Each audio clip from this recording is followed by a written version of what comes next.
The rock star Tamia, y'all.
Man, that was my jam. That still is my jam.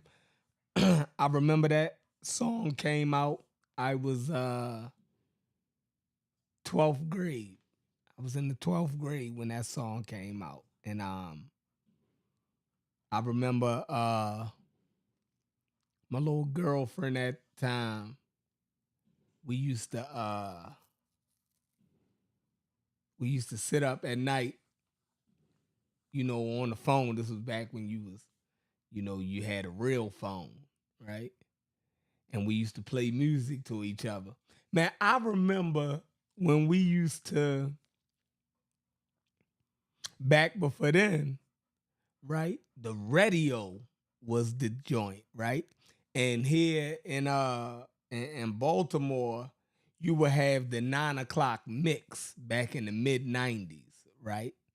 And the 9 o'clock mix would be all of the hot R&B songs or whatever, right? And we used to actually remember the cassette tapes, right? And you would have the stereo where you could record from the radio if you had the two cassette tape decks on your stereo system. You know what I mean? So, every night, they would do that jam session and, we would record you know, that whole mix of the R&B songs, right? And it was something that you could listen to, and you would listen to it like you're like play it like on your way to sleep. So when me and my little girlfriend would be on the phone, you know, she always hit me up like, "Yo, did you record the R&B mix tonight?" You know what I mean? Like, "Yeah, baby, I got it, I got it, I got it." You know, and we would groove out on the phone listening to it. You dig what I'm saying? Um, that was the good old days. You know what I mean? And we could do the same thing with rap on the rap stations. You know, we would record, you know, the mixes, and they would play all of the songs. It would be like for an hour. You'll record the whole thing. You would have to flip the tape over, right? Hopefully they have a break where you could flip the tape over so you wouldn't miss nothing, because you could record on both sides. But yeah, man, to me, man, that was one of my jams. Every time I hear that song actually takes me back. It's funny what music can do, right? Music has the ability to take you back in time. You know, you can remember exactly, you know, where you was at. You can remember smells. You can remember touch. You can remember, you know, intricate nuances of situations that you thought you forgot.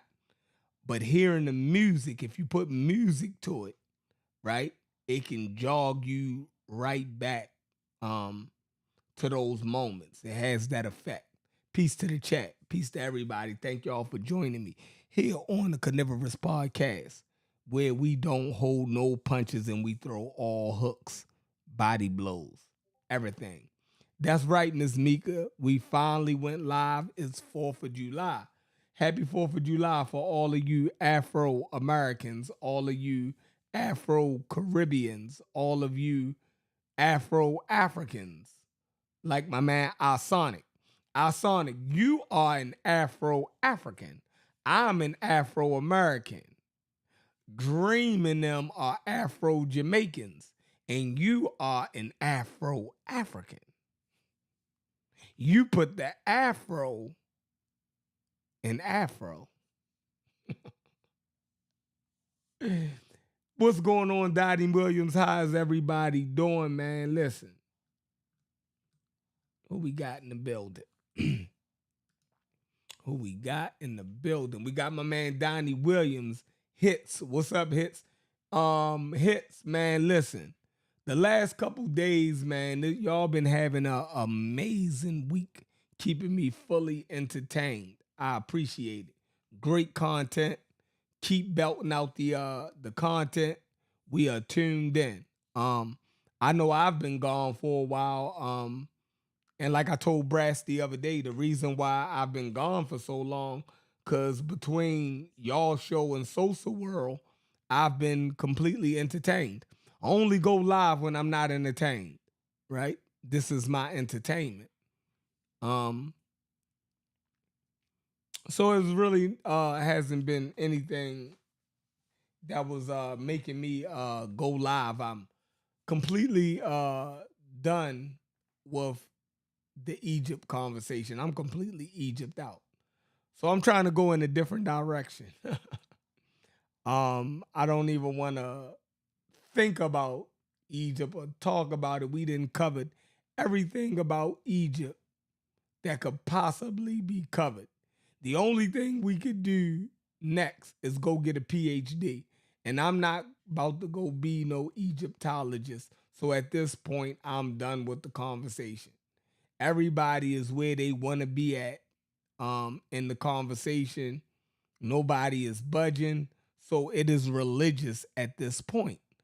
Um, and I'm not into having religious discussions with people. I've done that too much in my life, and I've noticed that goes nowhere. So anytime any other conversation gets to the point of belief where it's just religious and where being dogmatic and not moving from positions, even when a valid argument debunks our current decision, our current stance and we still don't move, we're having a religious conversation. So I'm done with it. Yeah, I'm done with it. So it is the 4th of July. My bad. I was speaking to everybody. I said hits. I said Donnie Williams. Oh shit, I'm messing stuff up. My bad, y'all. I said hits. I said Donnie Williams. Who else we got? Smalls 911. Tri-Media Peace. I think that's Brass. We got Raymond Bear. What up, Rain? We got Sister Sci-Fi. Peace, Sister Sci-Fi. Thanks for tuning in. Man, we got our Sonic. Already shouted you out, our Sonic. We got my man Sosa. Sosa World in the building. Y'all go subscribe to Sosa World. Everything is in the building. EIE. Tamika. That's right. We finally went live. What's up with you, sister? Afro Ninja is in the building. That's right. We used to dub those the music. That was called dubbing. Timmy Turner was looking for a burner. What it do, American Dream? AD is in the building. AD got his own Discord, y'all. AD, put your Discord in the chat so people can click on. If y'all wanna go be get sickened by American Dream and American Dream and who else is that? Y'all together. He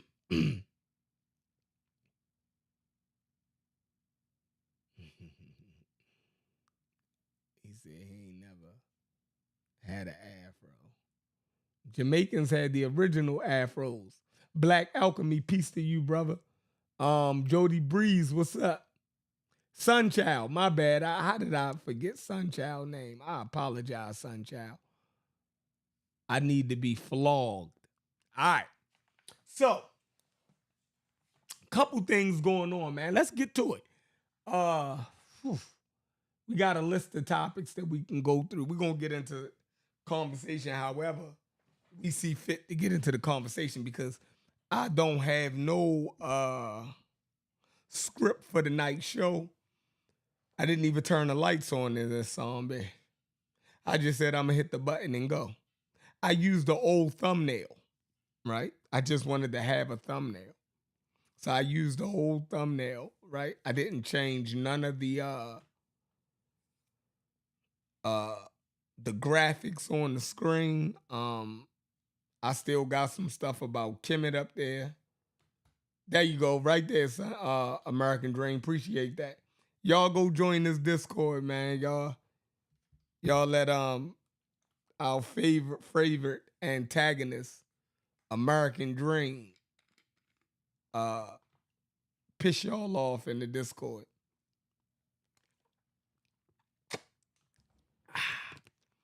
Yeah, I'm a freestyle, Donnie. So let's see what's going on. First, let's start with the with Independence Day, right? The Independence Day. We just had a big thing over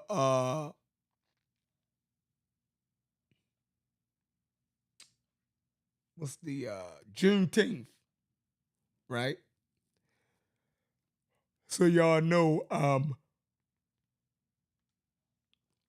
a barber. So Juneteenth goes, Independence Day come, and I actually worked today. I actually cut hair.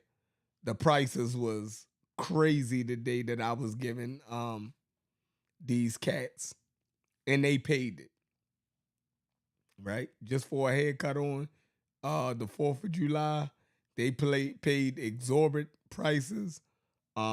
Only worked for a couple hours and I made $800. Just cut a few people here. I was telling them 90, 100, and they paid that shit. So I guess they had places to go, like cookouts or something, and they had to be super handsome and super fresh because, yeah, so they made my day, right? I didn't have nothing to do.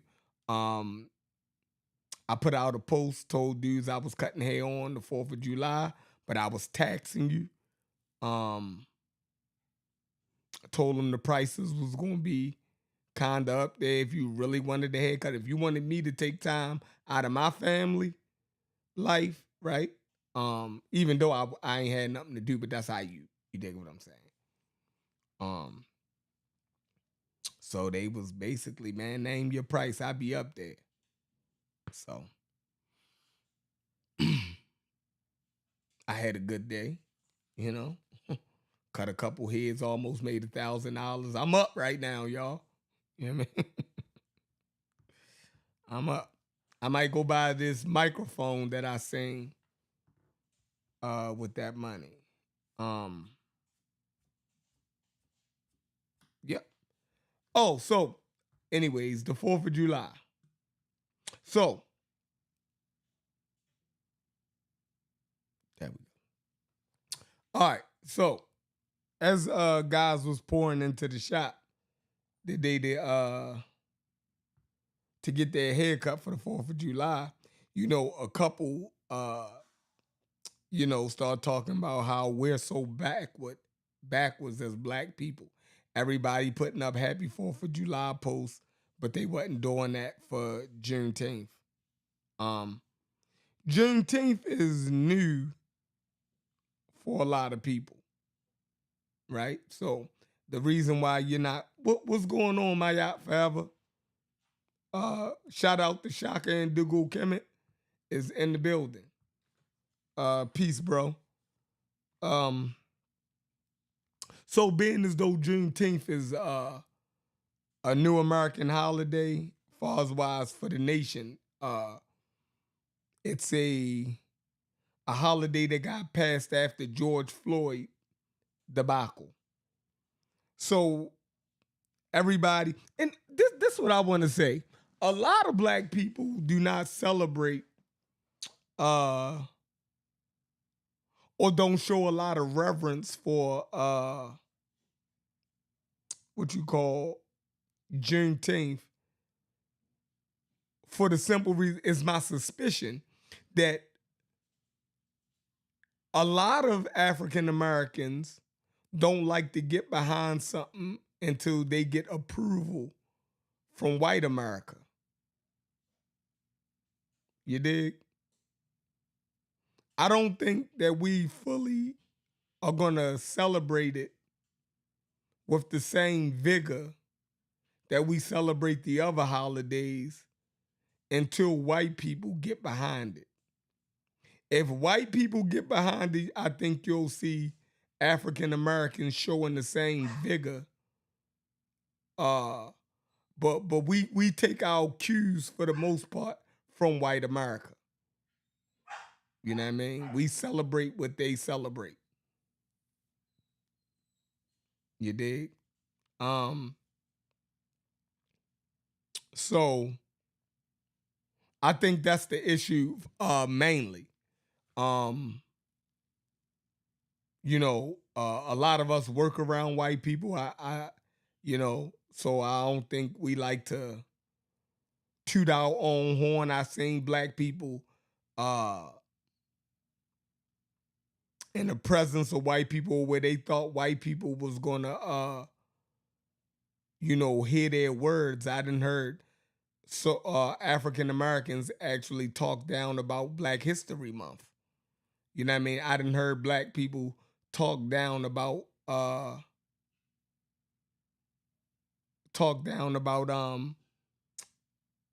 Juneteenth, right? It's like we think white people want to hear that. It's crazy as hell. But yeah, I don't think that we're gonna fully get behind Juneteenth until white America gets behind it totally, right? We still not comfortable with celebrating ourselves wholeheartedly in those fashions. I done heard older black people like Morgan Freeman and them. What's going on, said Breeze? Simon, what's up? I done heard older black people like Morgan Freeman and them talk down about Black History Month.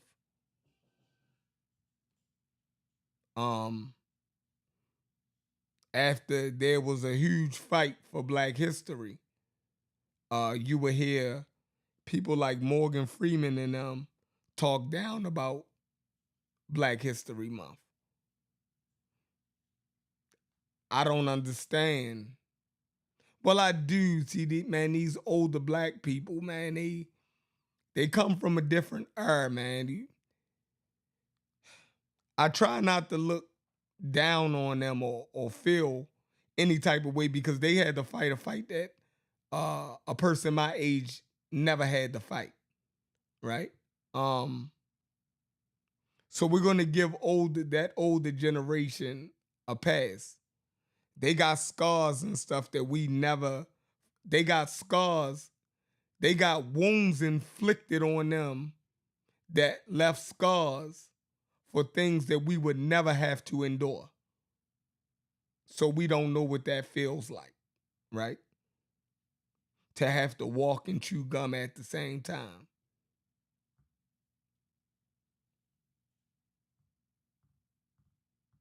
You dig? Yeah, I agree. So says Nick, you know. But Black History Month is old, and like I said, I done seen videos where Morgan Freeman and them then put down Black History Month. So I celebrate Independence Day, 4th of July. I also celebrate Juneteenth. I find a contradiction in it, but me finding a contradiction in celebrating the 4th of July and celebrating Juneteenth is just as American is anything.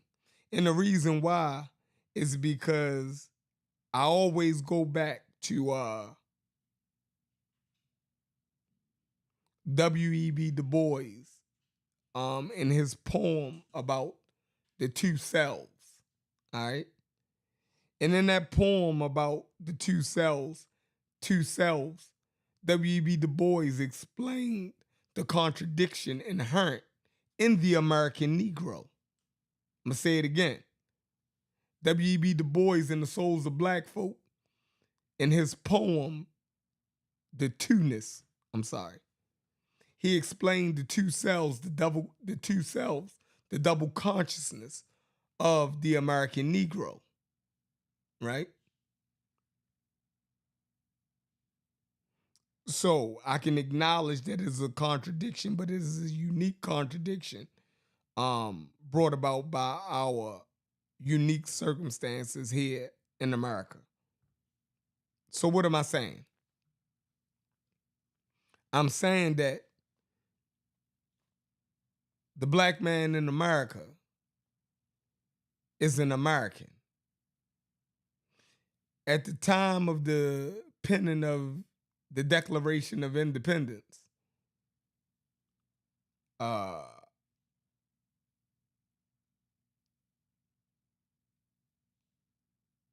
in the 1800s, which was the 17th century, the Black man of North America was still held as slaves. So the independence that was bequeathed to the nation was not extended to my ancestors at that time. So Independence Day is a contradiction in one sense for the African American. But once we gained full citizenship, now we're American. So Independence Day does have relevance to the African American because the African American is fully American. And the independence of America is important to the African American via the fact that the African American is an American. But historically, at the penning of that Declaration of Independence, the African American was not an American. He was not free. So independence was not bequeathed to us at that time.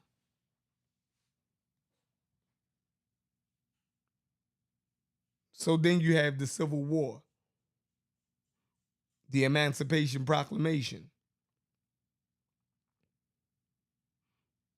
and then you had the freeing of the slaves in Galveston, Texas. All of that leads up to 1972.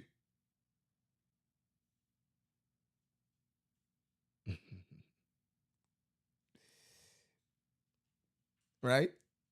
All of that leads up to 1972. So that's a way for us to look at our struggle in a whole, right? I look at Juneteenth. I look at Juneteenth as a way for us to celebrate, right? Our whole struggle moving forward from slavery to emancipation to freedom to the Civil Rights Acts, right? That gave us total freedom and citizenship. I look at Juneteenth as a holiday where we can celebrate our whole ordeal in our struggle for freedom and equality. So I don't look at Juneteenth as just the freeing of the slaves in Galveston, Texas. No, I look at it more holistically. It's an acknowledgement for me of our whole fight for freedom and equality in North America. So I seen Judge Joe Brown talk down about Juneteenth. That's Rush, what's up? Cuban Crisis, what's up with you? Your phone died on me too earlier, Cuban. We can finish that conversation though. All right, so back to Juneteenth. I look at Juneteenth as a culmination of our history, right? In a nutshell, our freedom struggle, our struggle for civil rights, emancipation, all of these things, right? So I seen Judge Joe Brown talk down about Juneteenth.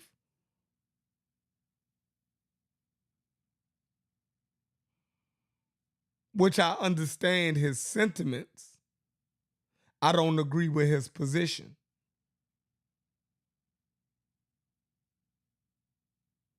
You know? So, again, there is a contradiction.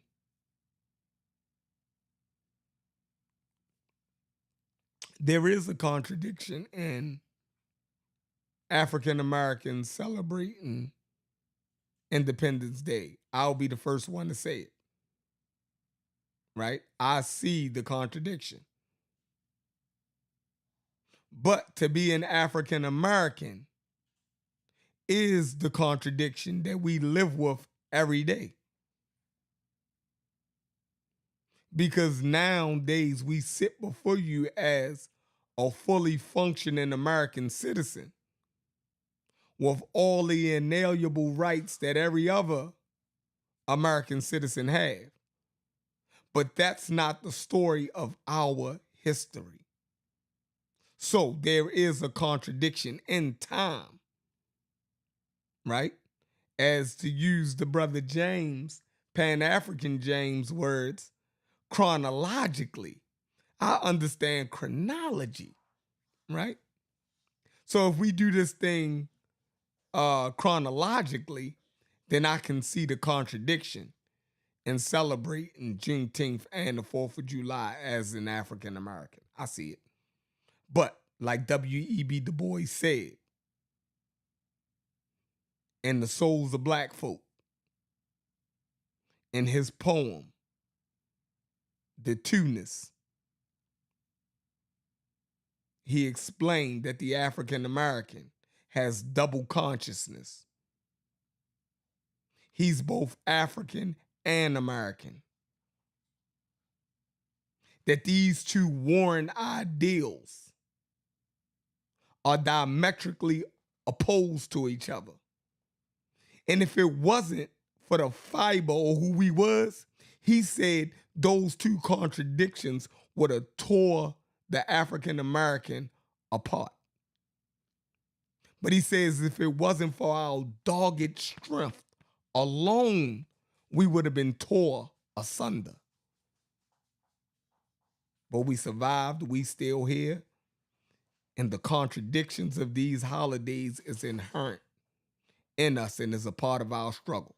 So happy 4th of July, happy Juneteenth. This is what it is to be an African American. All right, next topic.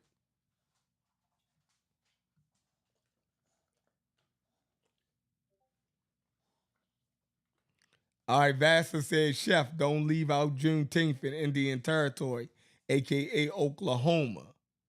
We were set free from natives, hence it being big in Oklahoma. Shout out to Oklahoma. Shout out to y'all getting y'all freedom from them Native Americans.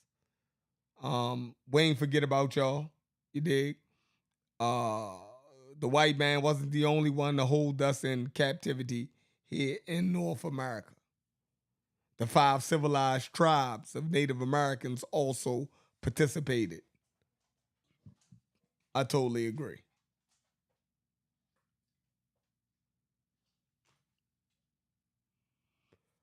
Boom. All right.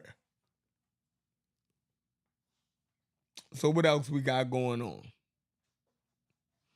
Oh, the BET Awards. Shout out. The BET Awards celebrated OJ Simpson. Big deal. Big deal. Um, shout out to the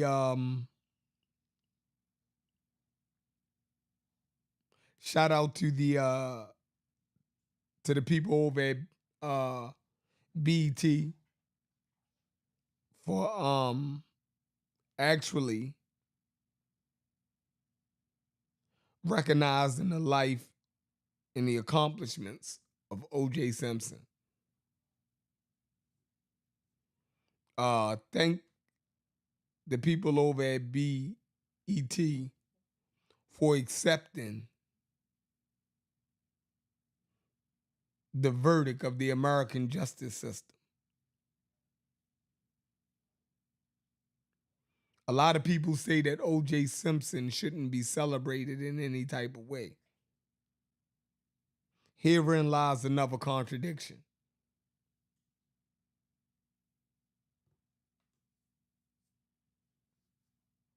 If OJ Simpson killed those two people,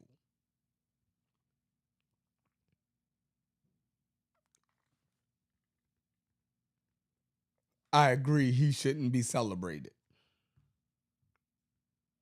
You dig? But the justice system of the United States, particularly the state of California versus Orenthal James, they found Orenthal James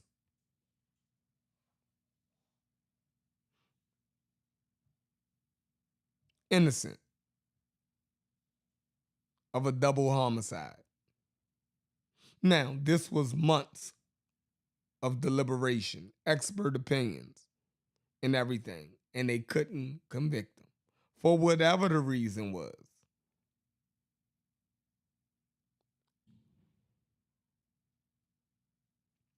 Man, they out there popping them damn fireworks.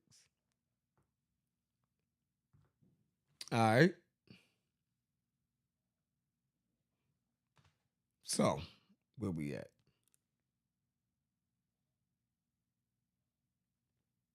Shout out BET. All right, what else we got?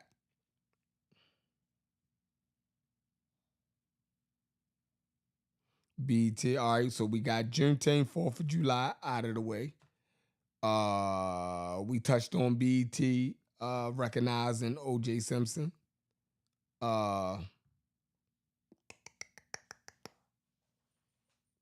Okay, good one right here.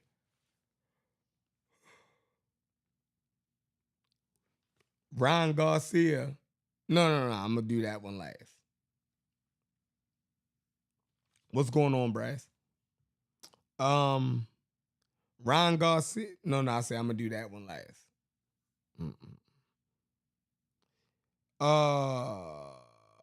Community of Skeptics.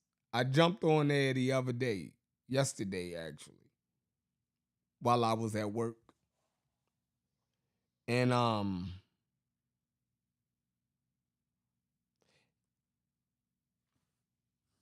they was having a discussion. No, matter of fact, that was on Social World. Two things.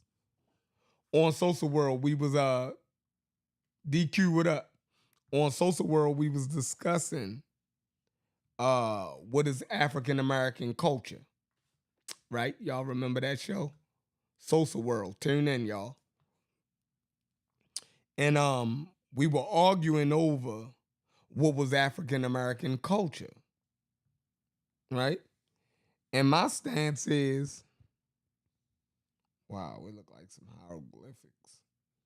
My stance is African Americans are American. So when you see so-called African American culture, right, it is just American culture. Period. When archaeologists, right, when archaeologists 3,000 years from now dig up Baltimore City and dig up New York City, they're going to find American things all in our homes. The story on the ground and what's going to be told to those archaeologists is that all of these people were American. Our music, our culture, our dress, it is all American. Period. They try to introduce something about swag. And like I was trying to explain them, they are talking about an age demographic. Don't have that much to do with race at this point, except your hair. All right.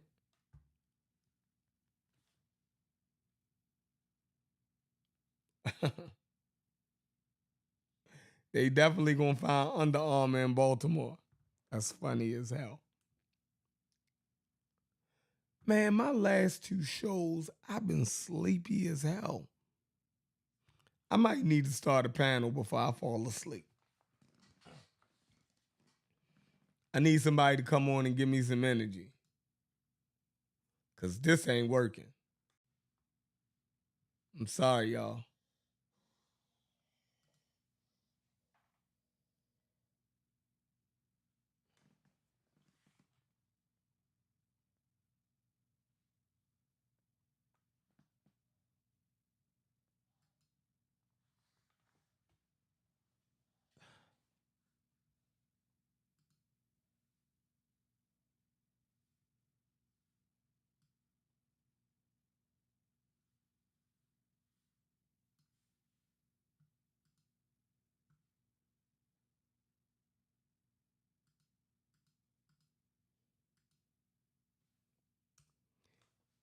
My eye might be low, so that's crazy. I I know that ain't my car alarm.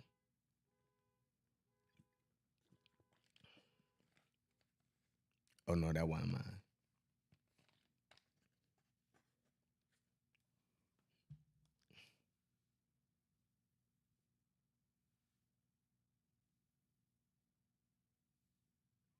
Peace, appreciate that.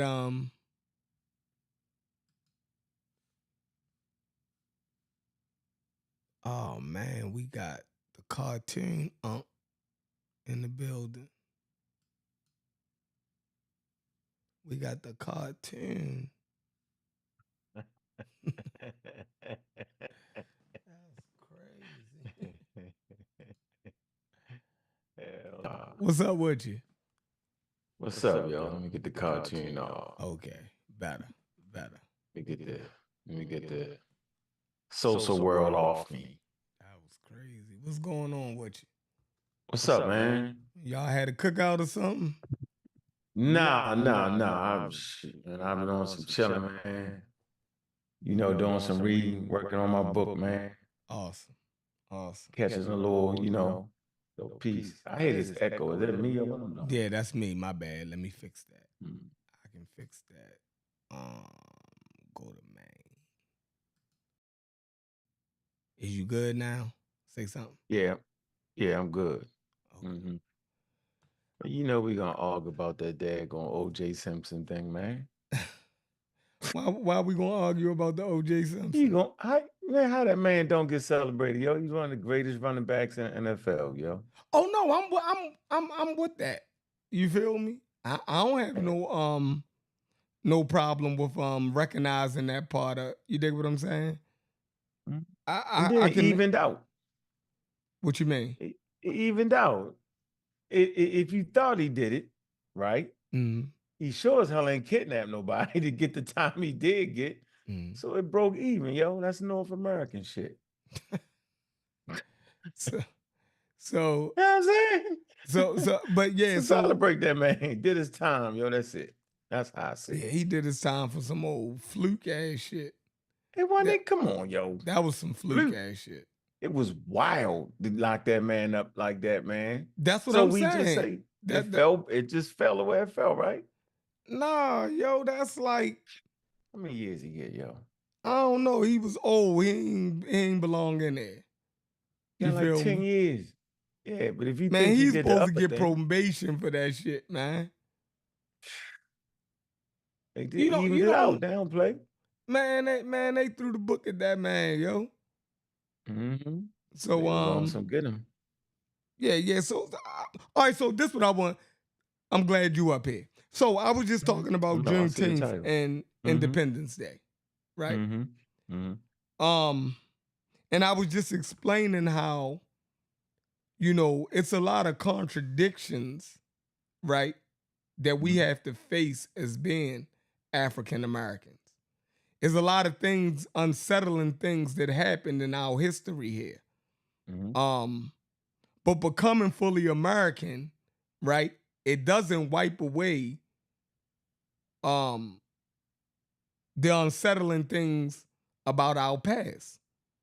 For instance, at the signing of the Declaration of Independence, our ancestors were still held as slaves. So the independence that the Americans received, was not bequeathed to our ancestors at that time. Of course not. Right. So it's a contradiction, right, in chronology.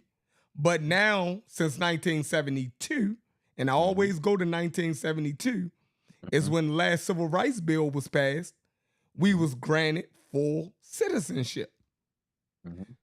So now we're fully American.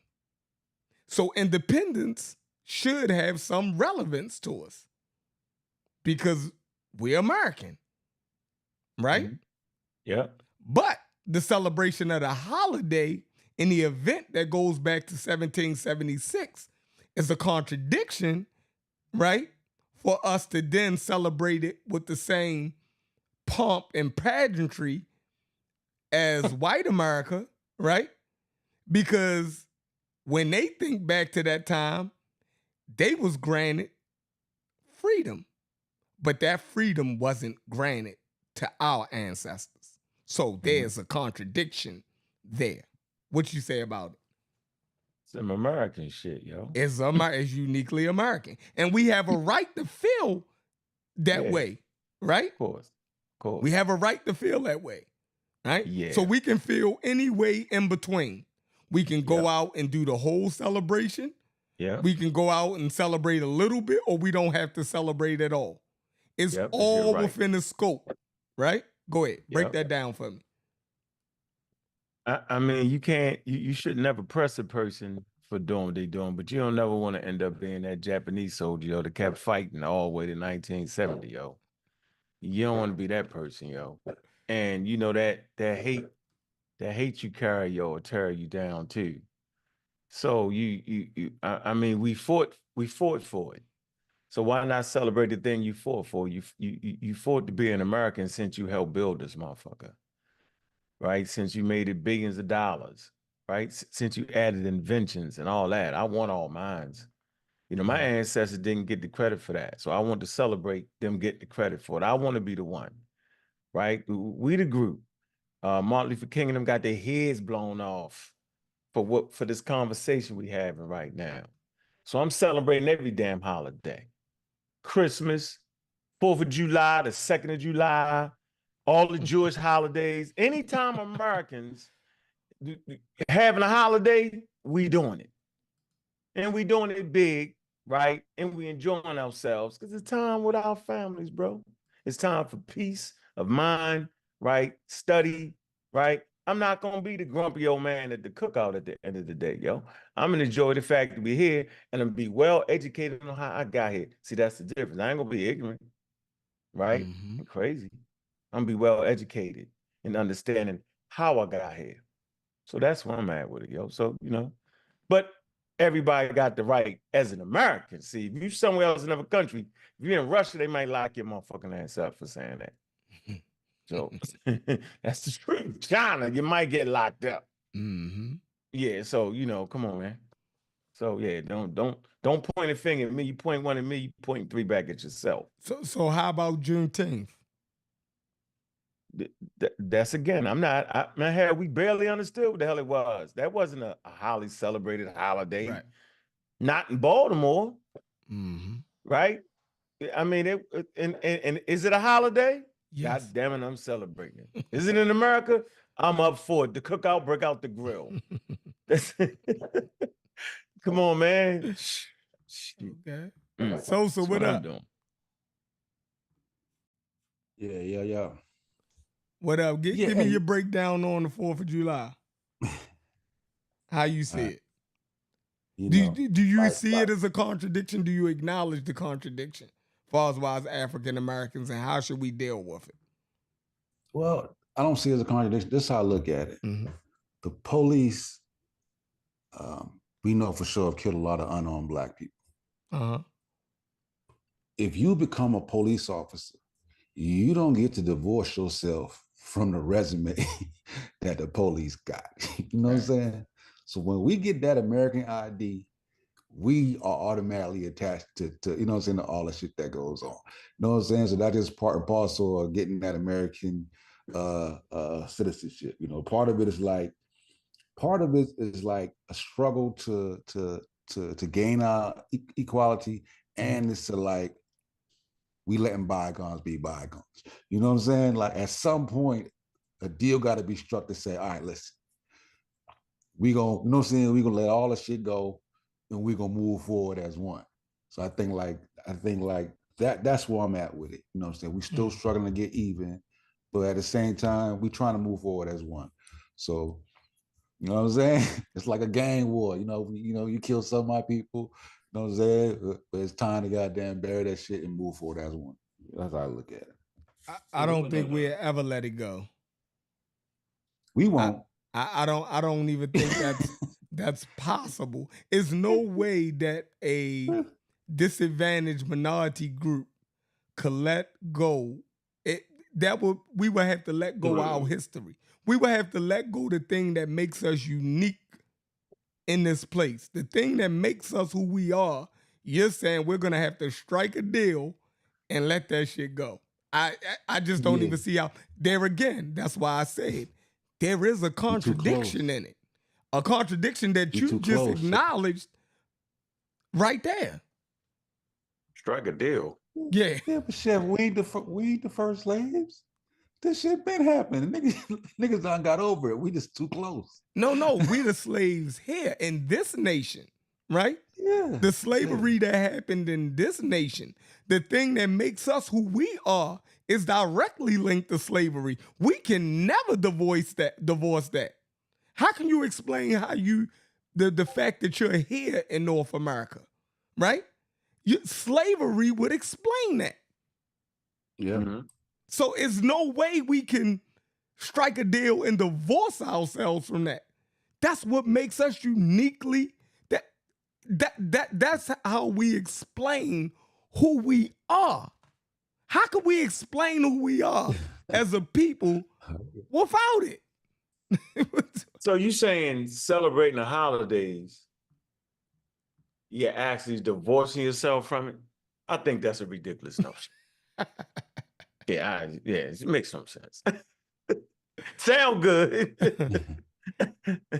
No, man, we're not trying. Why be miserable, yo? Yeah. Oh, why good point. carry the baggage of misery?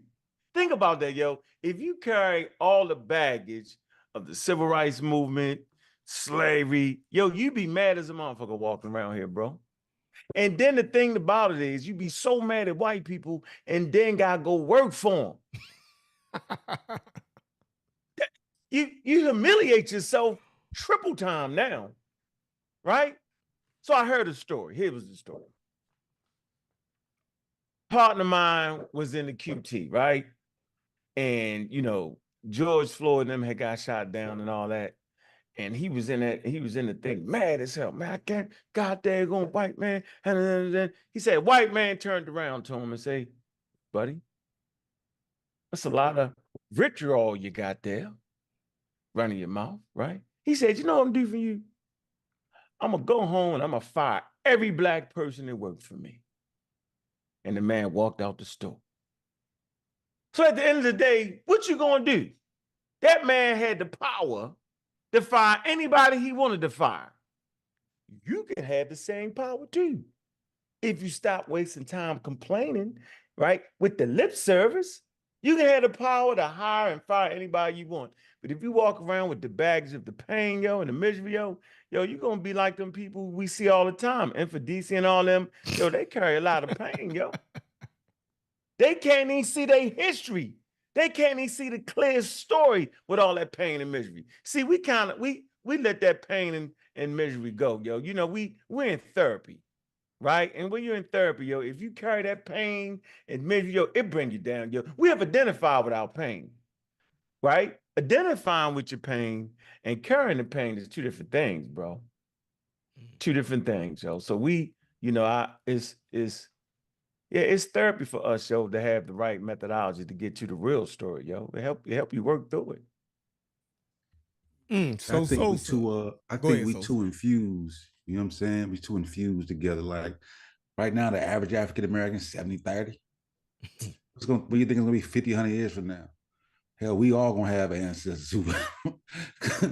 who had slaves. Like, you know what I'm saying? Like the American population is gonna look totally different as a whole. They're projecting 50, 100 years from now. You know what I'm saying? The average American may look, Aaliyah-like. They're talking about with lighter color eyes. Like, I think we're just so close to it. I wouldn't expect us to do that. You know what I'm saying? But we working from the mindset that nothing's going to change because we can't like a slave couldn't see this 100 years from now, right? 100 years from time of slavery. So imagine what we can't see 100 years from now. But we can only think about it in the lens of today. We can't project ourselves 100 years from now and go back, damn, I was tripping 100 years ago. This shit's actually, you know what I'm saying? So we stuck in this window. We can never look out of. So you just looked out of it though. Yeah, I know you look right out. You just looked out of it. Seen a sunny day. Yeah, but it's not real. You don't know it's real till we get there. Every generation could see the next generation or further generation. Everybody could see it. So the same way you see it, everybody else did. You think Martin Luther King and them couldn't see what was coming? That's why they fought so hard. You feel me? Because they wanted to speed it up. Even Martin Luther King got a speech where he said he's just speeding up the process. Yeah, nigga, hoping no wishes. He just No, dreaming, bro. it wasn't no hope. Dream, The writing was on the wall. It was no way. Listen, even during slavery, think about it. Yeah, Look what Frederick Douglass and them was writing. Look what Abraham Lincoln and them was saying. They was saying this institution is going to end regardless, whether we physically end it right here or it die a natural death. That is Abraham Lincoln's exact words. That's a good one right Yeah, there. he had an inkling, Chef, but that's not an inkling. What I'm saying is that they can't see with accuracy. They have an idea, but no idea at the same time.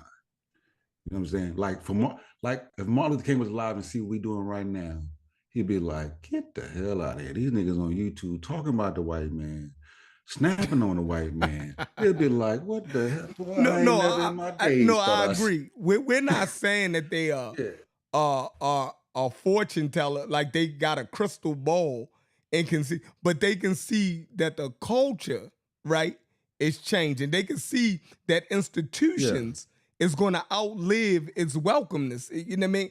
They can see those things. They can see how human beings are moving, right? Either towards something good or something bad, right? So they could see it. Like the writing is on the wall. The unrest, right, in the 40s led to the civil rights movement.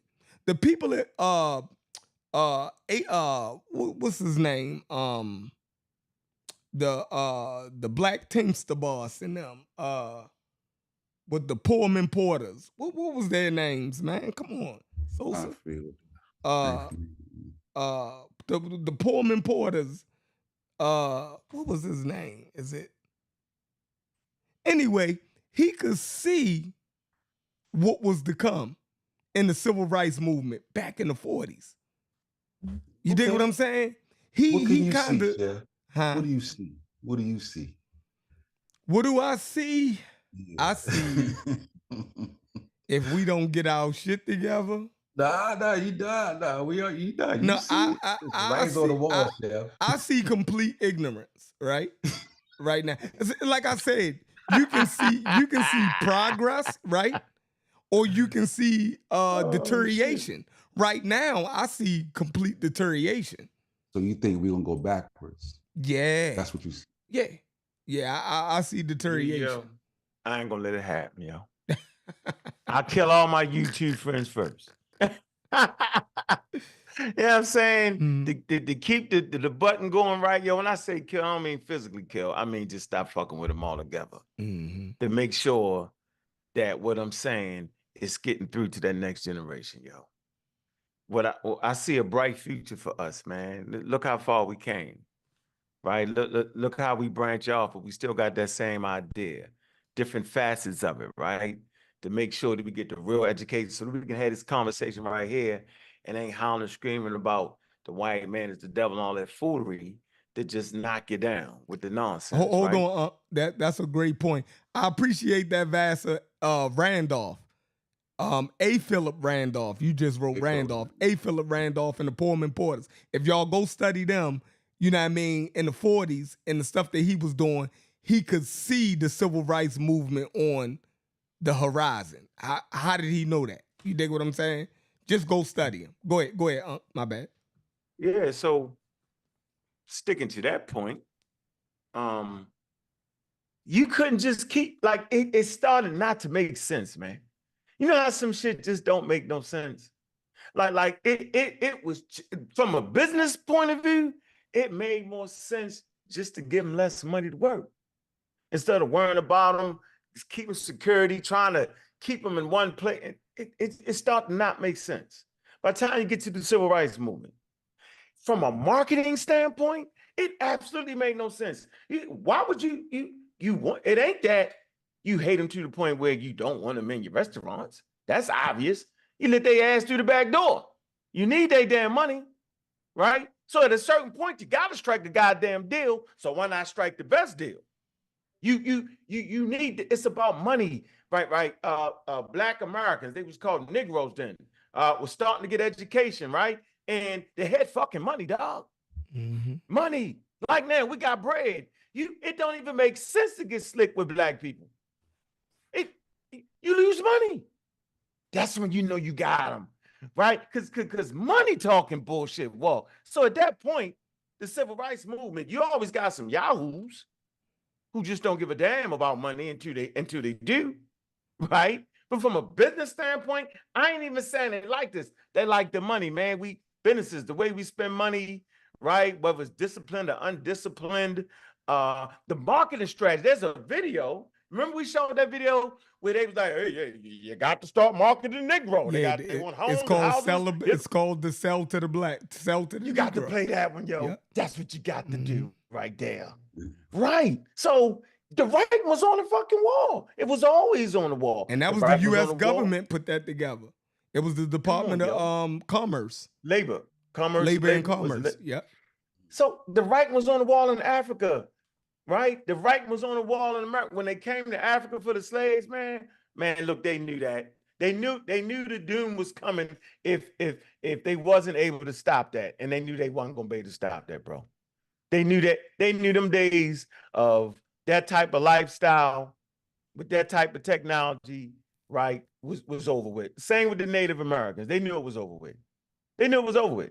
The writing is always on the wall, whether you want to pay attention or not. So it's best to get ahead of it. That's what I'm saying.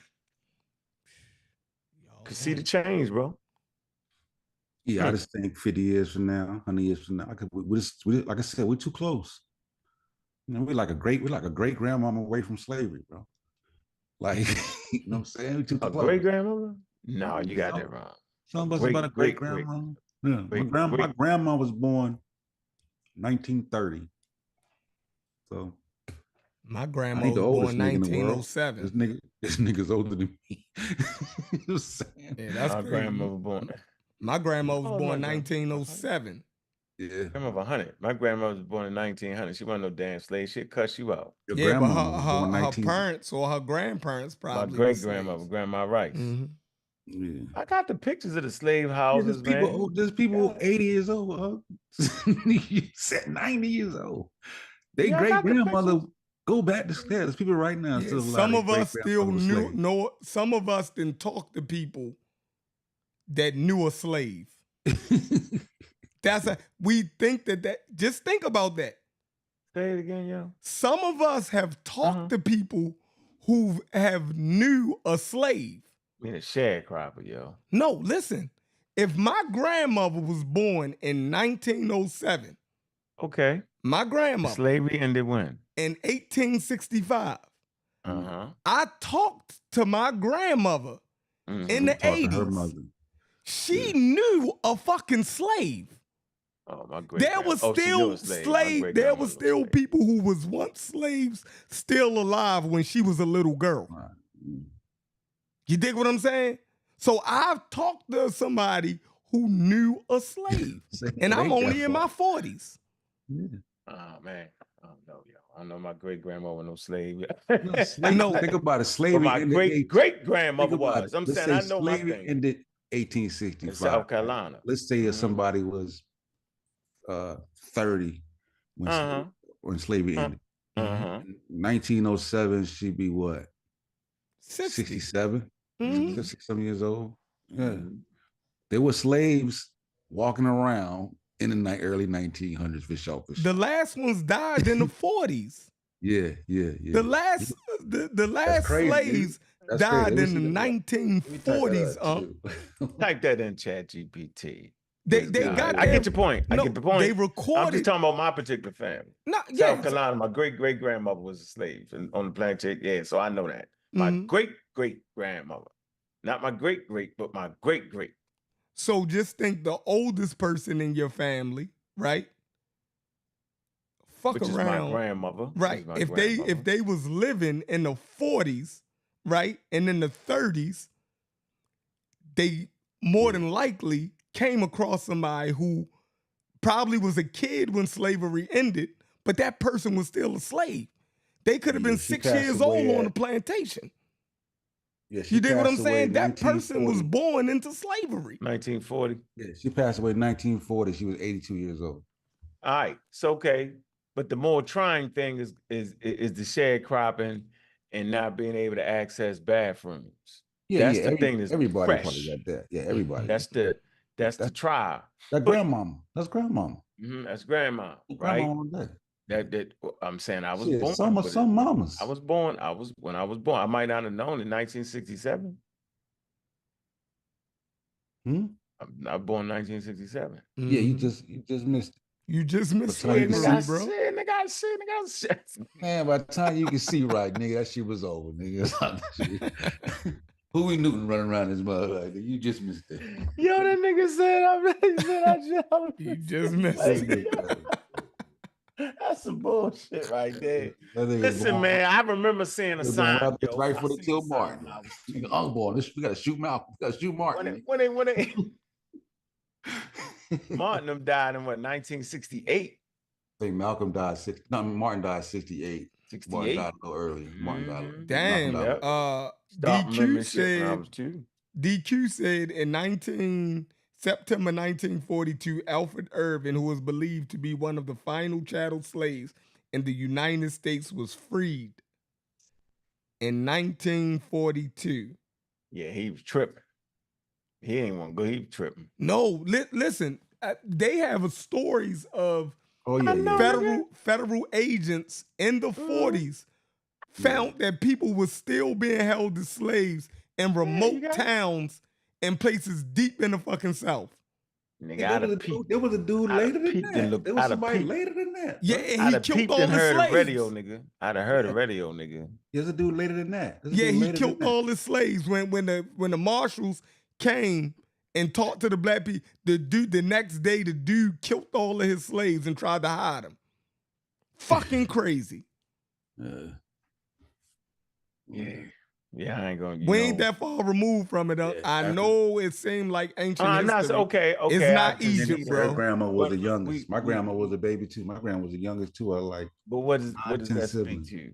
What does that speak to? You're saying we're not with you. What? What you saying? So we two what? We ain't that damn close to it, yo. Nigga, we very close to it. Nah, we ain't. Nah. Nigga, two generations? Yeah, niggas forget all that shit in 2 generations. Niggas don't even know they slave veterans. Niggas think they're Indians. No, they playing. Nah. They stupid. Man, they not playing, yo. That mean we not doing a good job, That's not true. Yes, it is. No, we spent too much time talking about motherfucking Egypt. When these niggas think they Indians. No, that's the same thing. Hold on. That's the same thing. It's the same mentality. Now, I would like to talk about the actual psychological grip that's still there, right? So I'm saying psychologically speaking, that grip is there, bro. That's what's there. That's the closeness, yo. That's the affinity right there. I agree to that. To where you actually think that you're a damn Indian. Missing the whole, forgetting about the whole slave trade. So they don't even feel the slave trade. They don't even envision the slave trade. They don't even think it occurred, bro. Right? Mm-hmm. They don't, you think they really, you can look in their eyes when you talk to them. You know, we look at Tazariot, when they got on all the spikes and shit, look at that nigga eyes. I look at the nigga eyes. He mean that shit. Man, that nigga think he from Israel somewhere. He's serious, right? Yeah, yo, he think that they got, when he read the Bible, yo, he be like, yeah, they grab this and they put it over here. And like, yeah, they look at the eyes. Just like when you look at Smash 2 picking them, yo, look in their eyes. When he reading over emails and blue, and he really think he beat them experts. You look at that nigga eyes when he talking. When he on the mic, he be, yo, he really believe that. I'm telling you, dog. Yeah, we laughing and shit. We having fun. But here's what I'm saying, though. 100 years ago is 1924. That seemed like a long time to us because we don't live to be very long. But historically, that's nothing. That's nothing. 100 years is nothing historically. You know what I'm saying? It just seems like we don't live to be very old. You know what I'm saying? 200 years, nigga, 1824. That's like, it ain't been that long, bro. Yo, no, I got it. But I'm saying most people don't even live 100 years, yo. Of course. After 100 years, you forget everything, yo. Yeah, that's why we think it's a long time, but it ain't. It ain't. You know what I'm saying? It ain't. No, but so I think I will agree that the mental thing is the grip, yo, and that whole remembering we in slavery. Most Americans, I think it's a process. I think that happens mentally to make you want to forget traumatic experiences like that, yo. They not even connected to that shit. Yeah, I mean, and look, these holidays, we just, unless you're religious, you just celebrate for celebrate's sake. Yeah, like nobody really sits down on Thanksgiving and be like, damn, boy, the Native Americans, yo, they got slaughtered. I can't believe, like nobody does that shit. It only matters to religious folks. Easter, Christmas holidays, if you're a Jew, Hanukkah. But other than that, man, we celebrate for celebrate's sake, man. That conscious community locked in though, yo. Yeah, they like Hiro, yo. They still fighting. That's Hiroo, hero. Mm-hmm. That's the last Japanese joint, yo. Y'all ever seen that cartoon, yo? Y'all gotta watch the cartoon, yo. Yeah, it was about 7 of them, yo. These niggas would never give. They dropped leaflets, right? In the islands, I think it was Indonesia. They dropped leaflets in there. They did all that shit. Dropped all the they did all that, yo.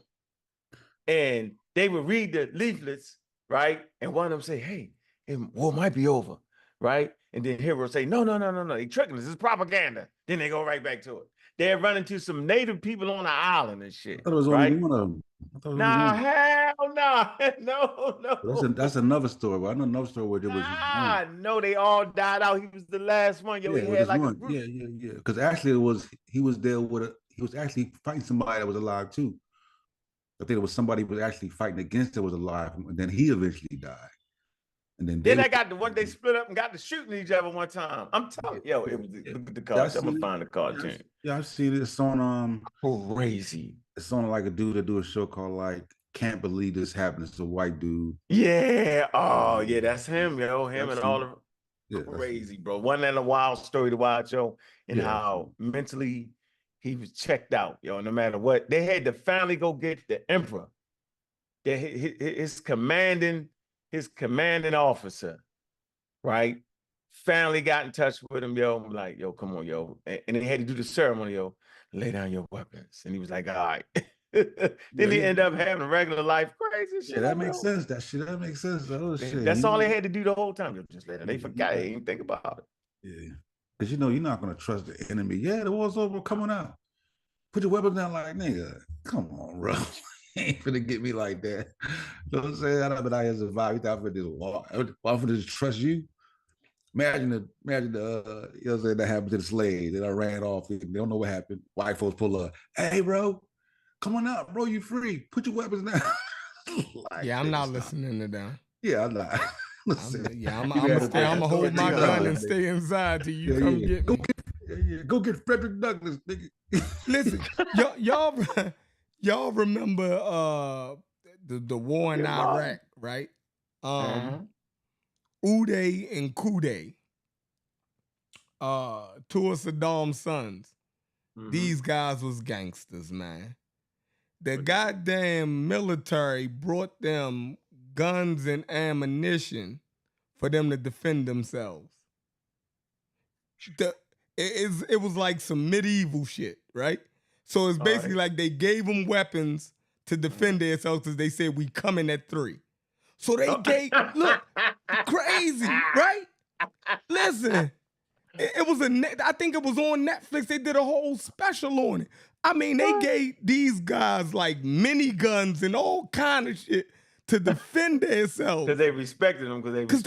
They said, we're going to let y'all bang it out. We're going to give y'all a fighting chance. Damn, so what happened? These motherfucking niggas took the weapons, went inside, loaded up, and when they came, they banged out. Like, it was the crazy. I would have been like, yo, I just give up. Y'all got me. You feel me? There's no way I can fight helicopters and you feel y'all gonna bring the whole U.S. military at me and y'all just give me a couple guns and say it was I'd rather get locked. Go ahead, lock me up. Yeah, go ahead, y'all got me. DQ says DQ says called the Devil's Double. Yeah, man. Devil's Double. Did they kill him? Crazy. They didn't end up dying. Yeah, they wore them the fuck out, man. Like, Yeah, you ever see one of those, what's they, Black Hawk helicopters? Oh, man. That joint pulled up on the side of that building, it was over. What? Man, they could have worked the deal out of something, yo. They ain't even had to go that. They wouldn't even let them work no damn deal out. Well, these guys were so notorious. They were so notorious, right? That you know the U.S. government was working with. They had built a Iraqi defense team. So it was Iraqi military, and those Iraqis didn't like those brothers because they said they was off the hook. So they ain't like, no, we ain't locking them up. We killing them, but we gonna give them a chance to defend themselves. That was like the honorable thing. Yeah, that's the difference between being civilized and uncivilized, yo. Man, yeah, I mean, even Jesse crazy. James can turn himself in, yo. God damn, they might hang you. You know what I'm saying? But god damn, Bonnie and Clyde, if they wanted to, they could have turned themselves in. Damn. Yeah, they went medieval on them. Yeah, it was if you crazy. Had to choose 100 years, I'm gonna bang it out. What you gonna do? I'm gonna take the 100 years, nigga. Shit, I think I can escape. Yeah, I'm gonna take the 100. At least I'm living, talking to my kids. It's depending on what value. I know a lot of niggas, I ain't going, I'm banging out. And that's what they do. Fuck it, I'm going. I'm thinking I can get the right loophole. You can make a mistake at trial. You know what I'm saying? Yo, I'm just thinking. Nah. You signing up for 100 years. You sign a paper, 100 years. There ain't no loopholes. I'm still thinking something going something going to shake for me. Something going to shake. Yo, I am not. So you're not going to think, you might think, hey, I got these guns. Something might shake. Nigga, I might shake my way out. No, you ain't shaking no way, but right there. My way out. This They'll sit there and chill. That nigga took 100 years. That nigga crazy crazy motherfucker. He lived 50 more years after that. And they left the door open by mistake and he got in the cart. But what's crazy is that was Mandela plan. Mandela never planned to get caught. He was going to bang it out. Oh, man. But they caught him like at a party or something. See? You feel me? They caught him slipping. What? Yeah, Mandela was going to bang it out with him. He said, I know y'all at a party, yo. Yeah, caught him at a party. Slipping. Yeah, I mean, went to get his freak on. It's like this. I'm going to bang it out, but not yet. I'm at the party, not yet. That's a funny story right there, yo. They caught my man at a party, man. Go bang it out. We got to go get this nigga now. Yeah, let's go get him now. That's funny. That's funny right there. Yeah. That's funny. You Mandela was a mean motherfucker back in his day, man. So was he? Yeah. I heard his wife was wild. I heard she get that shit from him. Man, that man carried this gun on him, right? He thought he was some type of goddamn, he was like a Castro or something. You feel me? Like he was about that. You know? He had to. The white boys was ferocious, yo. South Africa, yo. Hey, yeah, bro, like Sid Breeze just said, they was blowing up shit. They was terrorists. You dig what I'm saying? Of his day. Freedom fighters, guys. Yeah. The situation on the continent, boy, that shit breeds some serious individuals on that continent. The conditions, ooh, yeah, Mandela thing was they wasn't going to take him alive, and they caught him at a motherfucking party. Mm-hmm. How long did they give him? He did about 50 years, didn't he? I don't know. 30 something? 30, yeah. He went in, how did we get out with the pipe off? Damn it. That nigga was 70 when he got out. Yeah, he was 70 when he got out. He did about 40. He did 40? 50. They ain't put no 40 piece on my man. Man, they put a 40, 50 piece on that nigga, yo. He never was gonna get out, yo. Shit. They wasn't playing over there in South Africa, yo. They still call him colored to this day. Nah, 27 years. Yeah, 30, that's what I was saying. Might as well be. 27. 30 years, all right, 30 years. Damn, that's a long time to be locked up. Battered piece. Yeah. Man, see, and that's the thing. I remember in the late 90s, I wasn't on Mandela. I didn't like him. You feel me? I felt as though he was a sellout. You dig what I'm saying? Did you? Yeah, I was like, man, Mandela, man, how you gonna become president and be friends with? Because when you read his story, you supposed to be beefing with them forever for what the shit they was doing, yo. There's no way you could be cool with them and share your country with them after what the fuck they did. And when he was going, because when he was going so hard. Yeah, it's like you forgot when you got locked up. Your wife kept going. So anyway. Yeah. And then that's why you got out and you was friends with the white people, and then you married one nigga. I couldn't fuck with Mandela back in the day, yo. Like, yeah, it was hard. I had to grow up, right? I had to grow up. Like, I ain't like Sheikh Auntie Diop for a while because he had a white wife.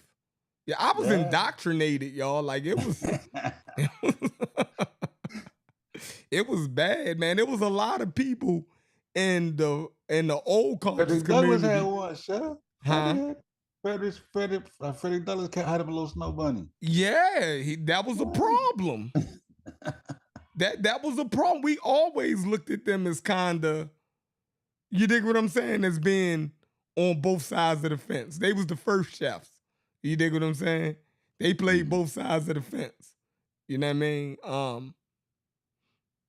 Because we heard rhetoric like you can't be talk black but sleep white. It was something. Yeah. I remember a little. Yeah. It was ridiculous. Castro is a hero to these niggas. Why wouldn't Castro be a hero to Latin What? Americans? Yeah. What? Fidel Castro? Why wouldn't he be a hero to Latin Americans? No. Castro. Y'all tripping, man. Are y'all serious right now, yo? Yeah. Early Castro? Yeah. Fidel Castro in Cuba, yo? Yeah. The tyrant? Yeah. Man, y'all crazy. So y'all ain't really talking to no Cubans. I'm gonna wait. Y'all sound like the country. Viva la Revolution. No. There's different sects of Cubans. There's Cubans that hate. You got to understand there's a love-hate relationship with Castro. Like, some of them Cubans, there was a lot of the black Cubans like Castro. Yeah, there's a different group. There's different groups of Cubans. Those white Cubans who left, he took all their property away from them. The black Cubans that stayed, they got some type of equality, yo. Don't go to Florida and say that. No, that's the white Cubans. Like those different ones. White Cubans. Yes, bro. Yes. You got to look at what? I'm gonna let you know, right? I'm gonna let you know. You had to pick numbers on what day you go to the food market, yo. Nigga, it's almost still like that. I've been there. The fuck? Yeah, yo, say this still like that. Did they let any cars in there yet? Yeah, they don't get American cars, but they get cars from like Venezuela, South America. They make their own cars, so they got some newer cars. They look like Hondas and stuff, but they not Hondas. Yeah, Castro had to go the way he did because America put an embargo on him, so he had to roll with those communist issues. But Castro was serious, bro. Nigga, put that nigga shit in ChatGPT. See what it say. What you want to ask? Damn near close to. Come on, man. That ain't. I don't know, yo. Yo, you know what Castro was doing?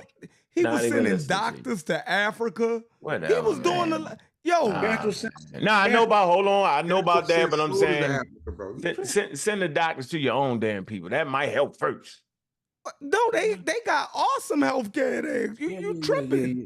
Now I know they had their own vaccine. I ain't tripping about their literacy. And their literacy in the 70s was damn near the highest in the world.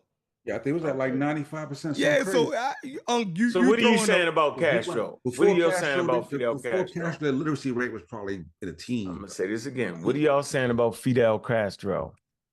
It's a love-hate relationship, but to paint him with a broad to paint him with a broad brush, like he didn't present no good to his people. I didn't say that. And Hitler did. You can say that about Hitler too. How could you say that about Hitler? Make that make sense. Castro did not got there. Yeah, you just put him in. I ain't put him on the same level, yo. But he's staring at his bottom of his feet somewhere. I ain't saying he right there. I ain't saying that. I knew he got looked up and see him, yo. But come on, yo. You would have to put half the American presidents in that fucking boat, then, You think I wouldn't? Stop it. Listen, start naming them. Start naming them then. Anybody before Barack. If you can't stand Castro, anybody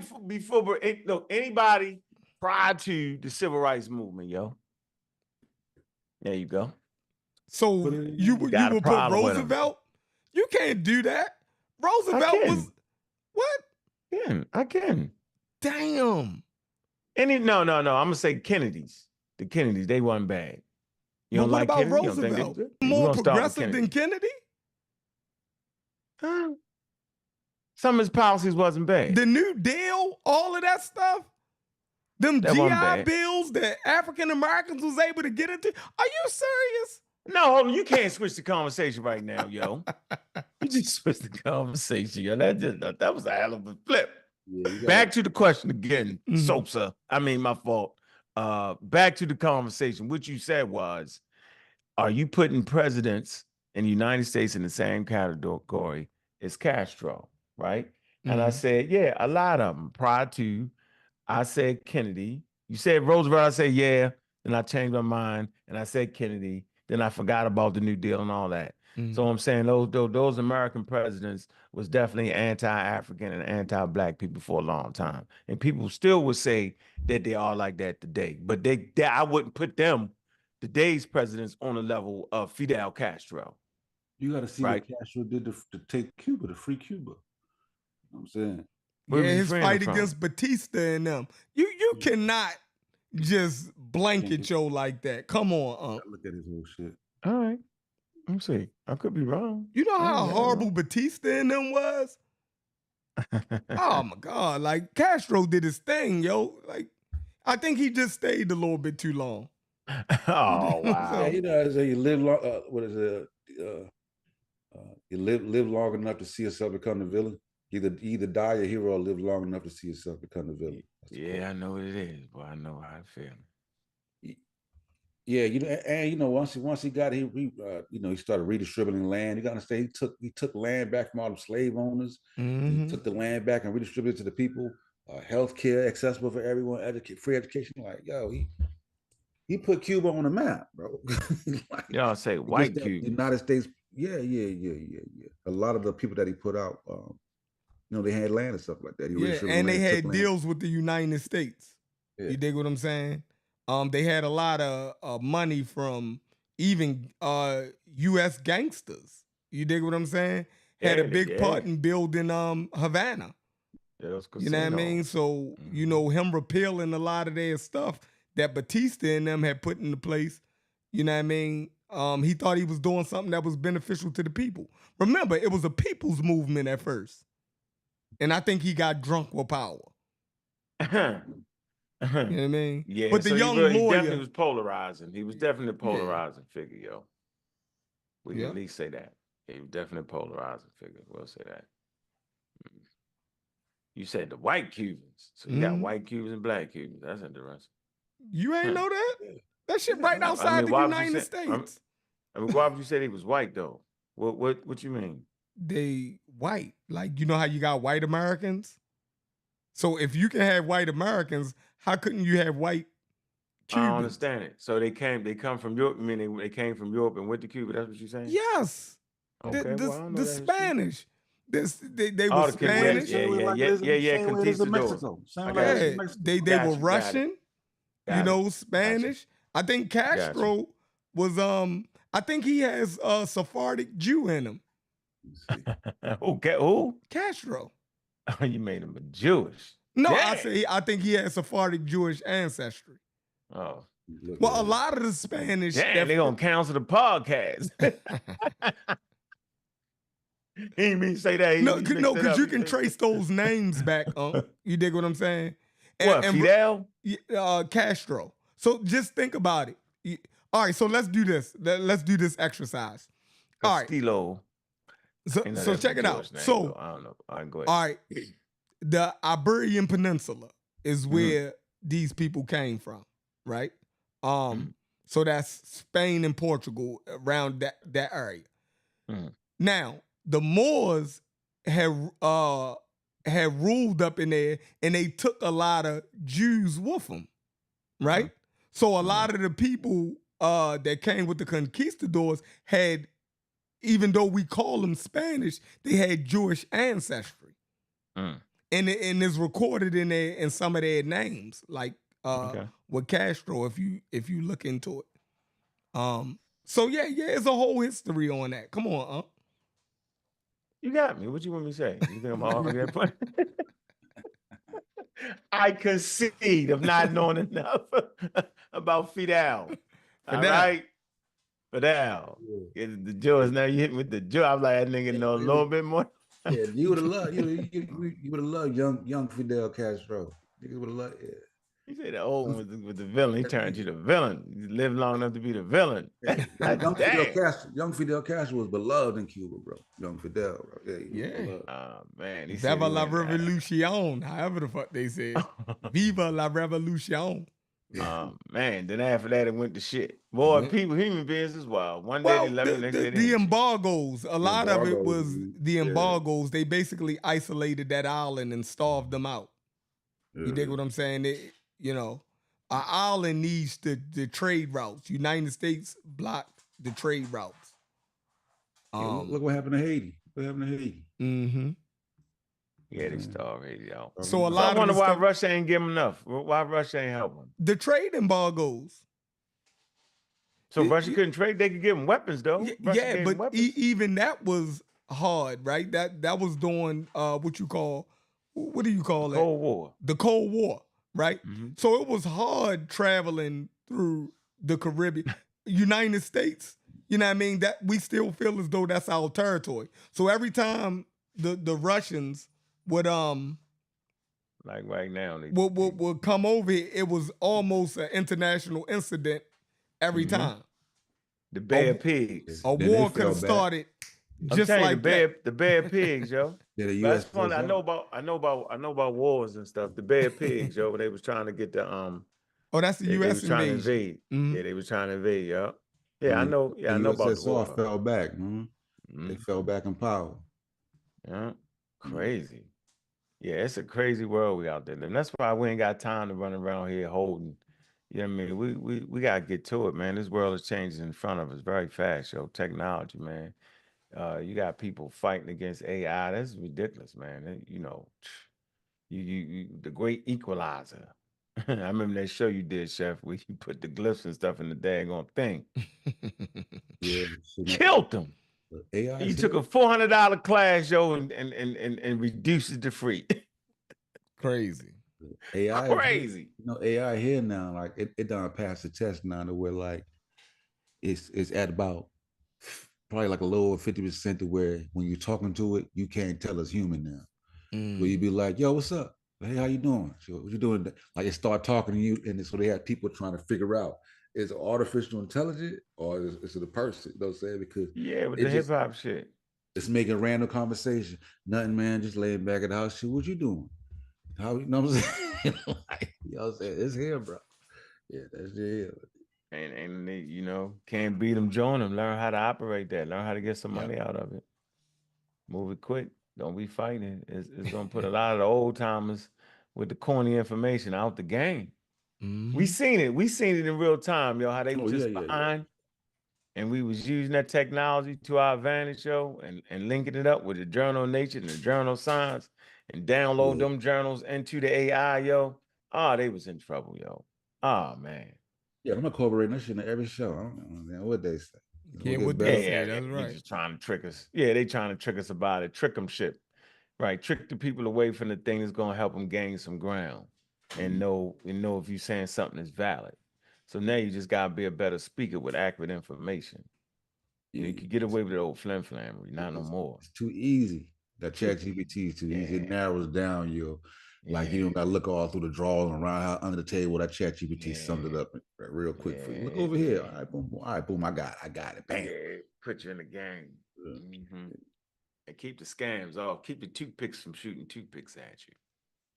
And toothpicks be falling off. It's crazy. But, I mean, such is the nature of the beast, man. So, man, everybody in Jamaica good, man. We got some friends, man, from Jamaica, man. I hope all your family safe, man. I know that tornado went through Jamaica, didn't it? Didn't it, Sosa? Yeah, I ain't even check. I ain't checked nothing in Jamaica. My baby mom from there, but I ain't heard nothing. Oh, she's still there?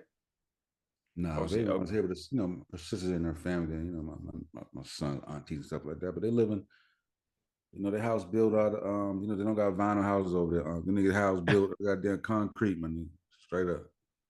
Yeah. I ain't say they did have vinyl. Nigga, that's a hurricane. You're right now. Yeah, I ain't say they had Straw houses, yo, you wild, yo. Yeah, Built the we have to mountain. build a fucking cinder blocks when they were like for real, like. So a hurricane ain't nothing now, man. Shit, global Not to warming. them where they at. I mean, they got bread. You know what I'm saying? So, yeah. Yeah, up in the mountains. Like In the mountains. take an earthquake and knock that house down. You think wind and rain ain't do none of that, bro? Wow, that's funny. Yeah, See, they on the hill, nigga. They on the hillside. Yeah. That's for the people down there in the hood. They done. They running around. Okay. Mm-hmm. Yeah, Gideon down there. Gideon said, Gideon said he want the link.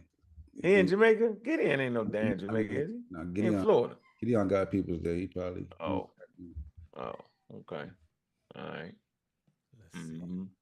Yeah. So I see that title though. No, go ahead. So I mean, go ahead. So it's off topic. Go ahead. Hey, yo, I see that the community of skeptics versus you on the sideline, Chef. No, that's an old title. I never changed this graphic. Versus the Magi toothpicks. You spelled the name. Yeah, this was an old show. I never even changed. What to say? I weigh in. Hold on, Gideon just joined the panel. What did do? What's going on, yo? What's that? Ain't nothing much. Let me see. Just chilling, man. Yeah, you got people. You said, what was it like? Yeah, it was bad, bro. My mom's just got water back fully in the house. She had a little trickle, water goes away when the light goes away usually because they run by the pumps run by electricity, most of them. She in Kingston? No, she in Spanish Town. Oh, okay. Yeah, my dad on the other side of the island though, he in Montego Bay. Yeah. Close by the airport. He ain't got no lights, no water yet. Yeah. So yeah. He said it was terrible up there. Shit, close by the airport, but that's down there. Barron come from the airport, leaving going in Montego Bay. We leave the airport. Yeah, man. Yeah. I'm glad everybody all right up in there, bro. That's why I asked, man. Mm-hmm. But only 2 people died.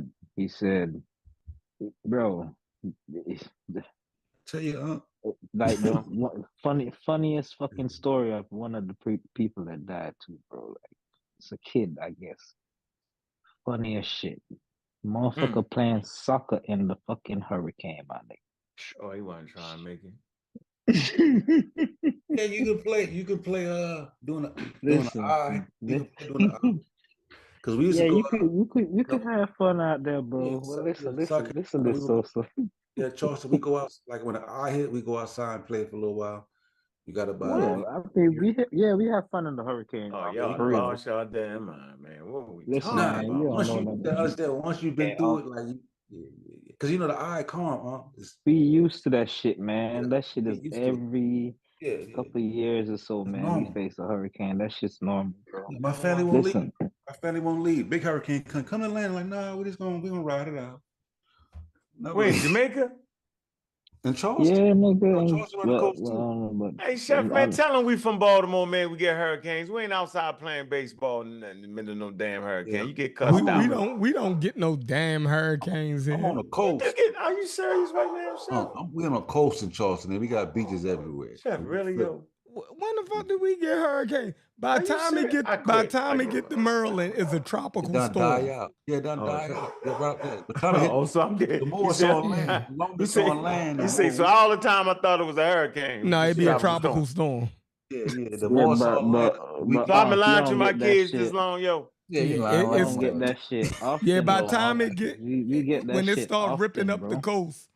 I think Florida, been in them hurricanes. Florida and Louisiana, all of that, they get it hard. But by the time it turn back around and start coming back up the coast, trying to hit that shit. It turns into a tropical storm. When you go out doing an eye, right, it's peaceful. You I don't know what a category 4 or 5 is. I know the difference. Let me see. You can hear like a little whistle. You're lying. You can hear like a little whistle during the eye. Like man, all that shit be whistling, Sosa. Y'all, it's wow, man. What's wrong with these guys, man? That shit be making all kind of crazy noise, man. What you talking about? Chat GPT, yo. Yeah, it's crazy. Is that Wu Jian right there? Listen, ripping trees out the motherfucking ground and shit, man. Yeah. My daddy lost our big ackee tree in the front yard, dog. Man, that ackee tree was so fucking big, dog. Oh God, you know how much fucking Yeah, I food was in that would be. I was in the hospital one time doing one of them Hurricane Hugo. Shoot, the walls was swelling and expanding. Yeah, that shit was crazy. Yeah, bro. Yeah, I Push the thought, patients outside your Man, hallway. yo, hey, you remember Hurricane Ivan? Yeah. He probably a different Listen, He don't feel like that, Gideon. This nigga in Baltimore, man. I was in Jamaica, bro, when He that hurt. shit came. I Right? wonder, Listen, boy, what year? What year was it? It that don't hit. was what? It don't hit Atlanta. He too far That was inward. like, Oh yeah, it don't when hit. was I know. Ivan? Was it 05? Something like that. It was a long Yeah, I time was ago. down here. I was down here. Our biggest I shit was was in Jamaica. So I don't know the damn hurricane. All my life, I thought I Listen, knew. I ain't know. the Hurricane Take it Hugo. back. yeah, that shit Take dangerous. it back. Take it back. So What listen, damn the hurricane? funny part about the boy that died, right? Nigga playing soccer, bro. Ball run down the gully and he run down the ball, bro. He jumped down the gully behind the ball. Ain't nobody seen him since. Damn. He jumped into the water? Yes, boy. Some gully. I don't know if most likely water down there. This fucking hurricane. So yeah, I would assume. Dead too. Yeah, Shit probably took his ass. The white boys try to hit them waves.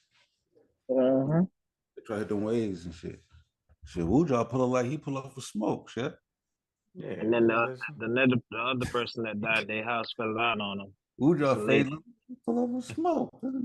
Who down don't want no smoke. That AI got him in check with the AI. I can't get past the AI, boy. Yeah.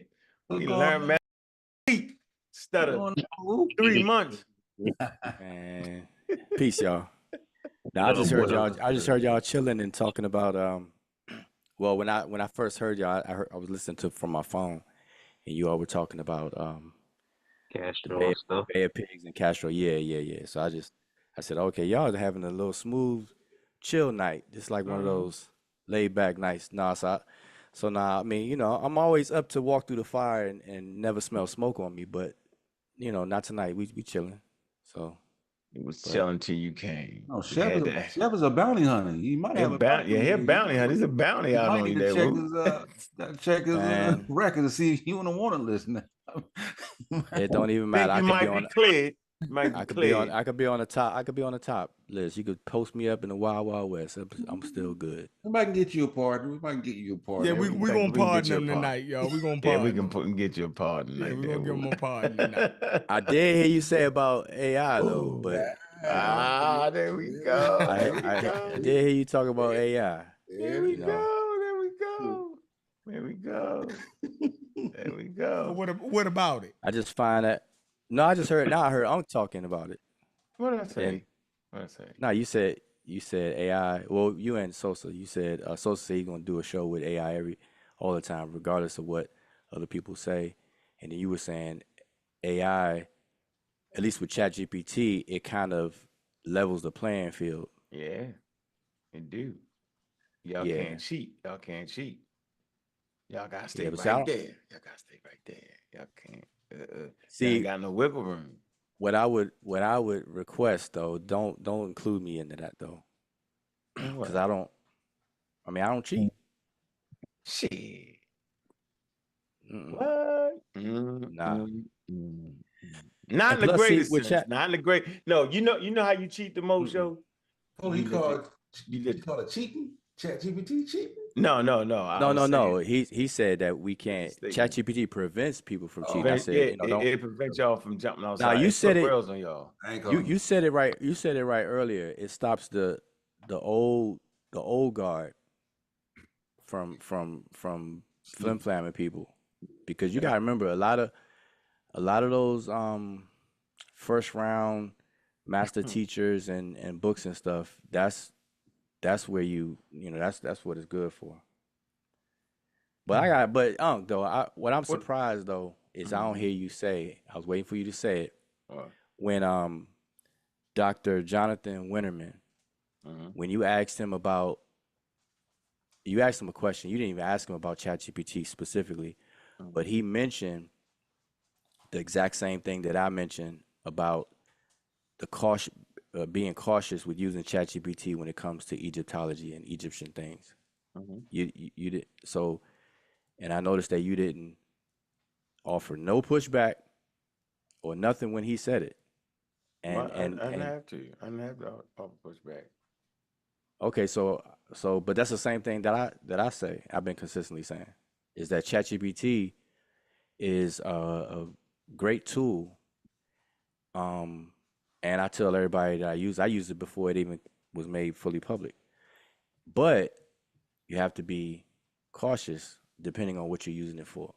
And like so I'm trying to figure out if you disagree with that. Yeah, because he was talking about as opposed to having access to an expert. That's what he was really. He wasn't talking to an everyday or regular person, because we had a conversation prior to even going live. And he took the look at our chat GPTs. We download data and stuff in it. So our shit ain't the regular normal, just a chat GPT. So I'm putting all the scientific papers, all the data, right? He was like, yeah, that's a good bill right there. But yeah, he did caution us, and of course we take heed of that. But it's kind of hard listening to people tell you to caution it when you know they're trying to play games with the things we talked about. So that's always my pushback, Will.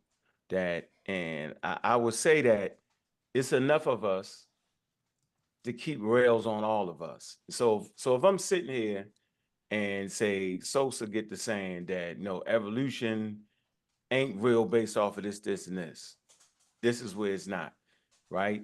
And I let him say that, then I'm just as guilty as him. I'm you know what I mean? Because we riding together, right? We riding to push people towards real academia and real scientific understanding. So if I sit here and let him do that and not deal with that, then I'm just as guilty as him. And you know, I always said about you, you just let people just say anything, right? You let them get away with it. And that's my only pushback. The rest of the stuff you be on, I think you be doing a great job, yo. You just let people get away with the shit. And we can never get away with it. If Sosa say something, Chef say something, especially me, y'all on my head, but you let other people just say wow stuff. I'm like, really, man? I mean, they'd go against the very thing you teaching. And you'd be like, you know, hold on. Was it you, Chef? Wuja, I still ain't answered that damn question. Remember the question? Well, hold on, wait. Before you go too far though, I'm not clear on if you agree with me yet or not. What I just said, I said, do you agree with me that ChatGPT is an excellent tool? It's good for a whole lot of things, and it makes things a lot more efficient for people. But depending on what you're using it for, you have to exercise caution. That's all I was asking you. Oh yeah, I agree with that. But I thought you were talking about the depends on Egyptian what stuff. you put in it. I thought you were talking about the Egyptian stuff. No, I left it open and said okay, I said yeah, depending. No, but it includes that. It includes what that's what I said. I said depending on what you're using it for. So I'm gonna give you an example, right? This was yesterday. I was dealing with somebody yesterday, and they were using ChatGPT, and well, they were using it, but we were talking together on Zoom, and they had their ChatGPT pulled up, and I forgot the exact question because if I knew it, I would tell you to type it in to see if you got the same thing. But they asked ChatGPT about, we were talking about the Egyptian language and stuff. ChatGPT a question, and it gave back some points about the grammar, but it was wrong. And so I had to point out to the brother how it was wrong. And it's like a small mistake that ChatGPT fed back, but it ends up being a big thing. Like it's a make or break with the grammar, as an issue with the grammar. So like I'm gonna give you the exact thing. I mean, not the thing to type in, but like it said that ancient Egyptian as a language is a verb subject object language, which is VSO. Okay. And now that's correct, but that's only for verbal sentences. even though it didn't say that, but I explained that to the brother. But here's the thing. In the example, when he asked it to give an example, it gave an example of an Egyptian verbal sentence. It said, killed the king, the enemy. Killed the king, the enemy. It's supposed to be VSO. So the first word is supposed to be the verb, and that was correct, killed. And then the subject, it says the king. And then the object is supposed to be the enemy. So in English, we would say the king killed the enemy. But ChatGPT said the enemy killed the king. And so it reversed, it messed it up. And so I pointed it out to that brother and everything and whatnot. So I was telling him, reminding him that, hey, although it's a great tool, if you didn't know any better, see, if I wasn't there, he would have taken that answer and ran with it and kept it moving. So that's just an example. That's a minor example. But that's a big issue when you teaching the grammar and the student is, and you're dealing with the grammar. That's like, discussing Spanish and then, ChatGPT giving the wrong thing. That's a big deal. It could be a big deal. So that's why I always tell people, use it, but depending on how the level of detail you and granular you get with it, you got to be a little cautious and make sure to double and triple check. Unless, and then there's times you may not even know better, because that brother would not have known if he wasn't talking to me. He wouldn't have known that was a mistake. Yeah, they say with the language, it ain't all the way there yet, but it's supposed to be. They were saying like it's gonna get better in time as more. I think even Easy Talib was telling us that too. In time, you know what I'm saying? It's gonna get better with it. Certain people got you can get that different program put into your ChatGPT too. Mm-hmm. Yeah, they have add-ons. Other tools added to it that would, other add-ons. They got add-ons. I got add-ons. Yeah. I got add-ons strictly for specific things where it takes out all the noise. Yeah, on mine. Get better. But then at the same time, people better pay for it. Like, that's one thing I tell people: if you're gonna use it, don't stick to the 3.0, the free version where you can't get the latest one. Pay for it so you can always get the latest iteration. So that's another thing. And matter of fact, now I left ChatGPT because I had it during a trial stage, so I was having trouble with it. So, like, for a minute, like it would cut me off. Like I had limited, like I was on a goddamn prepaid phone. It was cutting me off. So I discontinued it. But I go to it now, and now it gives me 4.0 for a particular period now, and then takes me back to 3.5. So 4.0 is actually free for a limited version. Like you get like a certain amount of gigs like on the phone, and then it goes at 3.5 like now. So. Oh, I pay for it, so I got. I pay for it. I got the whole. Yeah, I pay for mine. Yeah, you going cheap, so you. No, I remember I had it before, and we was like, "Go to chat, I put my shit up," and it'd be like, "You can't use it right now. You have to wait X amount." Yeah. You know what's crazy? If like I got 4.0, if I pull it up and then you got, let's say 3.5 or a previous version, we could put in the exact same prompt, and we're gonna get a different. We can get a different response back. Yeah, I think a 4.0 can. Interpret language better. You know what I mean? Yeah. It's gonna be different. So, but the thing with that is, what he's saying though, is that you would give us pushback, but you would let other people make errors or say, for lack of better word, crazy shit, and don't offer no pushback. And then when we point it out, you'll give an excuse like, well, that person can explain it better. No, how about, the clear disagreement? The only person that come to mind that you could be talking about is Asar Imhotep. Yes, exactly. Where's that book at? Chef? I'm not doing that. We've been trying to act. We ain't got that answer yet. Remember? We going on a month now. Well, I'm gonna get you. Maybe not tonight. Well, I swear I'm gonna get you. Well, I'm gonna get you. Yeah, I mean that's oh fine. my That's God. fine. What page is on? 11? 11. And if you disagree with I remember somebody, the page. That's how right? serious it is. Shouldn't y'all on that out before you even write a book together?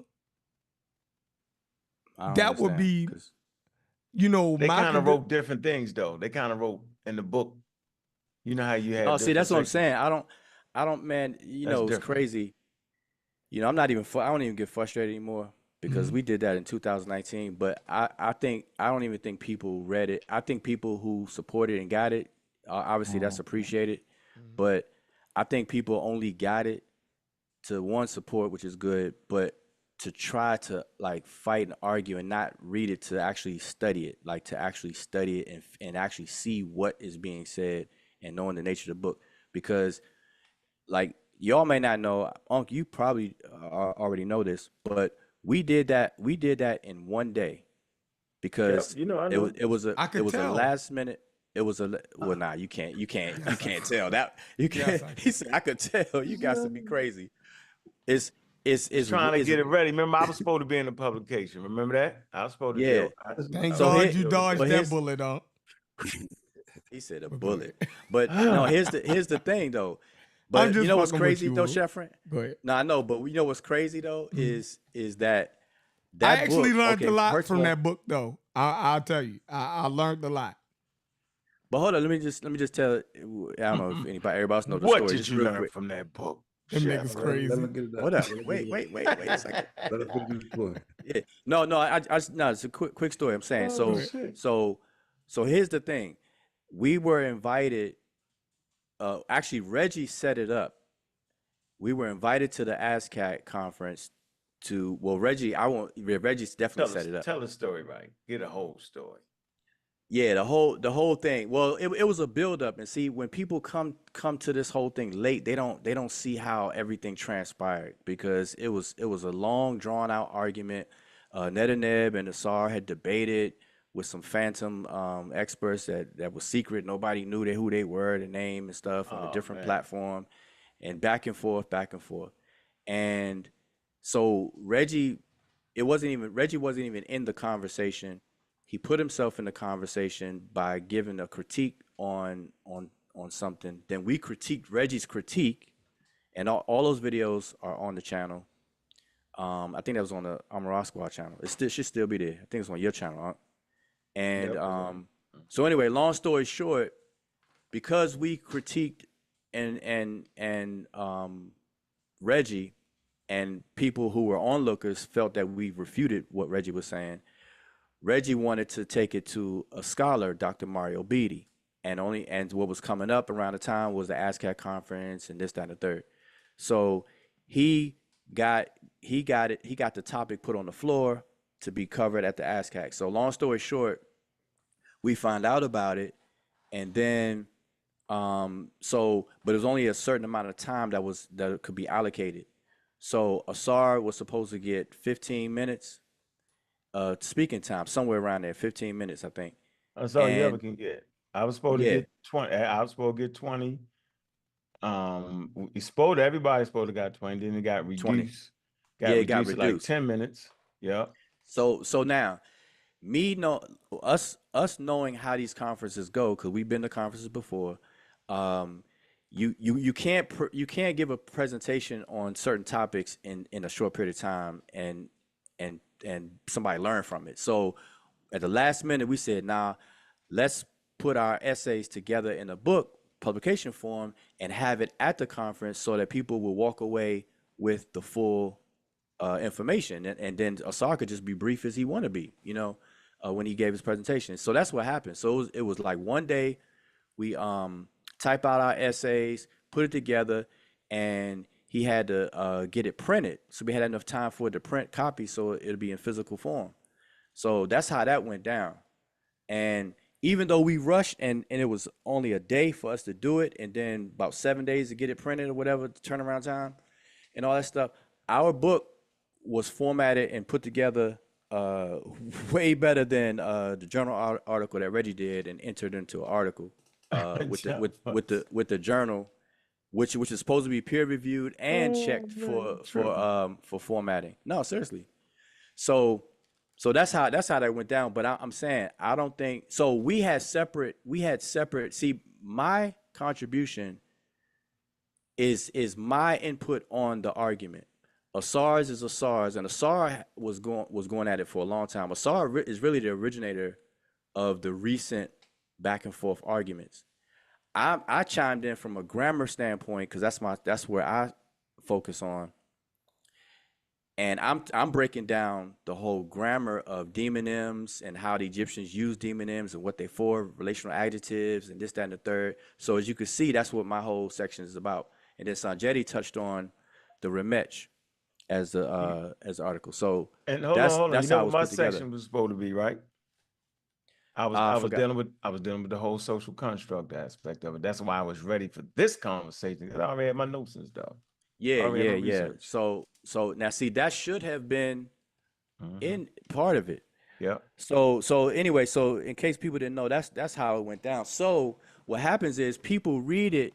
So like for example, what Sheffrin was just saying. When you write it like that, it doesn't, like I can show you a full on. No, you're right. You don't have to agree with the same person. You're right. That does have nothing to do with you. Exactly. So here's the thing. So you just said it. So I could show you a journal right now where two very well respected scholars are like kind of contradicting each other, and it's in the same journal. It's in the same journal. They're saying slightly different things. I'm just saying, period, for that.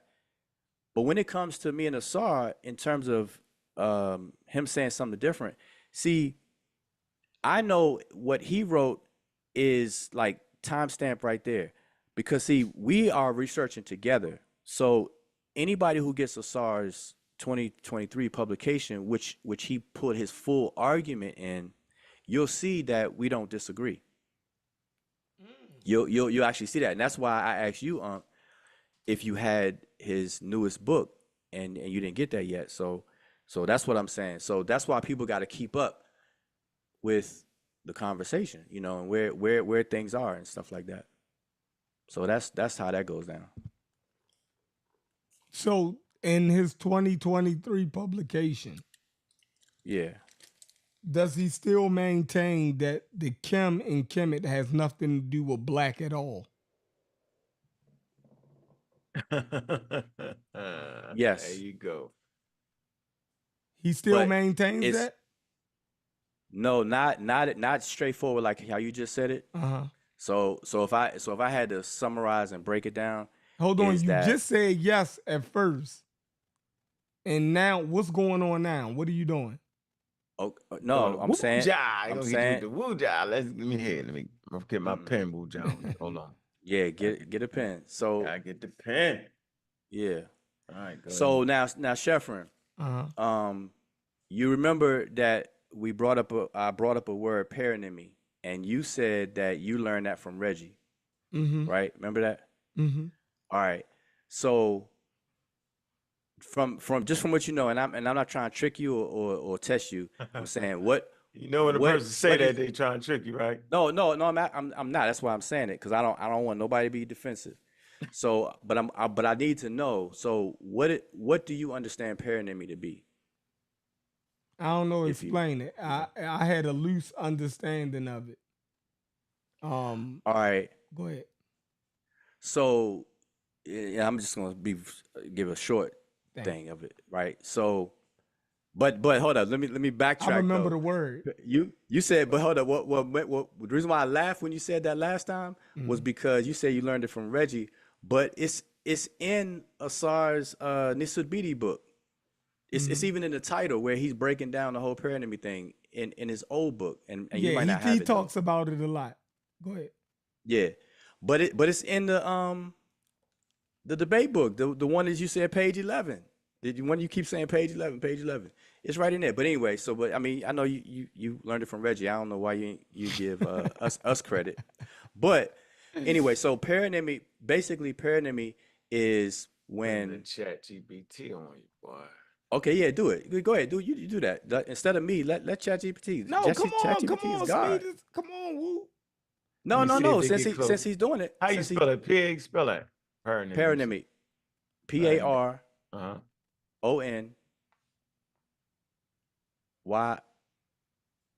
It's YMY.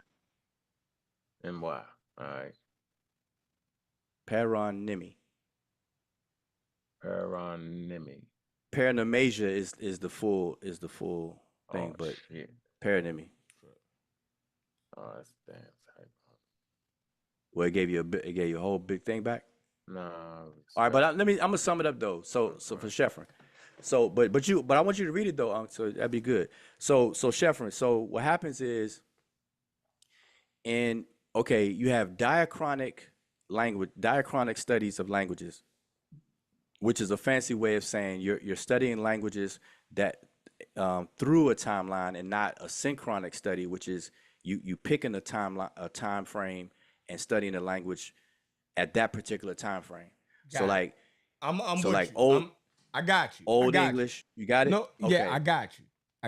Okay. He's right. saying over the 3,000 year history, that word Kim could have took on many different meanings depending on the era that we're looking at it. I got you. Go ahead.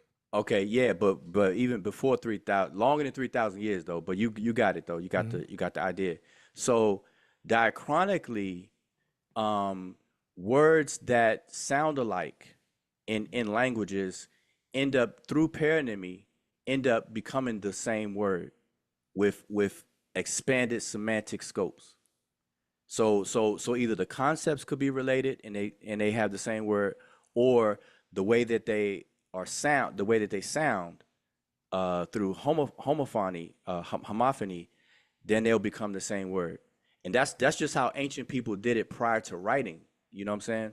Because when you got to think of a world with no writing, that means you have to memorize everything. But guess what, Woo? We read that in the general history of Africa, though. Yeah, sure. What I'm saying is, wait, I don't in the general history of Africa, right? When Sonoran and Diop and them had their law back and forth, right? They had already explained that that word was at one time they explained it as something like a nisba, right? Yep, and over time it became, you dig what I'm saying? So even in that, they kind of explained that it could have meant this at this time, but at this time it meant this. But none of them. They weren't talking about what I'm talking about. No, but wait. So that's not the paronymy. I'm completely. No, not what they were talking about. I'm fully aware of what you're talking about. That's not what I'm talking about though. That's different. So what you're talking about is the relational adjective, aka nisbi, of kemetiyu, that it's a nisbi. And so Sonoran was arguing that it's not kemet as in trying to describe the people as an adjectival form. It's a relational adjective, which is a demonym, which we say today. And it's those who inhabit the place called Kemet. And that's what Sonoran was arguing. So yeah, I'm familiar with that. So that's kind of y'all argument though, right? Well, that's my argument with that specific word Kemetiyu. Yeah, that's what's in the book you have. In the book you have. Right. I'm laying that all out. Yeah. So Sonoran is in agreement with what I'm saying about Kemetiyu. But does back to the Kemetiyu you have anything to do with Kemet? Yeah. Right. So go ahead. Definitely. Go ahead. Okay. So how's the black disappeared? You supposed to be explaining how the black just disappeared. No, I didn't say it disappeared. I'm explaining paronymy, but you were pulling up and I want you to read it, but read what it is. But I'm giving him the principle of paronymy, and he got it. So what I'm saying is that prior to writing, ancient people are known for merging words based on overlapping concepts or overlapping sound alikes. All right. And so Kim, that there's a Kim that means black, and there's another Kim that meant something else that can What? What? It means it's talking about a type of land. Waterland. No, land that does have access to water, though. Where is that? Where can we find this word, Kim? Water that has, land that has access. Because I looked all through the dictionary, so I'm trying to figure out how we missed that, Kim. Yeah, but that's what I'm saying. You're not gonna find it because the dictionary is only gonna be time. It's gonna give a snapshot. It's synchronic. That's why I started what I was saying. So where did you find it? Asking you. Yeah. Where did you find the word? Where did you find the you, word that's not in the dictionary? Through the historical comparative method. That's the whole point. See, this is the thing. So when you're wait, I got it now. Hey, woo. I ain't even gotta argue with you no more, yo. Hey, chef, we got it figured out, yo. We got it. Hey, woo, we got it now. All right, hold on, but let me finish. Yeah, I want you to finish. I know you don't have it yet, though. But I swear. Okay, I listen. You say it though. All right. So, Sheffrin. Yes, sir. When we look at the Egyptian dictionaries don't deal with etymologies. Okay. Are we on the same page? Yeah, because you need the etymology dictionary. Right. Mm-hmm. So there are no etymology Egyptian. Wait. Go ahead. Oh, I know that's my favorite shit. Go ahead. Why? Right. I got a lot of etymology dictionaries. Go ahead. Yeah. So outside of Takis, I believe that's his name, there's no Egyptian etymology dictionary. All right, so we on the same page? Except for the Takis, right? Right, but he didn't do the whole language. He chose certain letters of the alphabet and rocked out. So, gotcha. All right. So so an Egyptian etymological dictionary is non-existent.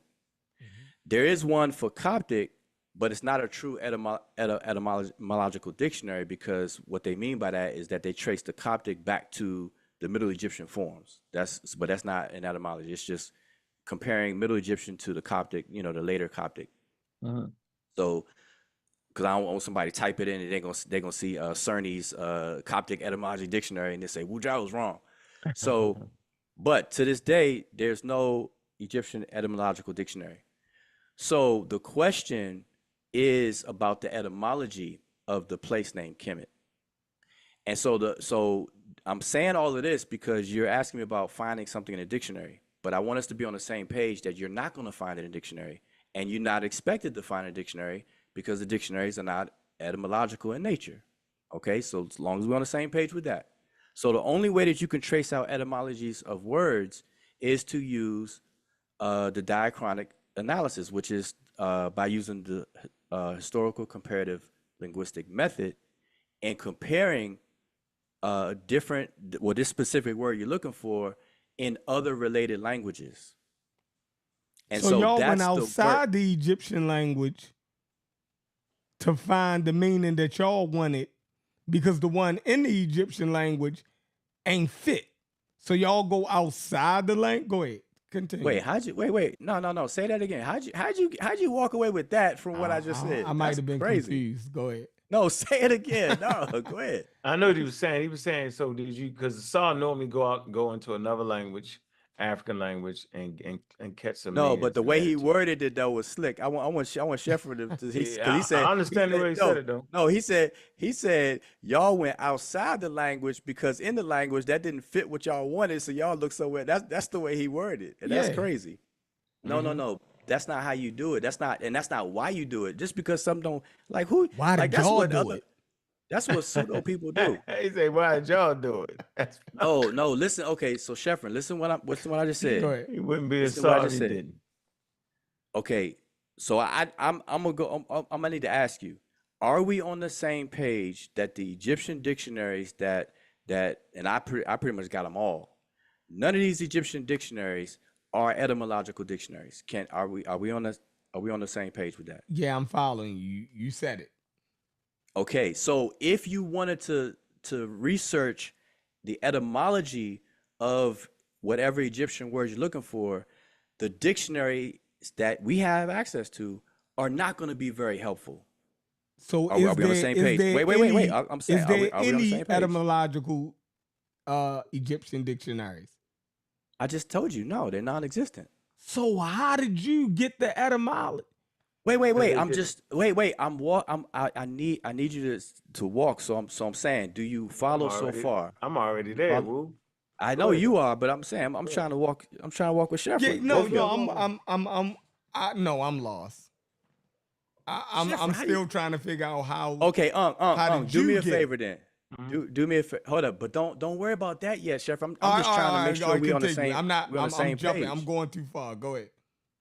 No, but I need to know. Okay, what I'm saying is that if there's no existing etymological dictionaries for the Egyptian language, then how do you find the etymology of Egyptian words? We can't go to we can't look in the dictionary for the etymology. We can go to the dictionary for the meaning in a specific period of time. That's like a good question. Why would you ask me that? No, that's a rhetorical. I'm asking you to make sure you're on the same page. So here, you would hear me use out. this what you call it, the historical comparative linguistic method. That's how you get the etymology of Egyptian words. That's how you trace out. That's the tools you use to go beyond. So now you can start to pierce into the history of these different words. Okay, so what I'm saying is that the only way that you're going to learn about the etymology, or even to double check the dictionary entry that you have, like it's a way to check the entries you have currently, and it's a way to peek into the etymology of all these words, is by using the historical comparative method, because languages don't exist on islands by themselves. Languages are all part of a family of languages that descend from a common ancestor, a common parent. And so if you can look at related, once you establish and confirm the related languages to ancient Egyptian, Afro-Asiatic languages, another one that y'all disagree with. So what languages did y'all go? Go ahead. Wait 1 second. I'm saying, see, you jumping ahead, boy. Yeah, y'all making all kind of problems for yourselves right now with this one. I don't understand it. I'm trying to walk. See, I'm trying to get you. Right now, I'm talking solution based. I'm jogging. Now Sheffrin is running. I'm trying to walk. Right. So here's the thing. So I'm just telling you the process, though, Sheffrin. So once you compare ancient Egyptian language with confirmed related languages, okay, and once you start to do that, you're able to build out the ancestor language, or the parent language, where these siblings come out of. And so that's a whole entire process. I mean, I'm just giving you the nitty gritty, right, but that's a whole process to do that. And that's very detailed and intricate to do. Once you do all that stuff, then you start to paint a better picture of how these words develop and where they come from. Because you can have a single word that could branch out off and have two different semantic meanings or shades. So like I'll give you an example. The word for hand, the right hand, or the right side of the body, can also double up and be the word for the cardinal point west. But if you don't compare and trace that out in the pre-dialectical parent of related languages, you may never pick up on the fact that word meant the right hand, or the right hand side of the body, as well as the west, the cardinal point west. Right. And I'm speaking specifically the word Amenet in ancient Egyptian. So likewise, you could take any word and do the same thing what I'm saying. So I'm just basically explaining the process. So what Asar has been doing was doing the linguistic work, and came across the fact that you have a kim, or a meaning of a word that deals with a type of land, with vegetation and something else, the way that he defined it. In what language? In Well, I don't want to go off the top of my head, but you about to say Chiluba, weren't you? Mm-hmm. Yeah, I know you about to say Chiluba. What you say, Cheetos? What you say, Cheetos? he said Chi. He's about to say Chiluba. Yeah, Chiluba band too. Yeah, Oh, Chiluba. shit. But Hey, now here's yeah, wait. real quick. Okay, go ahead. What's the name of the one you said for the Coptic? It's the Coptic etymological dictionaries. It's by I think it's Cerny is the author's name. Question for you: are you familiar with the Dictionnaire Ethnomique de la Language Egyptian by Gabor Tactics? Did you say Yeah, that? that's what I said. I said Takis. That's the first person I said. Said Tactics, and you said that they didn't deal with what? They didn't do the whole language. They only have volumes for certain letters. It's a I got them. Valiant work. It's one of the I got it says one of the most comprehensive etymology dictionaries for the Egyptian language. It provides the detailed analysis and origin, development, and relationship of Egyptian words. Tactics dictionaries is an essential resource for understanding. So you said they left out some words. a whole bunch of words. That's like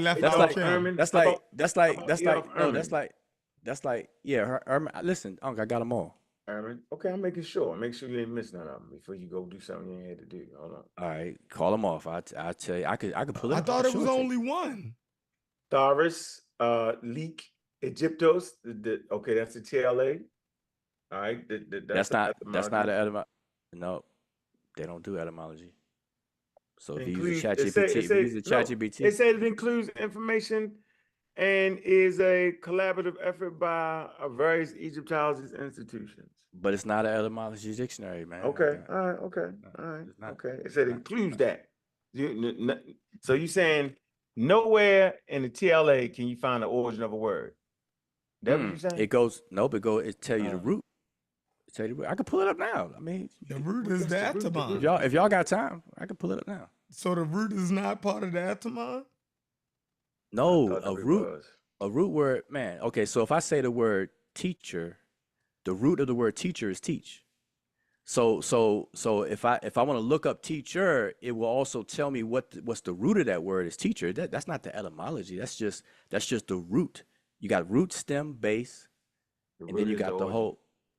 Nah, the root is not the origin. The root is what is the prime part of the word where the word is inflected. So you got teacher, you got the er suffix of agency on the word teach. Teach is the root. That's not the etymology. So I want y'all to understand there's a difference between root. Etymology is gonna be teach comes out of something another language. Yeah, there you go. There you go. I said I said I agree. Go ahead. Okay, Sosa got it. So yeah, I'm just saying a root word is different than etymology. I don't want people to think people think root.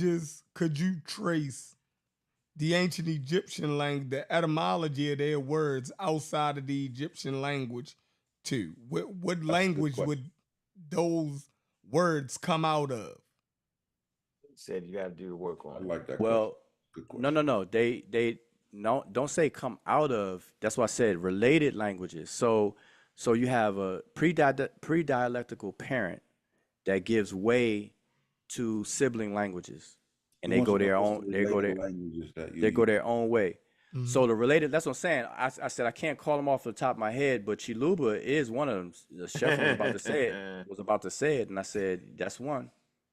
And then there's others. But here's the thing. Look that up. Wait. Chiluba is related to ancient Egyptian. Go on. They ain't gonna have that in the thing. Nah, it's not. You're not gonna see that. Why we can't see none of this stuff? Not gonna see it, yo. Can I ask what is going on here? No, that's what Unc is doing. It's a ChatGPT show, so we gotta add ChatGPT. That's what Unc is doing. So hold on. I want to. You got something, Sosa? Because I know what I want to deal with right now. But hold up, wait, because I'm saying I was saying something, and then Unc, you had said that, and then I'm back to Sheffrin real quick. All right, go ahead. So what I was saying was Sheffrin is that even in the Egyptian language. Why are you picking on me though? But go ahead. No, I'm not. Go ahead. No, I'm definitely not picking. I'm definitely not picking on you. I'm just trying to walk you through it. Okay. So I'm saying even within the Egyptian language, you have the same thing going. So So like there are words within the Egyptian language that are related. They're the same words, but two different dialects within the Egyptian language. And what you'll find out is that, remember, Egypt was two regions that was united. And this will kind of help people to argue against the whole blackologist, the anachronistic argument as well, is that at all times the ancient Egyptians saw what they possessed, what the king owned, as two distinct things that was united together. And what so happens is when you study and you trace out the language, you'll find out that there was two languages spoken in ancient Egypt. You could trace it back to two root languages that were spoken in ancient Egypt. And scholars know this, and they've talked about it for a long time, but there's not much work that's been done in that regards. But this is how scholars explain it. So watch, and you probably be able to chat GPT this. So they'll talk about the Egyptian language going through 5 stages. Are y'all familiar with that? Yep. Okay, so Unk is all right. Cool. So what are those 5 stages? Because I know Unk, we had Old to go Kingdom, Old Kingdom, right? Okay, yep. Not Old Kingdom, but Old Egyptian. Oh yeah, Old Egyptian, Middle Egyptian, Late. late, Yep. and I Two think more. early or something like that. It's 2 more. Two more. Talking about demotic. That's the last. Demotic. Okay, you got one more. We just named it. Nah, Coptic. Coptic is the last stage. Hieratic following that whole thing. Last stage. All right. Nah, Hieratic is a script, so that's not a language. Demonic. So okay, ain't so you know, chumps will keep going. We on your case now. Come on. no, it's not. See, it's not about being on the case. know, Nah, man. this is Come on, good. man. I know. We building now. Okay, now, right. This a build. This a build session. ChatGPT ain't rocking with your loop. I'm gonna give Ain't you rocking with you. heads up. Right. Yeah, I already know. We're just gonna put a red check on that though. We're gonna put a red check. All right, hold on. This is how we do it. We got a report card here. We're gonna put I fold the paper. Red check. Fold the paper. Go ahead. You fold the paper, and we're gonna put a red check on the historical method of the word Kemet.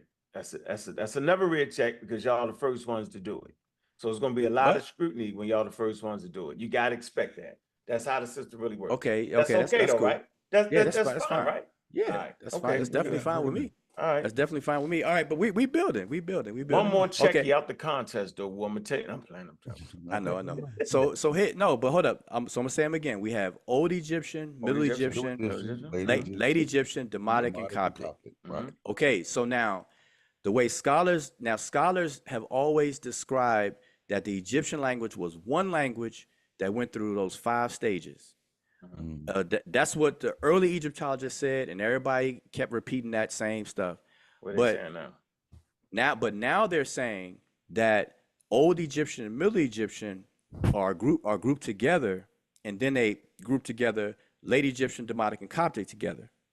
So they haven't abandoned the number 5 and saying 5 stages, but now they're leaning to that Old Egyptian, Middle Egyptian come out of some remote source, and then Late Egyptian, Demotic, and Coptic comes out of a different remote source. So that's how far they're willing to say, and that's what they say in the book. Matter of fact, James P. Allen has it in his grammar book, worded that way. So, and then Antonio Lopriano also, who did a phonological analysis of the Egyptian language, he says the same thing. Okay, so those are the 2 things. But now the reason why they're saying that is because in Egypt you had 2 major influencing groups, which coincides with how the Egyptians saw their kingdom. 2 lands joined together. You had Upper Egypt and Lower Egypt, and then there's texts where an Upper Egyptian didn't even understand what a Lower Egyptian was saying. Like this actual text that say that, where they couldn't understand it.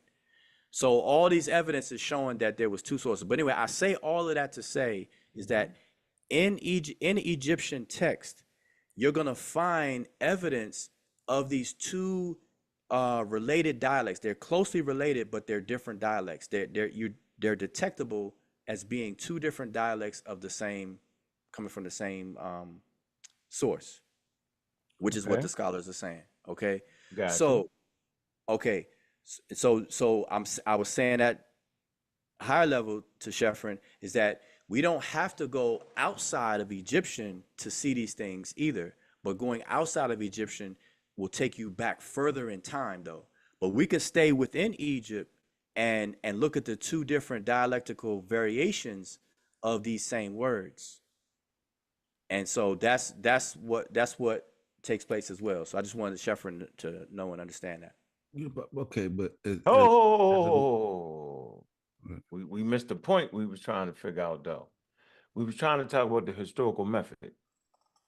Well, you lost me now. No, remember it was about 10 minutes ago. You remember that Sosa? No. Well, when I brought it up? Yeah, we talked about that no, I was saying you use that. No, I was saying you use that to trace out etymologies of words. That is part of the process.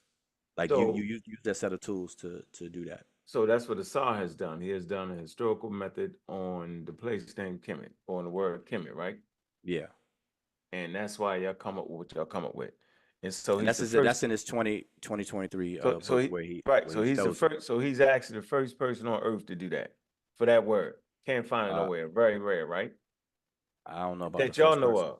So you saying that I know of. But you what? Yeah, I said I'm agreeing with you. I'm saying that I know of. I said I don't know if he's the only one on the earth, but that's the only one I know of. So that's too much to say the only one on earth. But you say based off what you know, based off your literature review, y'all couldn't find it anywhere, and that's why the question was said. Well, ask the scholars that question.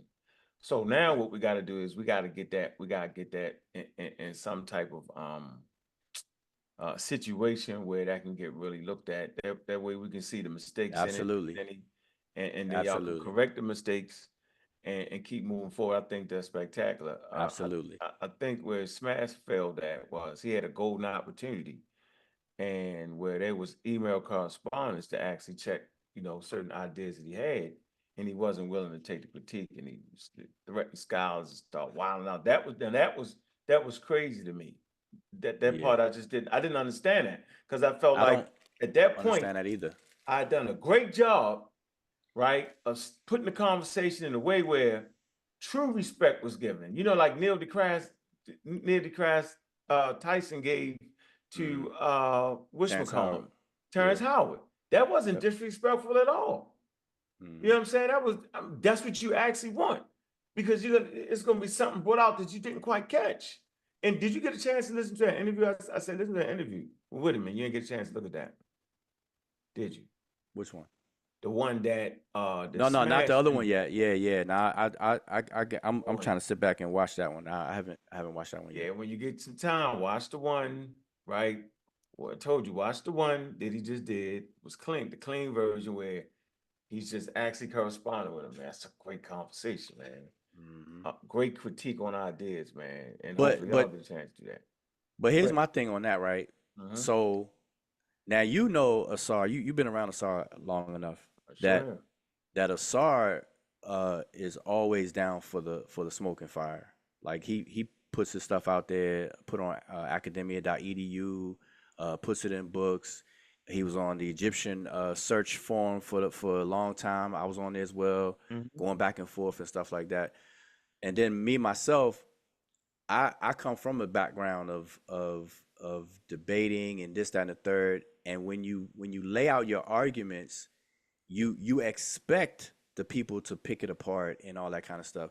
It's only people who don't understand scholarship that will get mad at somebody critiquing or not agreeing with something, this, that, and the third. So when people react and act that way, I can only say that those people are not, and maybe should not be doing this kind of stuff then. That's the only thing I can say. Let me ask a question. Let's do the ChatGPT challenge. All right, because I put Chaluba in there and it said it has no relationship. Yeah, I already said that. With any aphrodisiac, right? So let's want to see if you agree with this part. It said the key differences. Mm-hmm. So it said linguistic roots. It said Chaluba as a Bantu language shares its linguistic roots with other Bantu languages such as Swahili, Zulu, and Shona, these languages are characterized by their noun class systems and an agglutinative structure, right? And then it says phonology and grammar. It says Afroasiatic languages typically had different phonological systems and grammatical structures compared to Bantu languages. For example, Semitic languages like Arabic have root-based morphology, while Bantu languages like Chalupa use extensive prefixes and suffixes to indicate grammatical relationships. Do you find an error in that part so that you would correct ChatGPT on? No, okay. So I already said that ChatGPT is definitely going to tell you that Chiluba is not related to Egyptian, and everything you just said, I already know that ChatGPT is going to say that because No, I I'm did saying, it. yeah, no, you know what I'm saying is, do you see an error in what it's producing? Say, like, yeah, it's saying that, but that's wrong because blase, Oh no, blase, no, no! blah. It's describing Chiluba as a Bantu language, and the reason why Chiluba is considered a Bantu language because it behaves. It has a noun class prefix system, and it has a lot of affixation to it, and so on and so forth. So yeah, it did. So you There's agree nothing that's wrong with that. correct? That you think so? That part is correct. But that's a general description of Bantu languages. So, but yes, the answer is yes. Yeah, but it talks about the but it says that one uses a root-based morphology, right? And while Bantu uses more prefixes and suffixes. So you think that to indicate grammatical relationships, was showing like this is the disparity between the two different languages. Well, no, Bantu languages have roots. So when it says that, you got to understand what it means by that. So what Ban- does it mean? What it says? so like for example, if I say the Bantu word Nita Sema, Sema is the root word, but Ni and Ta are prefixes on the root Sema. So you're So you're not Bantu going to get languages a have root-based morphology. That's what you're saying. Check that. That's what you're well saying. but see when ChatGPT is describing root-based morphology, is different than how they're going to describe, let's say, Arabic, where Arabic roots, because Arabic roots go through 19 conjugated forms. And so you got to see if you don't know these things, then when ChatGPT says what it says, then you may take it what it says and then not really understand how it applies or not applies and whatnot.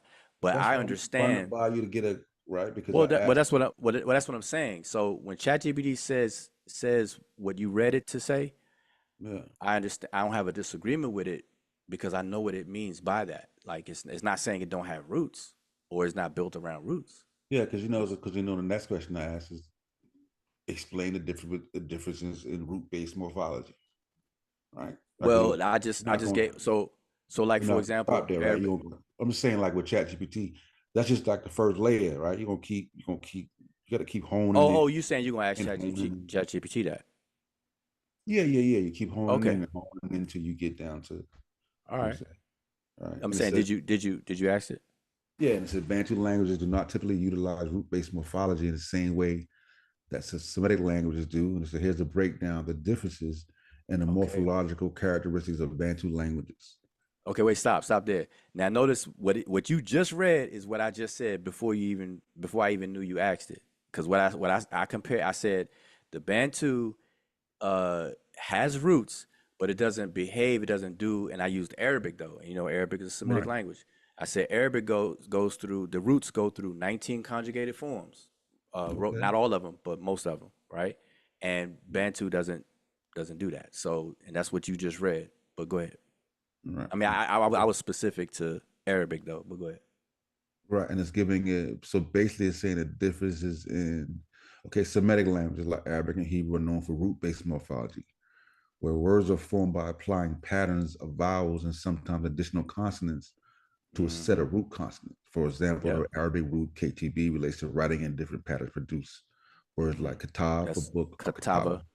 Mm-hmm. Right. And it says the Bantu Uh-huh. language morphology has agglutinative nature. Bantu languages are Mm-hmm. characterized by agglutinative morphology, where words are formed by stringing together morphemes, Mm-hmm. prefixes, infixes, and suffixes that each Exactly. carry specific grammatical meaning. For example, in Swahili, a Bantu language, like the word Nina Kupenda, I love you, is formed from ni, na, present tense, ku, object prefix you, and penda, love. So it's given a breakdown Mm-hmm. as to how they're not related, and then how do you get around that? So is the disconnect is saying that, well, the Egyptian you asking me this is now? not. Yeah, I'm asking. Is the difference go ahead, saying that because the Egyptian language is in the wrong family, that's why it's coming that way? Because Egyptians are not supposed to be in the Afro-Asiatic realm? Like, how do you fight against Yeah, that? you hit it right on there. So all those people, hold on, let me, okay. I want to answer the like, how do we, go ahead. Go ahead. How does he fight against that? Okay, so all right, first you have to understand that everything you said, everything you read was like, I don't have no problem with that, and I was kind of saying it before you were reading it.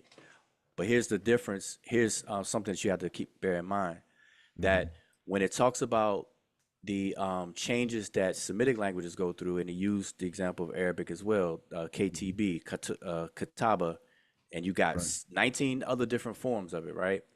But now how it is realized is by vowel switching. Now here's the difference. The ancient Egyptian language didn't document their vowels. So people don't know if there's vowel switching and things with it. They don't know if it's vowel switching and things like that, but yet they stack it with the Semitic side. But they don't know. Now you could chat GP that. Are the vowels included in the Egyptian? But we know that. We know that. We don't have to even look. Okay. No. Okay, so that's good. So that's why. Wait. Hold on. Let me just finish. So what I'm saying is that there's that presents a problem for researchers, for people who are diving deep, because now you're faced with, okay, you got the Semitic languages that do the merry-go-round with vowels that form the 19 conjugated forms, but Egyptian, you can't detect that. So now let's fast forward to the Chilu or the Bantu type stuff. The Bantu is more agglutinated, like you said, because it has morphemes that are affixed on the root instead of vowel swapping and stuff like that. Yeah. Right. Those are affixes, right? So you got pre, in, and suf. Right. So now those are realized more in an agglutinated form. Now we could detect that because Bantu languages are still spoken today, and the whole nine. Like, so we got full access to that. We got Bantu speakers that live with us. You know what I mean? And so we know that. But when it comes to ancient Egyptian, we're handicapped. And so the problem would be to say something that, while you don't know, but then still come to a conclusion. So that's the thing. So right now, because the vowels are not detected, Why who don't know, Wuja? you just said that we know that the vowels are not disclosed in the Egyptian script. Yeah, so you're saying that the metaneta may have a agglutinative nature to it? Yes. And we can see that by comparing what I said earlier, the two internal dialectical variations of different words. So I mean, if you want, I can give you an example. Yeah, I'm just walking through it because, like I said, no. I'm saying we're building. So I'm saying I could give you an example. So hold on, Woo. So you're basically saying is you got to take the word Kim and put it through the historical method, which nobody has done.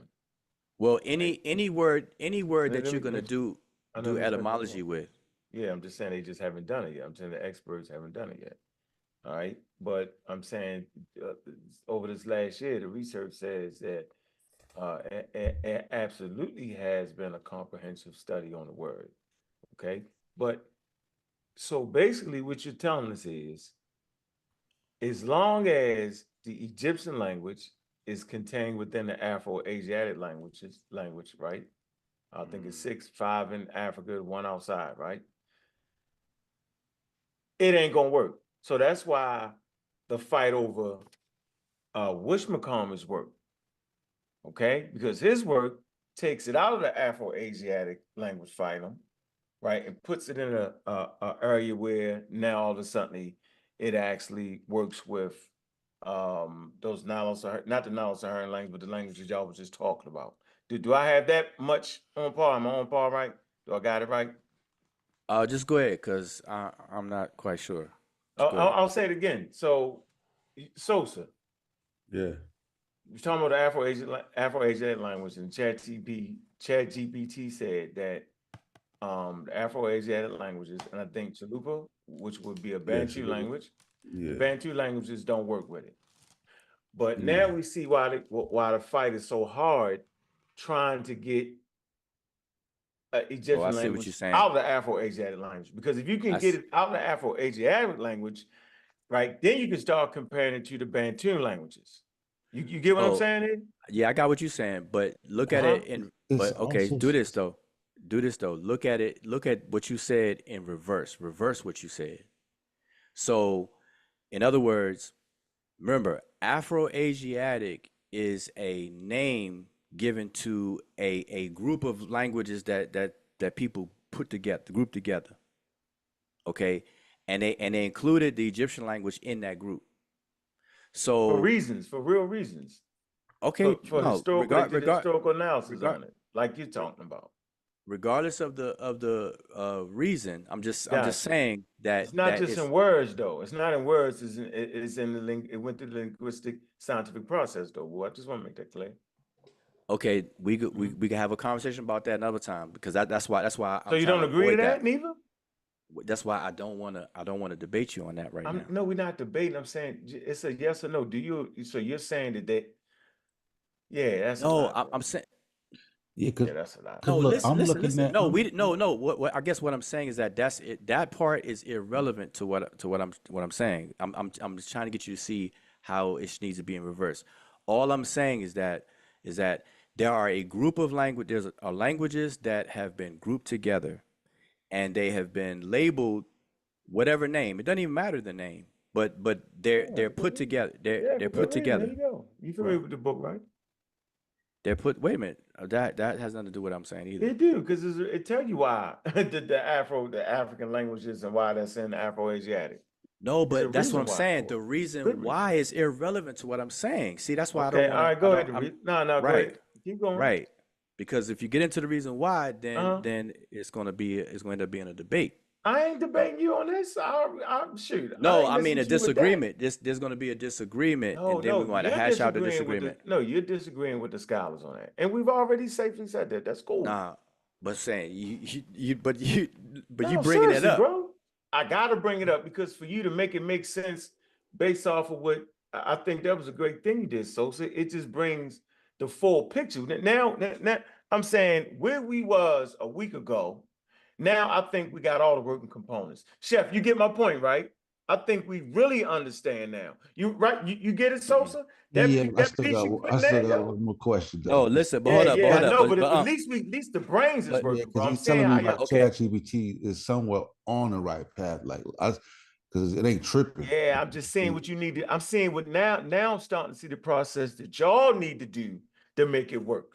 Wait. It's better than I was last year. I'm saying that's what I don't want. I want to ask you one more question about syntax when you finish. Okay, so this is the thing I'm saying. Without getting, because we can have a conversation. And I would love to have that conversation about. You keep saying that these groupings were done through the based off what the experts say, not what I say though, Will. No, so I don't want to do all that. Wait. Just say they didn't do it. You get my point? I don't. Not based off what I know, not based off with all available. Listen, we're building. That's all I was saying. I know. That's all I'm trying to say. I don't want you to think I'm debating you. It's not my words. I got great books on the subject, bro. I got email correspondence with linguists. You know what I'm saying? Russian linguists and all that, and that's what they say. You get the point. That's all I'm saying. So we don't gotta. No, I don't want to. I already know y'all think it's trash. Okay. Yeah, I get it. They messed up. They didn't do it. I swear, yo, I got that. Matter of fact, I'm understanding. But let me just finish. Go ahead. Because you're explaining yourself, and I'm truly telling you don't have to. Like, okay, I won't. I'm not saying that. When I say you saying, I'm literally saying because you're saying it tonight. I'm not saying that it's coming from you. Okay. So I don't want you to feel like you gotta explain yourself. Okay. So all I'm saying is that for that part of the conversation, I would love to have a future conversation about the whole historical comparative method being used to group these languages together. But I don't want to. So I'm tabling that. So I don't want you to bring table it up. that. I'm up for that conversation. Okay, so let's table that. We can table that. So what I'm saying right now, I'm trying to deal with what Sosa was asking and stuff. All right, go ahead. But you had said something that's important. So I'm saying that look at it in reverse, because you took what Sosa was saying and you made a comment about it. You were saying that's why the fight is on to try to make the whole Afro-Asiatic and try to pull Egypt out of that and put them into the Bantu thing because of ... Right. Yeah, okay. and geography now and all that. So now we're Am I back wrong? to where we were. Now we're Is back that to where is that a bad wait. statement? All right. Look. Now we're back to where we were. Wait. But hold on. I'm trying to tell Unc to that he has to do that in reverse. I don't want to do it in reverse though. I want to keep it where you. No, Well, I gotta do this it is in what reverse. okay, I wouldn't do that. Boy, if I could just say it. Go ahead. All I'm saying is that if you compare the Egyptian language with X number of languages, and you're using the appropriate linguistic scientific method for doing that kind of work, whatever comes out in the wash is what it is, right? Absolutely. Okay. So once that's done, then you know what you can use versus what you can't use. Right. All right. Okay. So long as we had it, so we on the same page with that? Yeah. If that's All done. right. So all right. Bantu language. Go ahead. The Go ahead, syntax, right? Typically, Bantu languages, the syntax typically is subject, verb, object, right? But with Afro-Asiatic, it's verb, subject, object, or subject, object, verb. Do you agree with that? Yeah, with Semitic. You said Semitic, right? Yeah, other branch Semitic language often, Yeah, but Egypt's not a Semitic language. We put the meta in, but Egyptian, like we already know, but it is verb, subject, object. We already talked about that, right? No. Wait. I'm just saying, slow down a little bit. But I'm saying, see, what you just said is true, but I just want you to notice what you said. You said I got that. The Bantu is whatever form, but then you said Semitic. But we got to remember, Egyptian is not a Semitic language. Okay, got it. Now I'm talking about the ancient Egyptian language. Is it also verb, subject, object? You asking about the Egyptian language? Yes. No, the Egyptian language has non-verbal sentences, so you can't. Well, it's not verb, subject, object. No, the verbal sentences are can be reduced to verb, subject, object.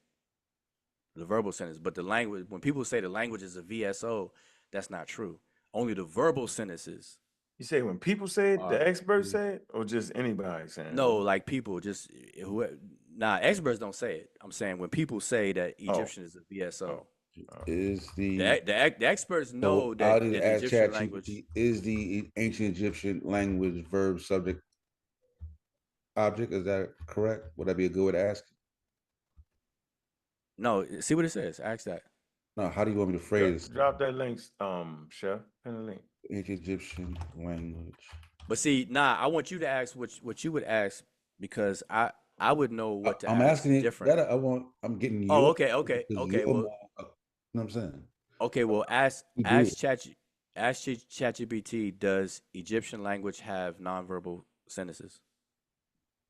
Okay, we can agree to that, but we're talking about the one that's verbal, right? We want to get the one that's verbal, right? Well, I already said the verbal. Wait, does Bantu language have nonverbal? Not sure, but yeah. So let's not even do that. Let's just do what we got. No. But if you already know, like what I just said was Egyptian has nonverbal sentences, but the verbal sentences can be reduced to VSO. Yes. So are you saying that yes? So I'm saying you make it. Well, we agreeing or disagreeing, because I can't go forward to that. Because I'm saying no, because you start over, because verb object and one of the verb. The part that confused me was when you said that, but you brought up Semitic. From Semitic. Okay, that's what I was saying, but I was familiar with you also saying verb, subject, object in terms of the ancient Egyptian language. For verbal sentences, yes. Right, but the same thing. But The Bantu language verbal sentences are subject, verb, object. No. Okay. I'm asking. Is that correct? I think that's what you said before. Yeah. But that's that's contradictory to each other, though, right? If one is subject, verb, object, and the other one is verb, subject, object. No, that doesn't matter. Two languages can be related, but their syntax can be go through swapping. That's not a criteria for whether a language is related or not. That's crazy. Okay, because the question was, I asked it.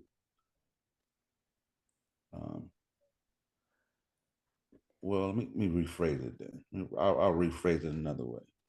No, but you understand what I'm saying? I'm saying the syntax deals with the outside of the word economy of a language. So it deals with the word order mainly, right? So the order can switch. Like you could have two languages that are truly descended from a parent language that do swap their syntactic orders. That's a given. So now I don't know the reason you asked that, but I'm saying if you understand that, then I don't think that question is even worth asking.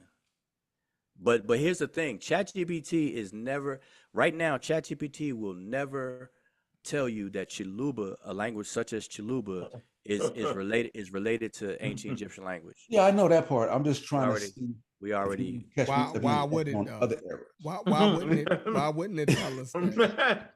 That's the question. Hell. How many? Wujah, how many books can we get on the Chiluba being related to the Egyptian language? Is it any books on that, or that's just the work y'all producing so far? Say that again. So that Chiluba language, has any experts weighed in on that, or just y'all? On what? What about it? Chiluba being related to Egyptian. Man, I don't even know. No, you said it. You said it. You said Chiluba is a Bantu language spoken in I think the Congo. So that are there any material that we can? Is there any material that we can read to say that the Bantu languages are? So why find a remote crazy language somewhere and try to connect that to ancient Egyptian? No, this what y'all. Even when I put it in, that's like where that, it gets scammy at. Even when I put it in the asking how it different. You said scammy. I ain't heard that word before. That's funny. Asking how ancient Egyptian language and Chiluba differ, it still goes back to the syntax. It still goes back to verb, subject, object, and subject, verb. Yeah, but you could, but listen, Sosa, you can ask ChatGPT about two languages that you may already know that are related, but have different syntax, and it's going to say the same thing. But hold on. What I'm saying is that it's going to not related. What I'm saying is but this is not your argument, though, Wu. This is a Saw's position, right? It's his too. No, he don't. I thought he was just explaining how. I mean, I thought okay, we were doing good. We were building, right? Mm-hmm. And so we had to syntax though as an example of that's what I'm saying. So you said so that definitely would be an error in ChatGPT because it's using syntax as it's not. No, listen what I'm saying. It's using that to give an example of why it's not related. That's one of the examples of why it's not related. But this the same nigga that said it's related to the guy that the Chiluba was related to the Sumerian language. Something crazy is going on here. Okay, look. So and my man Wu is sitting here. I'm calling Sosa Chiluba. Sosa. Do this. Okay, look. So Sosa, let me ask you a question. Somebody doing crazy linguistics. I'ma just say it. Hey, listen, I thought crazy work. Hey, we doing good. We building, right? We building. So Sosa. No, you tricking us. We doing something. I don't know. We building, but we working. Nothing that you saying we can't pull this stuff up nowhere. Hey, you went to right, but are you? But you said there's only one etymological dictionary, and it don't have it in there. Don't be scared of that. Don't. So ancient Egyptian also related to Swahili, Zulu, and Xhosa. So wait, I'm asking you. Wait, Sosa, I'm asking you another question, right? And Sumerian. Hold up, I'm asking you an important question for my information's sake, right? I got ChatGPT now. We can add ChatGPT. ChatGPT. Okay, but he already told you ChatGPT can't help you right here. This is above ChatGPT. Tell him, Wolf. So Sosa, yeah. Prior to using ChatGPT right now, I want to know if you know this from your dome right now. No, I ain't a dome nigga. No, I'm straight AI. The answer is no. No, I know. I'm saying you can use it. You can use it, but I'm trying to see if you know this already first. I don't care if you use it, but I'm asking you this. Mm-hmm. How do you determine if two or more languages are related to each other? Using the historical method. Got me. I gotta ask ChatGPT. Okay, use the historical method. No. Right here. The mass comparative method. No. You see. I don't mind you using it. I wanted. I told you no. Yeah. Okay. Right. Yeah. If two, I would use the mass comparative method. Two or more languages are related. Use a saw, it's easy. I can call them up. Hey, bro. It's working so far. Hey, what's that? What's that? Cherries? Yeah, that's it, man. That's the. Ooh. Yo, hey, that's crazy because I just ate a whole bag of those things. Yeah, me too. I ate a whole bag of the other day at work. Man, I had a bigger bag. I'm sorry. Go ahead, Sosa. Say it again. Them motherfuckers be like $25. Yeah, it's crazy. That's why I ain't sharing them. Nah, you gotta catch them on Saturday. Said cognates. Look for cognates. Reconstruction of proto. Wait, can you share your screen? Please don't. Are you able to do that? We building now. I mean, we've been building the whole night, so let's keep it building. Y'all just got a lot of stuff y'all came up with, though. I'm gonna give y'all that. I don't know what we building. Y'all spectacular. Can you see it? We building. All right, there we go. All right, go back to your question part. It says they gave you all that? Yeah, we got the hype. Okay, there we go. Wait. No, I'm gonna see what you asked. You said, how do you determine if two or more languages are related? Okay, good. It says determining if two or more languages are related involves examining various linguistic features and using methods from historical and comparative linguistics. Bam. Okay, there you go. Here are some key steps and critical criteria used to determine language relationships. One is a comparative method. Now check this out. See, these are important things. So Sosa, since you asked that, make sure you save this chat, right? Chat stream for your notes. It says a systematic sound correspondences has to be done. It has to be regular and systematic. Now they didn't put regular, but regular is a very key word. It says identify regular sound correspondence. Yeah, but I'm saying the stress, but comparative stress regular and systematic, those two words, right? So systematic sound correspondences identify regular sound correspondences between languages. For instance, if a specific sound in one language consistently corresponds to a particular sound in another language, in cognate words, this may indicate a historical relationship. All right. Okay. And then go down to the next bullet. Cognates.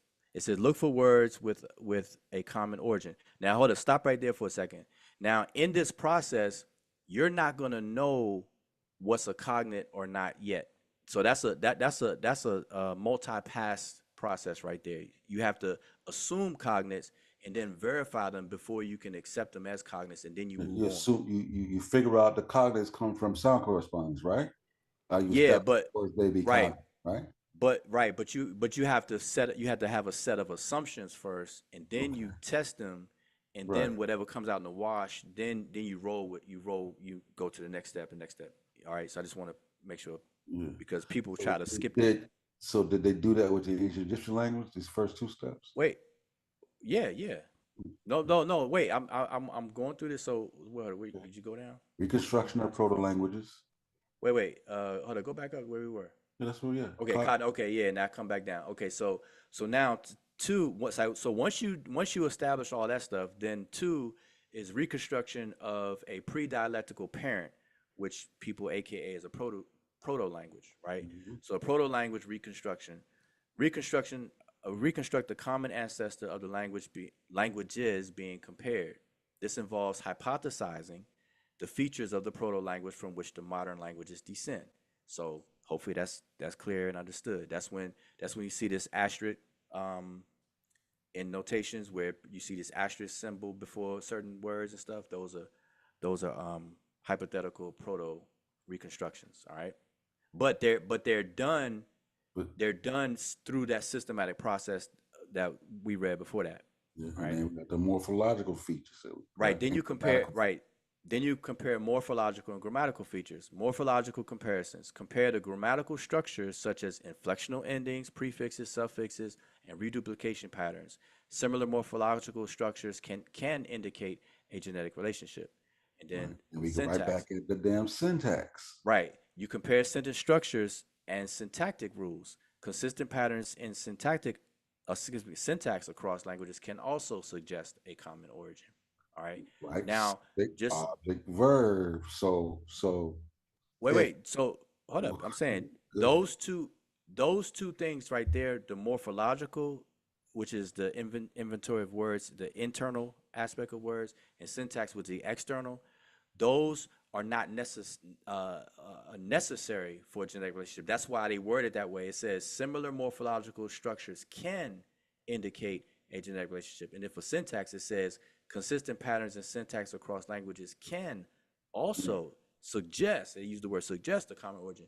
So just know, comparatives know what. Yeah, it's not the end all be all. Yeah. Okay, now go down to 4. I get it. But it's part of the process, right? You don't just be like. Definitely, most definitely, absolutely. It's part of the process. You can't skip none of this. None of the things that we're reading, you can't skip it when you're doing these processes. Lexical similarities. Lexical similarities. It says core vocabulary. So then you have like what they call a swash with these core vocabularies, and you choose. Well, let me just read it. Compare basic vocabulary items that are less likely to be borrowed, such as pronouns, numbers, body parts, and natural objects that are known to those specific people in this specific area and stuff like that. Significant similarities in core vocabulary can indicate a genetic relationship. So you definitely go. Often indicate. Oh, often. Excuse me. Often indicate genetic relationship. So that's a key. That's key very point key. in the process. Yep. Yeah, often in there. That's pretty. Yep. Prominent. Phonological patterns. Phonetic and phonological features examine the sound systems of languages, including phoneme inventories and phonological rules. Shared phonological innovations can indicate a common ancestry. And then they give an example. Too, right? Historical evidence. And then number 6, historical. Now remember, all of these have to be addressed in doing this kind of work. Okay. Right. All right. 6, historical evidence, written records and documentation. Use historical texts and records to trace the development of a language and their relationship over time. Bam. Now, that would be similar to early, middle, late, the modern. Yeah. All of that's included. But now, hold up, just to make a comment about number 6, it should be obvious to everybody that prior to writing, you can't apply what number 6 said. All right. Because you got to have documentation. And so prior to 5,000 years ago, there is no writing. All right. So when you go back before that, then you're relying on the other aspects. All right. Just so everybody know. And then it just goes on. So then it just finishes. All right. So. Yeah. So what are you saying that's missing? Like, because so ChatGPT is rocking right now. You ain't pretty much got no issues with it. No, not at all. I'm saying that's why I told you should save that. What do you think was not done? Like, what steps in this process was not done with the ancient Egyptian language? Like, what did they miss? Well, it depends. Well, in terms of when the languages, I'm saying we could have a future conversation, but I'll say this right now. When the languages of the African continent were put into their larger groupings that we call phylas, that process that you just read, all six of those things was not done. Right, but they did some of it, right? But there's particular ones you think there. No, smaller. Wait. Not when they first grouped them. Remember the the work is a ongoing thing among scholars who are coming in the field and out the field, retiring, dying off, and what did they use when they first grouped them? What was the process they first grouped them? Well, that was the mass comparative method, which is not even shown on here at all. And the mass comparative method was used. Yeah, not at first they ain't do it, but we ain't talking about not at first. We talking about now. No, but that was his question. No, that wasn't Sosa's question. Sosa asked. It actually was. He wanted to know. Sosa just asked me. Did they do it now though? I'm gonna tell you right now, they did it. Well, that's what I just said. That I would love to have a conversation with you about that in full. They did it though. Woo, come on, Woo. Okay, that's what you say. So it's just like they put a spaceship on the moon. Come on, yo. He could type that in there, man. I got a whole thing on African languages and African linguists. Yeah. No. Hey, Sosa, I wouldn't ask it that way. What was you asking? Right, wait. What was let me see what he's asking. What was the first thing they used to ancient Egyptian? Okay, go ahead. Finish what you were asking. I'm not trying to stop your flow. Okay, so you asked, what was the first thing they used to classify the ancient Egyptian language?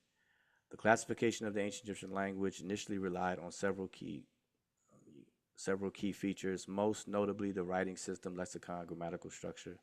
Wait, you gotta go back up. Go back up. That's it. Grammatical structure. Here are the primary factors that were used. Yeah, see that's not gonna give you that definitely will not answering the question. Ask was a comparative historical method used, yo. No, ask something. It's down to comparative method later. It's getting the it's saying comparative method was like this fifth. Mm-hmm. This is grammatical structures, grammar and syntax. No, but the way you asked that, what you ain't. The way you asked, you got Tell a me good why you answer. want to ask it. Tell me why you want me to ask it. Well, what do you want to know though? Because what I'm thinking you want to know is not. You know I want to know. Ujo, I just asked you.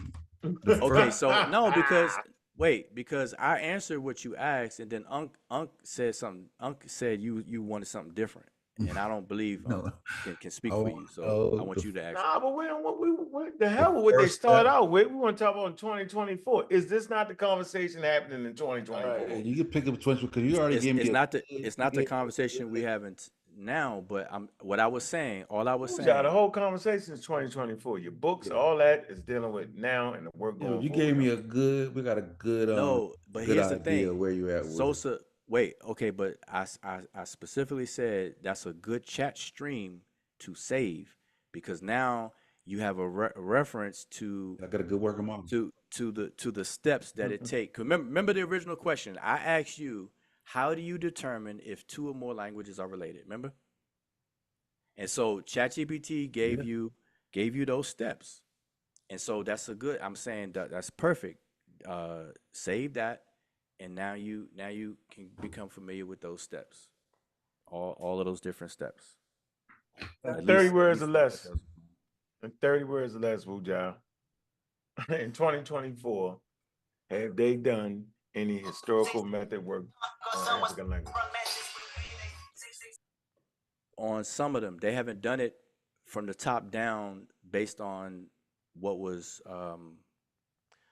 put forth by Greenberg. So as far as Greenberg's categories, no, they have not done from top down. But on some of the smaller groupings, yes, they have. And you see that in the linguistic literature all day, every day. So again, we can have a full conversation where we could talk about the whole shebang, in the future whenever you want to. Yep. But here's something important. I don't want to miss this. I don't want you to miss this. So that process right there. So now here's my question: if somebody comes along and utilize those steps that Sosa just graced us with, and they compare. Remember, the question was, how do you know if two or more languages are related? So let's say you take Egyptian, that's one, right? And now you want to compare it to some other languages.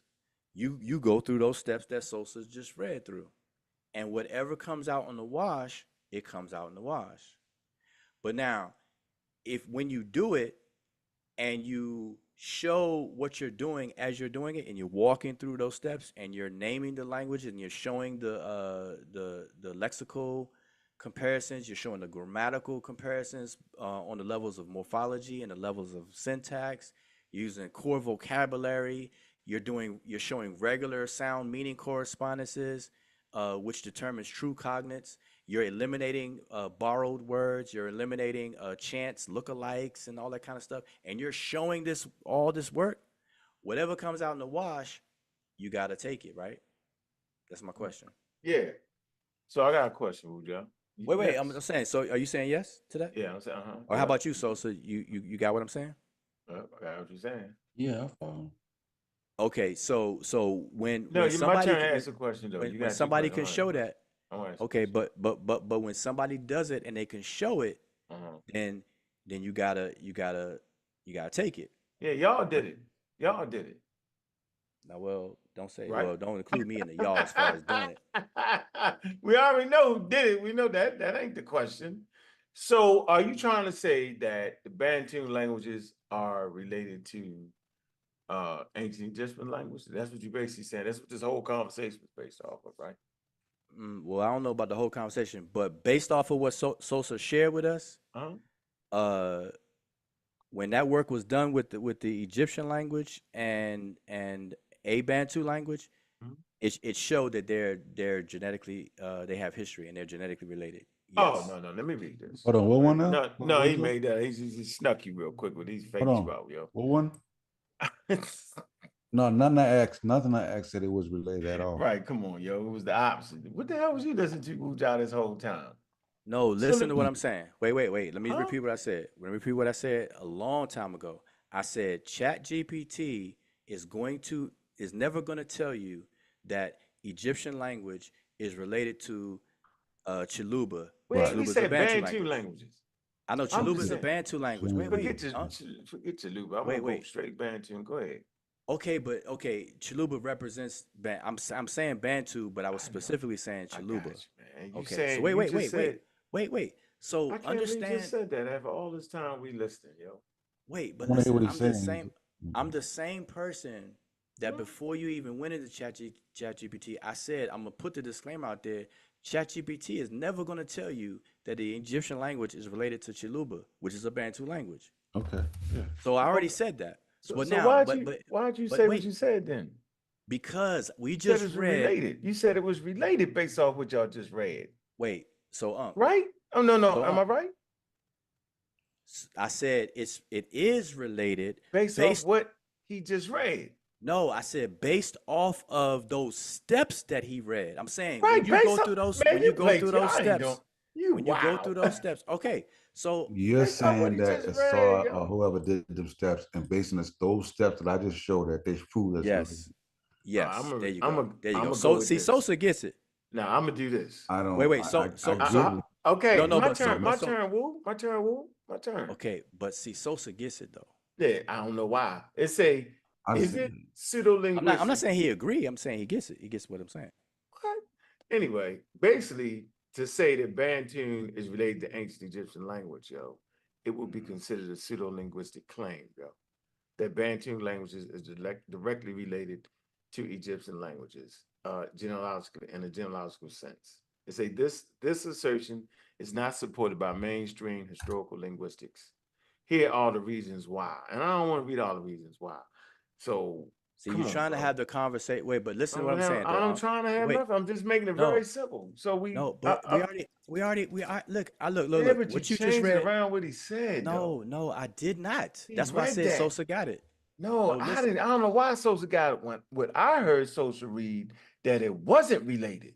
Okay, so now I'm gonna move I don't know how. Wait. So I'm gonna move to you. Say that. Okay, I'm gonna move to you now. Right? No. Whoa. I mean, hold on, Sosa. Did you? By you reading any of that this last 35 minutes, did you think the two was related based off? No, I didn't say. See, that's what I'm saying. He's not saying that they're related. Exactly. Thank you. He's saying what? And he's saying that basically that those steps that I showed, he's basically saying that Asar has went through all those steps that I just read and proved that they're related. Like I don't agree, but that's what he's saying.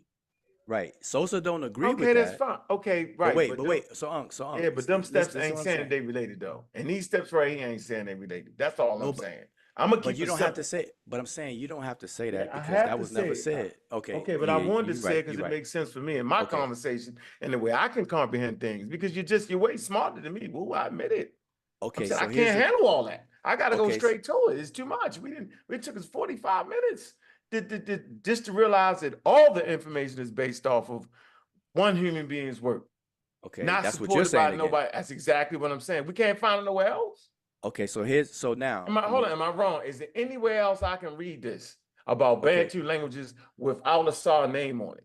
Is that a possibility? If it is, give it to me in English, and I promise you I'll read it, bro. That's all I'm saying. That's fair. Well, you haven't man. even read his though. But all right. But here's Because my question to I you. don't trust it. I don't trust it. I want to do Okay. it. I got you. I want to, like studying Christianity, I got yo, you. never study Christianity from the Bible.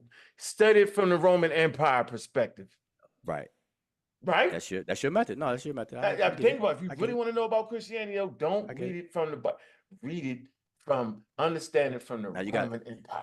You got to read it from both. See, that's my method. No. You got to do both. You got to do both. No. You want to understand it, right? That's crazy. It's not crazy, bro. It's absolutely not crazy. No, because you have the Bible, to because the Bible is. I ain't trying to have no Bible conversation. All right, okay, bet. You about to pull me into a Bible conversation. All right, let's get out of it. But hold up. But wait, so Unc. Yo, jumped off there. So hold up. So Unc. So listen, I'm gonna back up a little bit. We don't got to. I figured it out, yo. No. So because you said you felt the need to say it the way you said it for your understanding. So let me just say this is clear, yo. I like to be clear. I don't like to run around the mulberry bush and come back. The holes in the jacket. So let me okay. Well, let me say what I feel is necessary to say then. Okay, what? So here's the thing. What? So as Sosa read with us, in order to determine if two or more languages are related, you have to go through a process, right? Mm-hmm. Okay. Now, Sosa never read anything saying that the Egyptian language is related to Bantu languages. He never read anything like that. Okay, so I want to make that clear. What Sosa did read for us was the steps that are necessary to determine if two or more languages are related. And so what I'm saying is that when those steps are done and done properly and the work is shown and you're showing each step of the way on the languages that you're comparing, then whatever comes out in the wash, you have to accept it. You have to take it. Right? Are we on the same page? Not from Asar. I want to take it from somebody else. I didn't even mention Asar. I did though. I did though. I know. I want to see somebody else do it. No, but that had nothing to do with my question then, because you're injecting. I agree with you. No, but I agree. I want to see. I want to see somebody other than Asar do it. I know, but first that'd be better for me. Answer my question though. I agree with you. Yes. Okay. So as long as you can see that work being done each by step somebody of the way, else other than Asar, go ahead. You got to add that in there. It's important. No, you do. Yeah, I do. Right. Okay, I got you. Right. Makes sense for me. So if I ask ChatGPT, ancient Egyptian language and Bantu languages or Chiluba have the same morphological and grammatical features, would ChatGPT agree or would it disagree? It's gonna say no. That's what Wuja said. You already know the answer. So ChatGPT don't know enough yet. So Asar gotta download his work in there first. So Sosa, I'm gonna make this very clear to you. ChatGPT is not gonna be none of it. Not gonna agree with nothing. But none of it. God, nothing at all. Like, how about Google and the partridge in the pear tree, boo? I'm trying to throw you a lifeline. Like, God damn. No, don't throw me a lifeline. But because what I want you to understand, I want y'all look before I get off here. Y'all gonna understand one thing. Y'all gonna understand one thing. Y'all gonna understand one thing. Hold up, wait. I want to make sure before I leave that y'all understand one thing. I already understand it. But nah, you playing around with it. I'm not. Asar did it. I already know what the answer is. You playing around with it. Asar actually did it, yo. No. See, let's leave Asar out of it. Can you do that? He the only one that did it. It's impossible to leave him out of it. I know, but can you leave him out of it though? How when he the one that did it?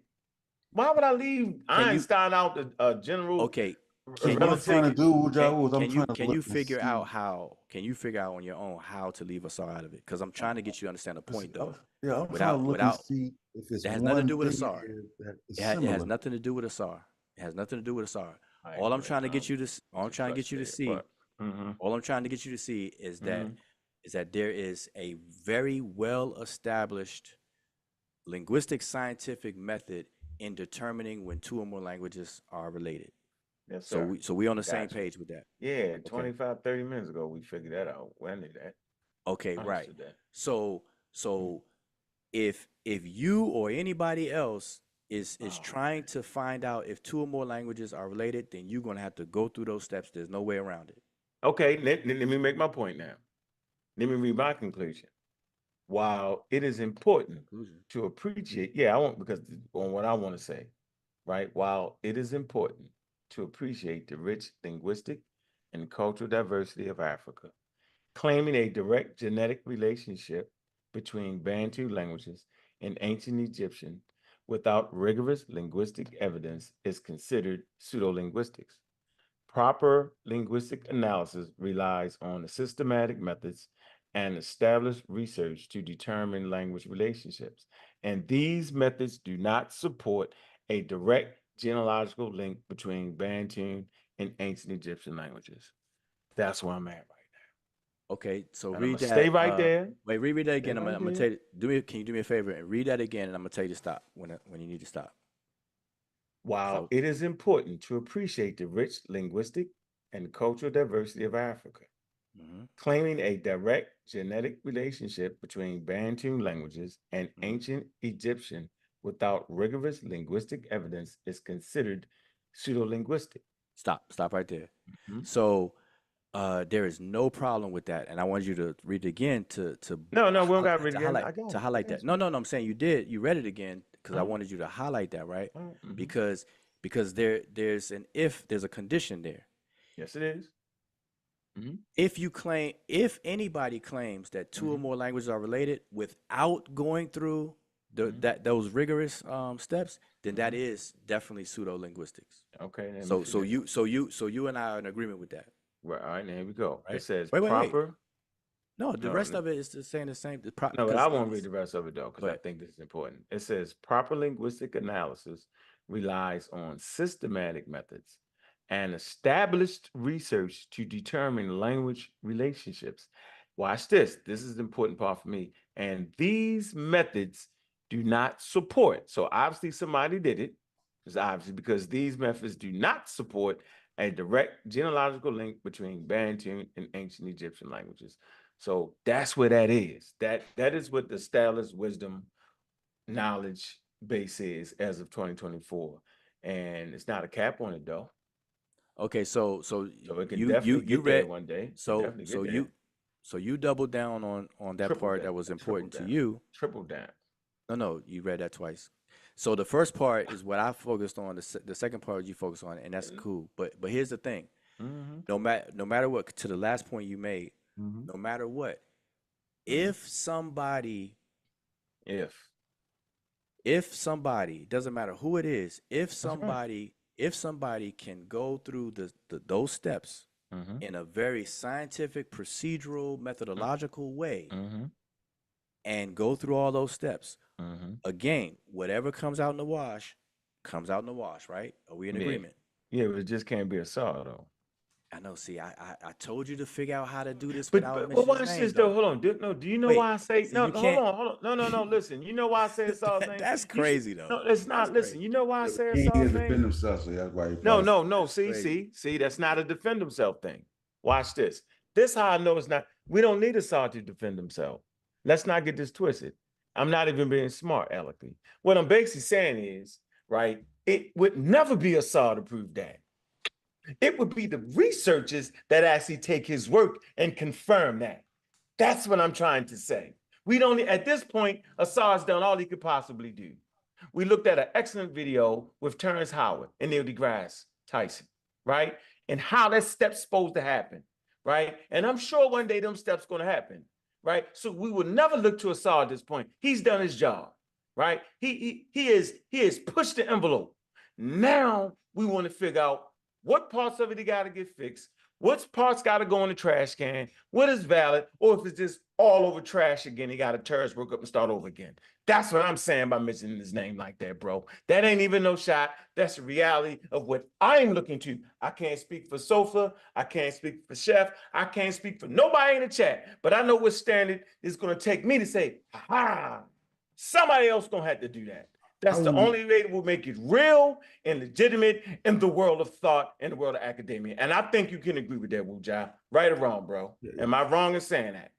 I agree with you, but I did notice that you didn't say what he got right though. No, it but was all negated things. But I understand what you said. I understand what you mean. Yeah, and all those things in right, what it got right, and you know what I'm saying. I ain't even saying it. I'm saying we're gonna find out though. That's important. I mean, the access we got these days. But that's normal though. Like you talking like that. So like that's not the norm. Yeah, So I want to know if we can put some of his SAW examples showing relatedness in the chat GPT. Oh yeah, absolutely. Chat GPT could see absolutely critique yeah, if it's capable of doing that. Yeah, it's there now, bro. Saying like we could take a page out of a SAW book, put it into it, ask it, do you know what this is? And then see how ChatGPT would critique it and say, you know, I can already tell you. So listen, I'm not saying not to do that. No, but I'm going to tell you. But I'm going to tell you. I'm going to tell you that's not going to work though. And yes, I've tried that. Not even with SARS work, just with known established works. Why didn't it not work? ChatGPT, because when you're demonstrating this kind of work, you have like a lot of tables and stuff, and so ChatGPT, when you try to upload a PDF or information and everything, unless you extract the table and redo it into a CSV format to where it's like a spreadsheet or whatever, then it's not gonna gobble that information up to include it in its analysis and stuff like that, and the whole nine. And you have to actually put the whole entire work in there because Sosa, what you read. I just want to examine some examples. No, I get it, and listen what I'm saying. It's not going to work because remember, the steps that you mentioned, those are sequential steps, like they proceed one from the other. So you can't put like what comes out in the wash. You can't put what comes out in the wash and then ask ChatGPT, is this correct? You have to actually go all the way back from the beginning. And so basically you have to upload but then you start from the beginning and then you say, well, these particular words, do they have this feature? Right? You can start like that, right? But it's not going to work. It's just not going to work because in order, remember the first. Can you? I don't know if you have your screen back up, but you don't have to put it. Okay, no, if you said it's not going to work, I get it. I get it. No, but I'm trying to. But I don't want you to take my word. I'm trying to at least give you a reason. You don't have to worry about that, Would I'm always. No. I'm always skeptical. This cool. It's cool. But I'm saying, but I'm trying to give you at least one reason why it's not going to work, and one reason why it's not going to work. You explain. All right. What? He said because it's a systematic process, so I would have to break everything down, put in a CVS form, upload the whole entire chart, and I have to go through all the steps to verify charts plural. Yeah, you have to put all the charts but I'm saying it's because when you're trying to show regular sound meaning correspondences, you have to do it for each consonantal spot. So you got to do it in the consonantal one, which is C1, and then C2. And so on and so forth. You got to have a whole list, and you have to make sure it's regular. You got to make sure you're eliminating borrowing and chance lookalikes. And so all of that has to be put in there in order to establish just consonant placement number one. And then you have to establish the sound laws. So like for example, if R in Egyptian comes out to prove to correspond to D or L in Chiluba, for example, since we kept using that, then in order to come to that conclusion, I got it. Okay, so you got that, cool, period. But but to go back to the point, because I'm gonna keep driving this point home, that you think it's all right, Woo? When you compare 2 or more languages. Is that I'm asking you? Do you think he got all of it right, or you're not sure? You think every area of research right? You think based on what you know? Chef, you not enough. Chef not enough over there. Yeah, Chef sleep by now. Look at Chef had this whole screen black for a long time. Yeah, he sleeped out. He just changed it up. His dog gonna wake You up. think there's a chance he made some mistakes in that Woo? In that work, or you think it's pretty sound for what you know? What you think? Listen, man, I don't believe anybody's infallible. So that it's just crazy the with fact that. I don't believe anybody's infallible. If you strike once, right? I don't believe anybody's infallible. Listen, the fact that you strike on timid question. is one thing. You be like, okay, boom, man, he hit. But then when you hit 2 on 2, like, you know what I'm saying, bro? Like that's like y'all guys listen, bro. That's amazing. I ain't saying you ain't got it, but y'all right, bro. Like, yo. Okay, so look, y'all dudes. That's special. That's all I'm saying. Y'all got major problems. Y'all are basically y'all basically pseudo-linguists. y'all doing pseudo-linguistics. Y'all take it like Terrence Howard. You on the Terrence Howard. Look, Shepard just wakes up and just say all that stuff. He just woke up. Yo said y'all hanging out with Terrence. Man, you ain't eating dinner with Terrence Howard, is you, man? Let me find out. Because he's going up against an established. How did I go to sleep and wake up at the same right conclusion that y'all doing pseudo-linguistics? How did that? He just came in. So, but look. Before tonight, you gotta stop. We get off because I got a feeling begging that you about though, to end. bro. We're telling you this is pseudo, and you don't want to be a pseudo. I know you don't. But you didn't grow. You know all of the stop signs that you supposed to stop at. And you just ignore them for this argument. Come on, Sheffer, you just being funny. Intervention, yo. He's serious. So listen, wait. But Sheffer, I gotta exclude you in these 2 questions. You know people look up to you in this community, Wuja. Yo, you smart as hell, bro. Come on, my nigga. Listen. Come on, bro. You came through when we need you in the 9th hour, yo. Shoot. You killed the toothpicks. And then you killed yourself. So wait, I got a question for you before because I got a feeling y'all gonna close it out, right? So look, I got a question for you. What's the question, All right. yo?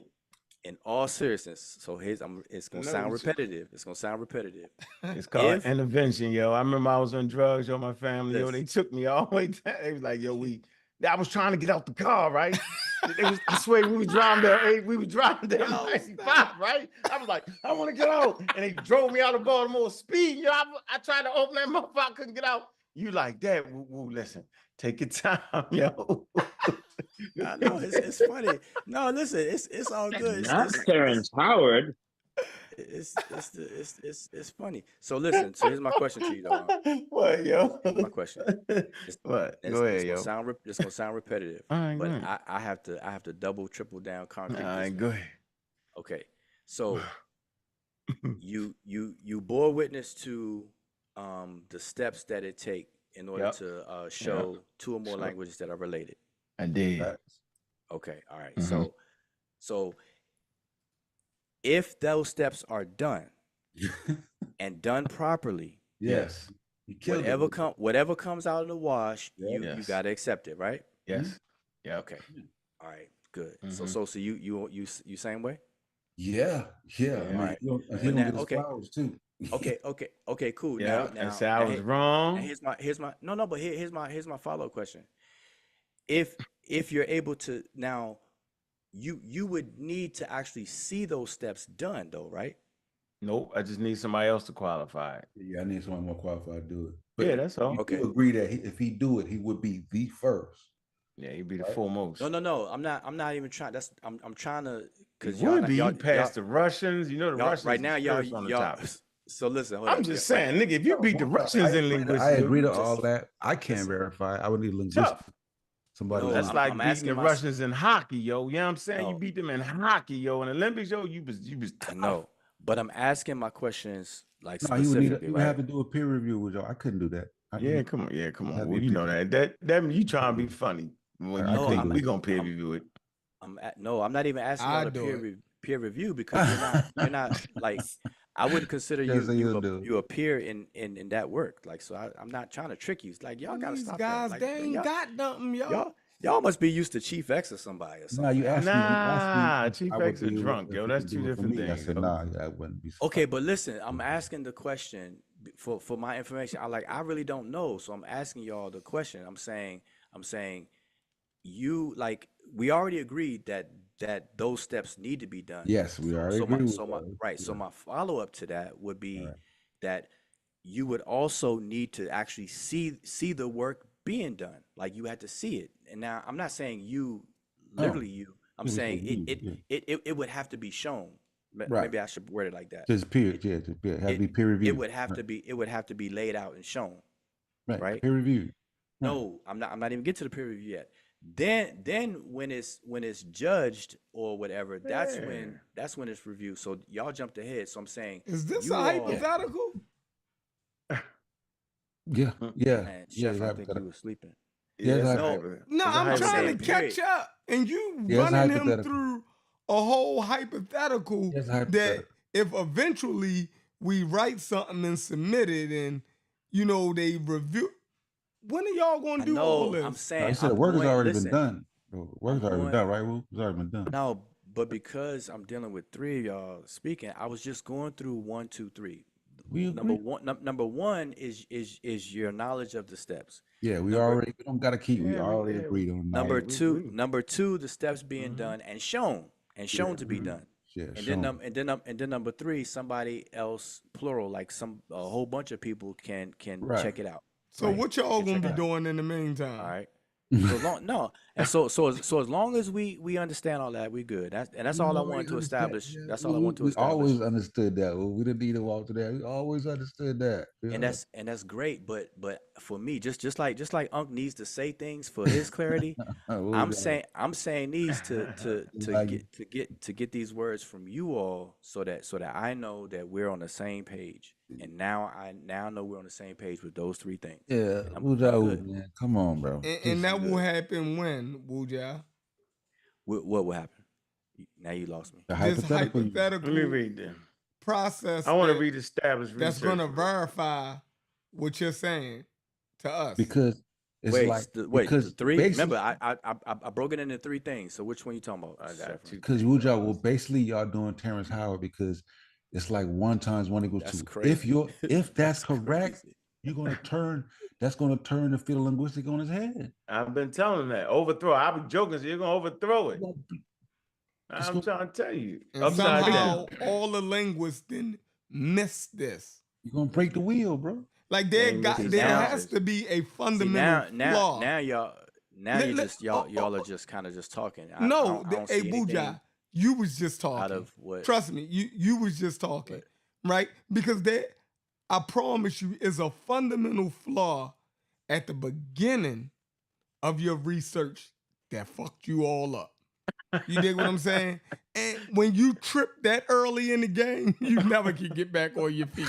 You know what I mean? It's like when you trip out the gate when you racing somebody. When them hurdles, you know what I mean? You mean like when they trying to copy the Bible and on the back of a horse and it's worse. To get copied in. It's worse than that. It's like when you jumping hurdles and your steps off. Yeah.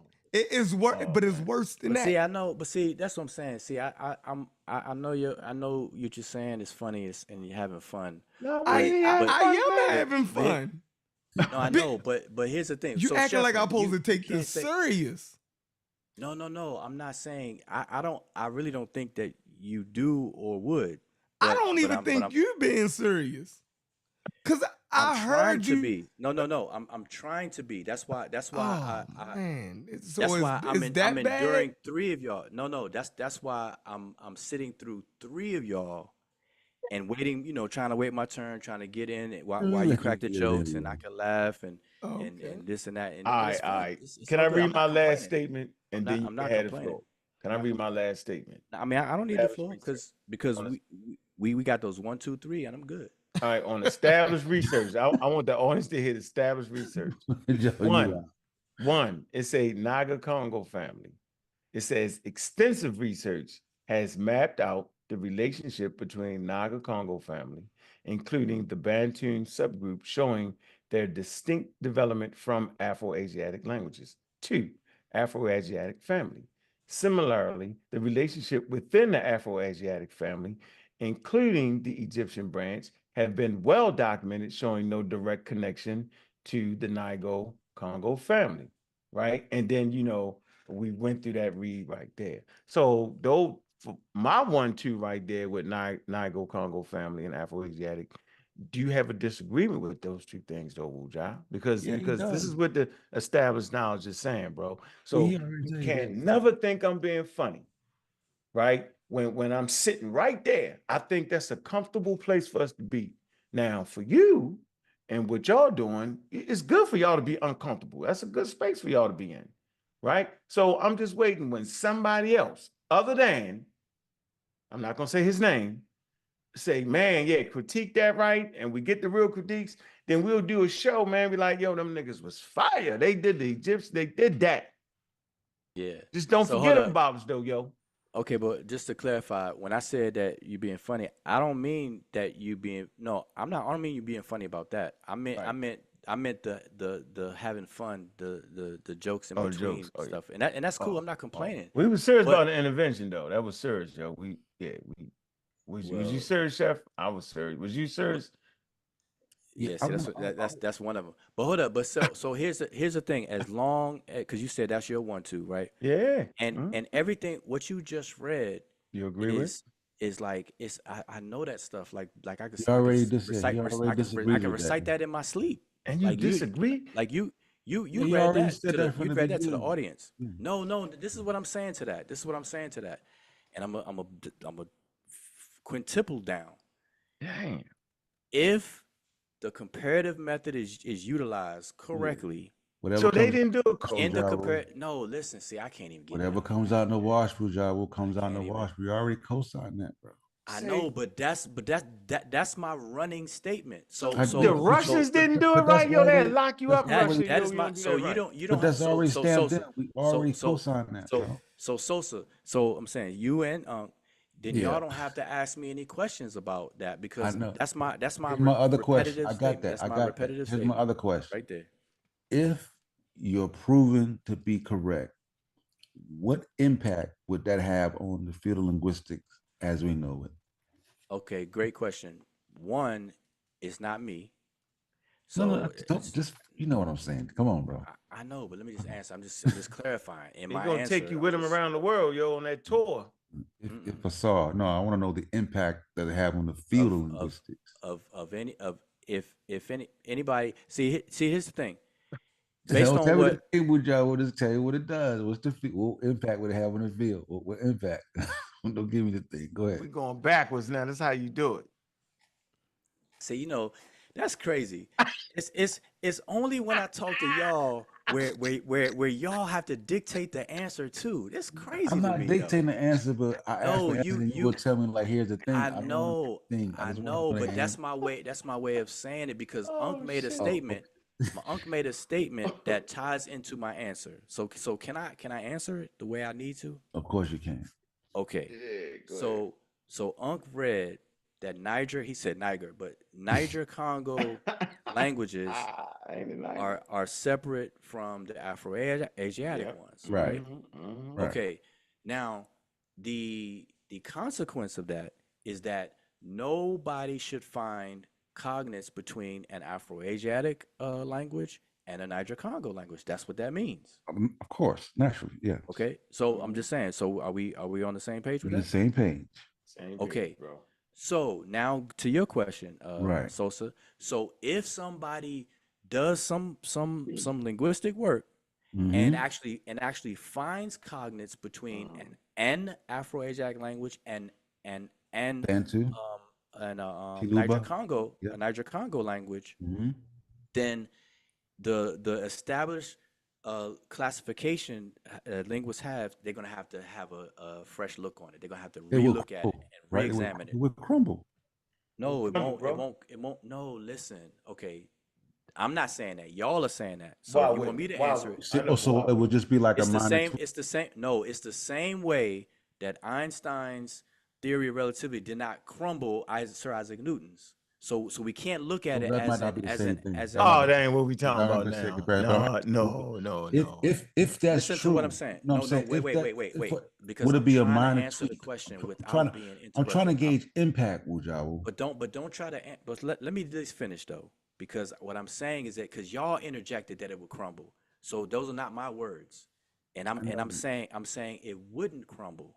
You use a poor example. What I said. You Newtonian physics. That's a Give me poor an example. idea. No, I only use Newtonian physics after y'all interrupted and Give me put an your word idea in of there. impact. Give me an idea of impact. What kind of impact would it have? Not you told me that they would have to take another look. That does not give me explain. Man, this some flat Earth ass shit right here, man. Impact, bro. Oh, If wow. you Flat Earth. let me speak, I'm going to give you an impact. Just like I went back, I'm tying in what Unc said to what your question is, and I know you got it. And I'm saying, so if a person finds true cognates between two different larger language phyla, such as Afroasiatic and Niger-Congo, then they're gonna then the established phylas are going to have to be re-examined, and they're going to have to make some tweaks and adjustments, because whatever language that do prove to have cognates with, they're going to have to re-examine them and reposition them within the groupings. They're going to have to reposition things. So it would just be that's what would happen. So would just be a minor tweak, just a little tweak. What? It would be throw the whole thing off, because then you gotta have the geography gotta mesh with it. No, it would not. Yeah, we know what the Bantu and expansion is. Yo, it sure as hell wasn't it 3000 BCE. Matter of fact, we got a new article in the Journal of Science. Man, come on, so yo. you know more than me. Yeah, I definitely know more than you. I want to get an answer on record. Yeah, I know more than you on that one. In terms of impact, on a scale of 1 to 10, on a scale of 1 to 10. Sosa, you got my answer, and then No, you didn't give me Unc an is answer. answering it. You didn't give me an answer, bro. On a scale of 1 to 10, what would the impact be? Okay. Bro? I don't know how to judge it from 1 to 10. I don't know what that means. Man, that's not how.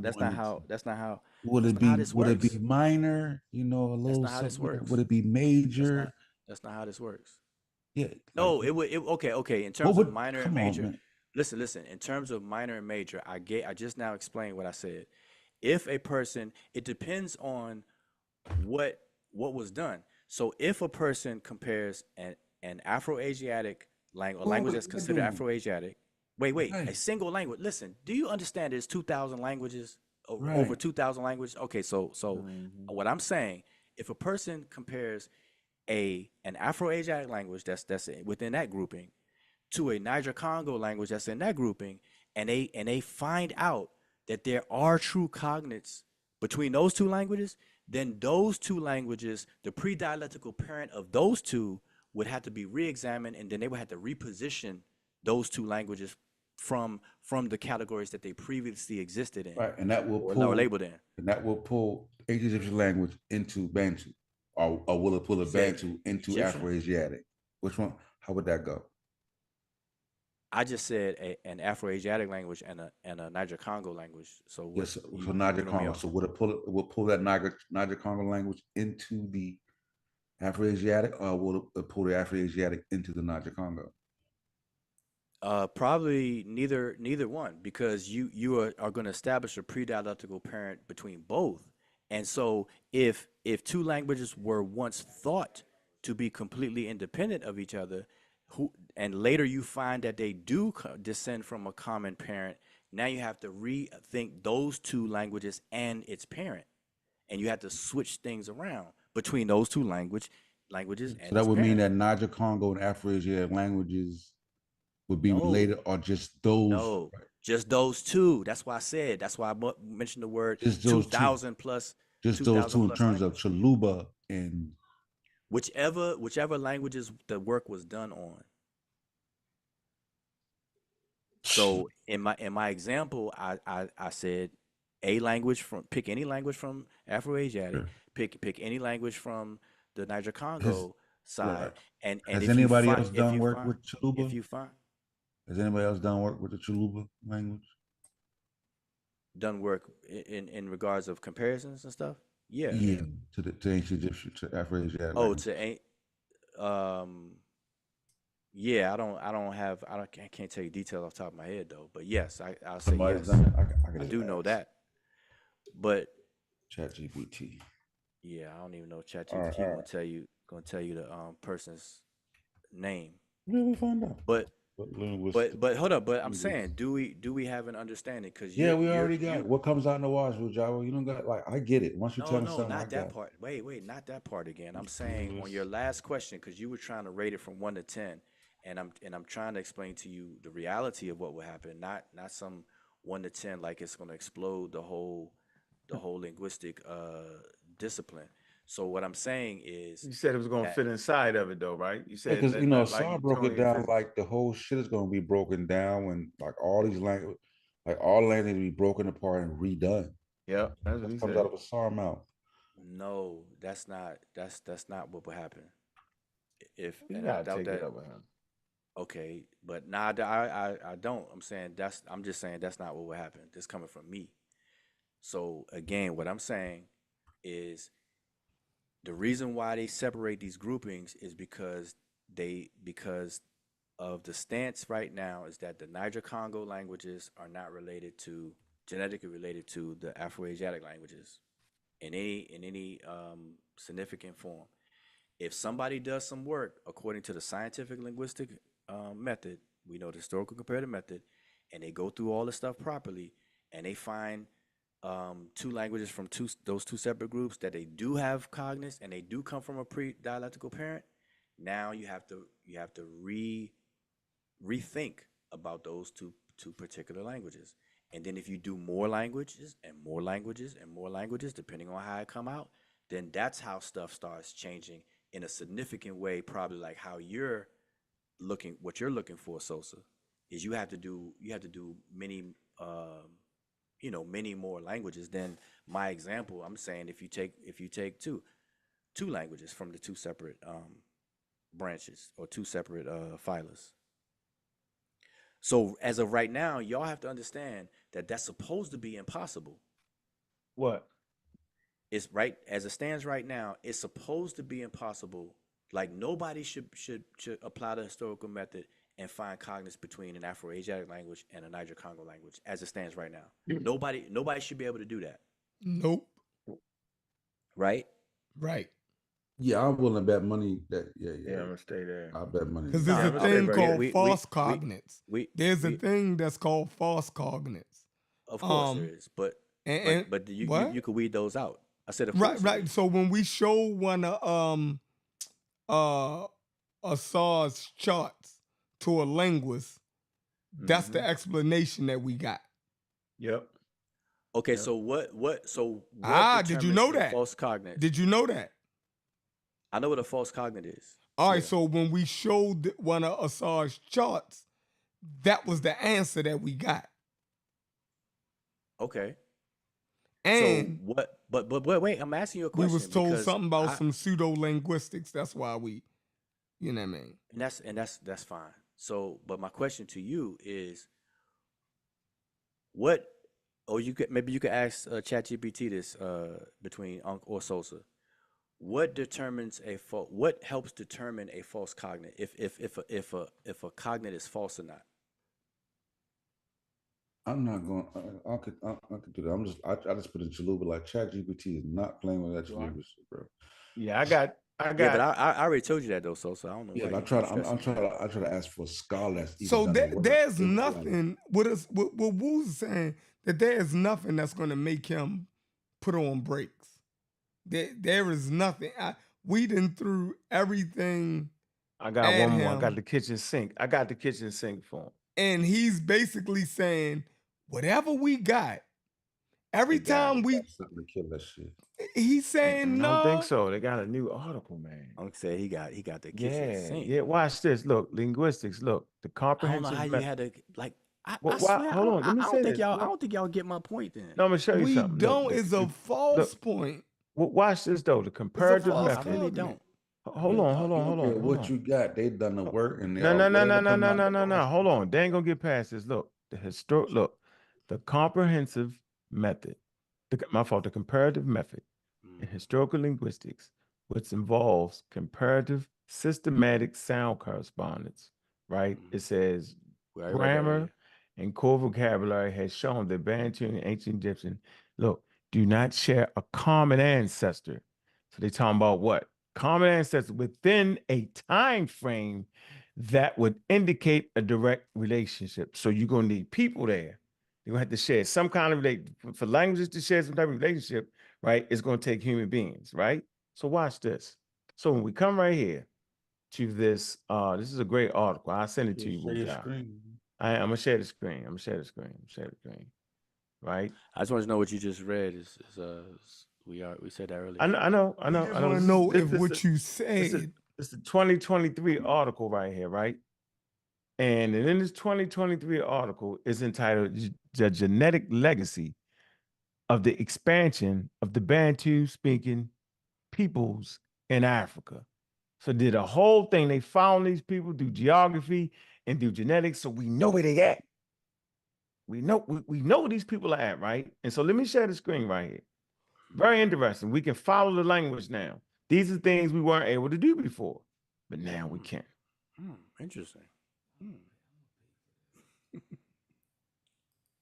Well, I can't even show. That's not even showing up there.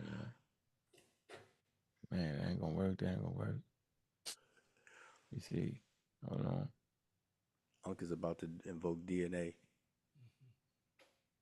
Okay, so language can't walk by itself. It can't walk by itself, yo. Are you saying the language fly over the air, yo, or is language transmitted by human beings?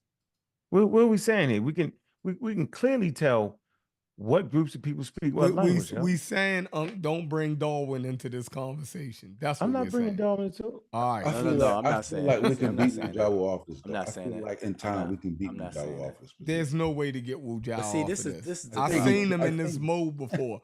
Remember with the COVID? Remember how rabid he was, and he was rabid. You know what I mean? He said gravity. Rabid. Rabid. I think he went rabid. Here you go. Y'all see this, right? So this is we gotta get a real good punch, Chef. A real good punch. I think he'll get it. Man, you didn't hit him with combinations, Sosa. You knocked me out. But you didn't even phase the one you were swinging at. So I mean, this. Jeffrey, you sleep, boy. So y'all can actually see with these Bantu people that were speaking this language when they started the migration. Now we know for certain, right? Approximately, right? We understand the admixtures. We see the map of Africa right there. We see all this in here. We can see it. We can clearly see these people are speaking this language. We know the time period they was there. This is very important. This is, and it matches up with the statement I just read. So I'm saying it's not just the linguistics is going to get you to where you're trying to get it to fit safely. So what you're saying is you want the Afro-Asiatic languages and the theory that they have based off that, the hypothesis they have. You're saying that whatever Saul comes up with, it's going to what? That is going to fit safely within that. That's what you're basically saying. It's not going to overthrow it because you gave the example of Newtonian physics and Einstein, general law of relativity, right? You know, in court when they have a perpetual objection. So I'm telling y'all, my statement is a perpetual statement. So every time you do this, just did you see what I just did though? Do you understand what I'm showing on the screen? Does that make any sense? Is this an issue? You can agree that we need geography. We need to see the migration of the people, and people are actually speaking, and we can tell who those people are. So I'm not wrong for showing this. Wait, whoa. I'm par where I'm supposed to be at with this. Am I correct? We're identifying the people that speak in these languages. That's okay, right? You're not saying anything that I know. That is. Well, you don't even know what I'm gonna say. What I'm saying is that you're confirming what I already said, even without even invoking DNA or migrations at all. I'm not invoking DNA. I'm not invoking that at all. What I'm showing, I want the people to see the maps. No, but that's the underlying. Where these speakers principle. was. The only way they know those people it is because of the DNA. Oh, come on, man, you can't be playing with that. So, but here's the thing. So What I'm saying, no, but what I'm saying is that I already said what you're saying prior to you even so how you getting got me to people bring this up. talking and ain't nobody there to talk? No, listen to me, what I You get my said. point. If you ain't got nobody there to speak the damn language, how's they doing it? Did they throw a kite or something and the I language fell off swear, a papyrus? I swear. That's what I'm saying. I don't think you be Yeah, hitting I don't know. understanding my points though. Yeah, I don't get your points, Like bro. you hear, but then I'm you showing you like all the drift, people that's you speaking drift this. off somewhere. Yeah, I know. I dripped off into the land of Nod. Yeah. So no. Okay. What I'm saying is it's gonna coincide with what you're showing on screen. Okay. What I'm saying is So you're that saying the SARS work is gonna make sure the geography fits right, no. the Listen to what I'm expansion saying. of the Bantus and all that. Man, Okay. I don't know why you don't have it because you boy you be mentioning SAR like it's crazy. Like you should I have didn't this even mean to use conversation with him. him. No, I'm Because not. this is a Whoever. SAR's I know position. that's crazy. Yeah, that's No, crazy. I know, but I'm Wouldn't I saying, mention that, man? I ain't saying nothing bad or uh, wrong about the guy. listen, I'm not Am I? complaining. Am I No, disrespecting it? what Am I? Don't say his nobody name. All right, nobody. Wuja. So Wait, Wuja. wait. Hold up. See, I'm gonna that's what I'm use your saying. name now. Y'all, you be slick. I ain't say y'all. You be slick with that. I'm I'm use not your saying name now. no. Y'all I'm can't not use somebody saying. else's name. Wuja, use the defender. I'm You not got. saying don't use his name. And what I'm saying is that Oh, you that's a good one right here. you're highlighting that so much. I don't get why you don't have this conversation with him then. But back I to ain't what I was seen him. saying. Go hit the Okay. button. Okay, cool. All right, He but running. so okay, all right.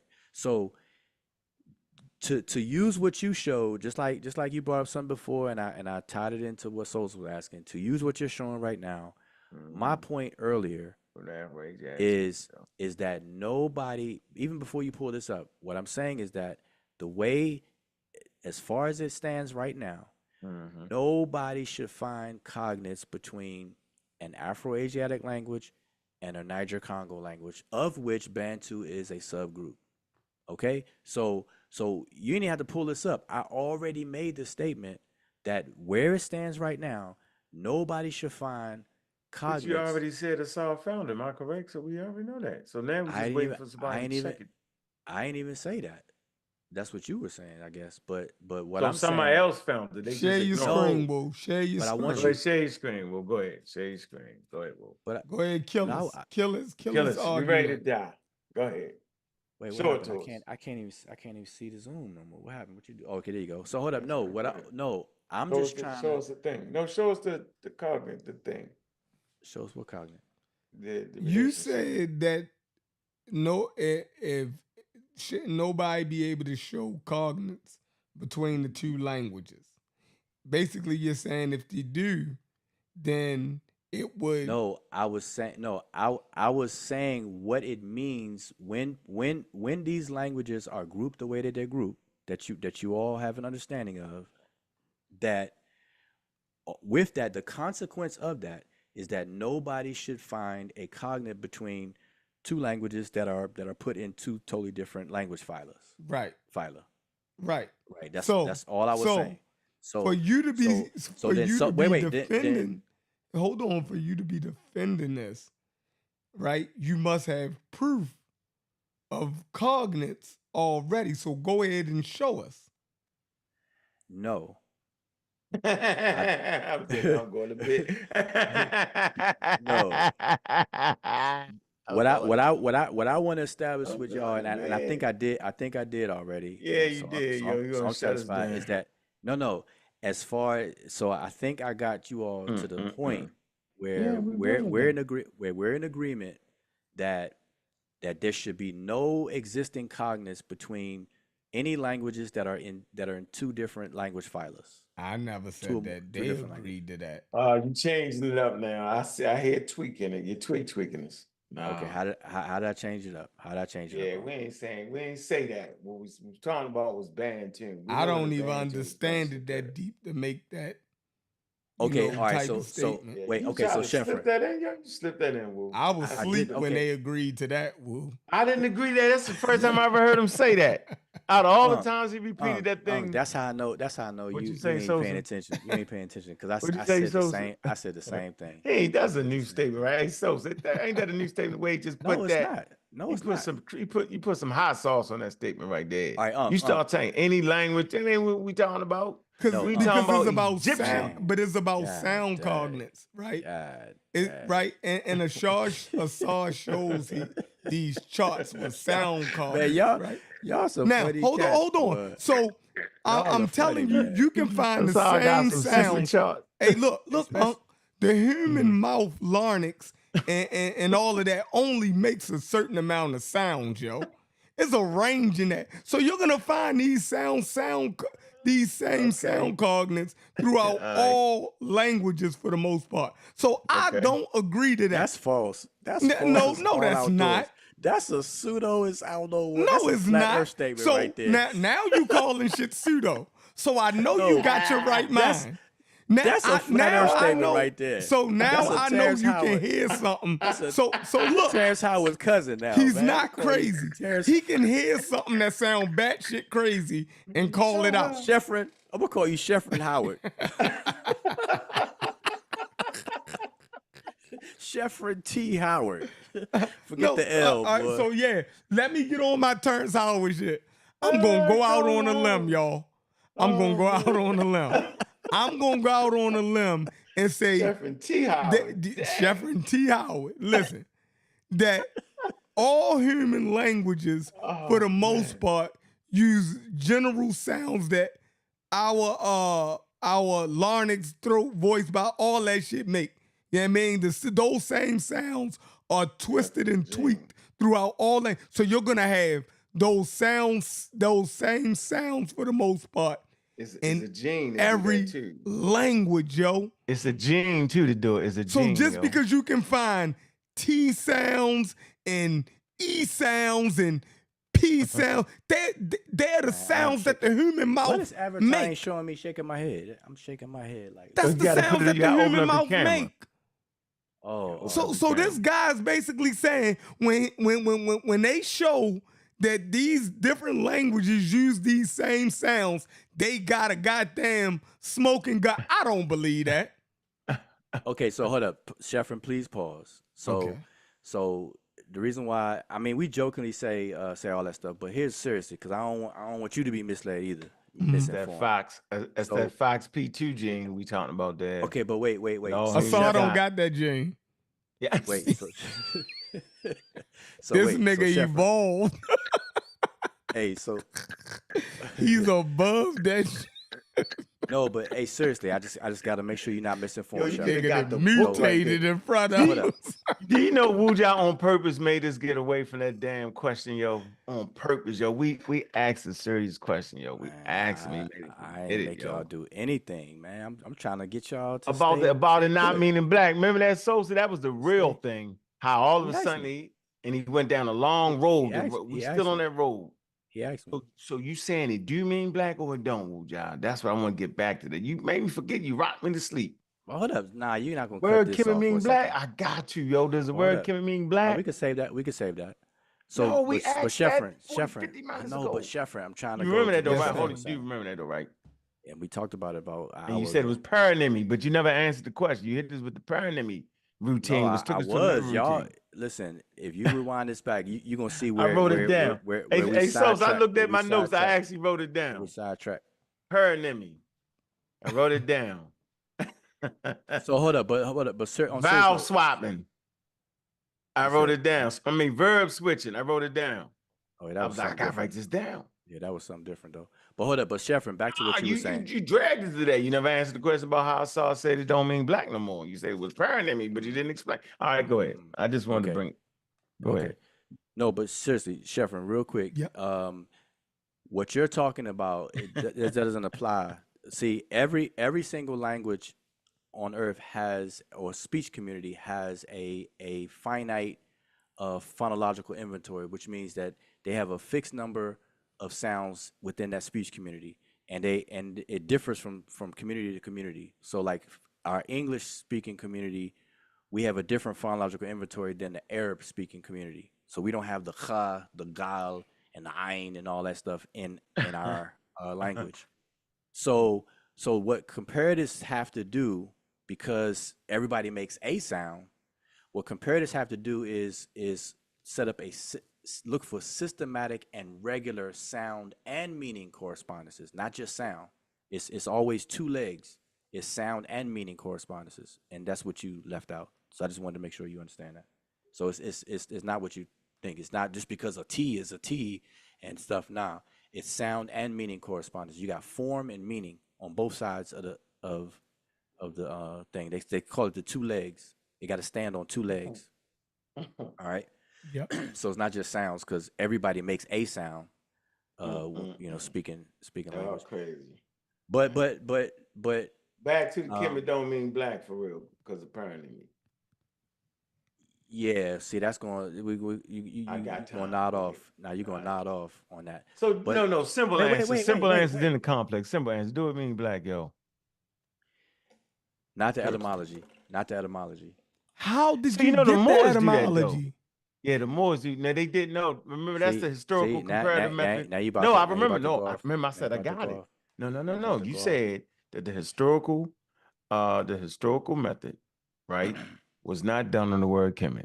There's no dictionaries. You said that. I said you said Assad did it.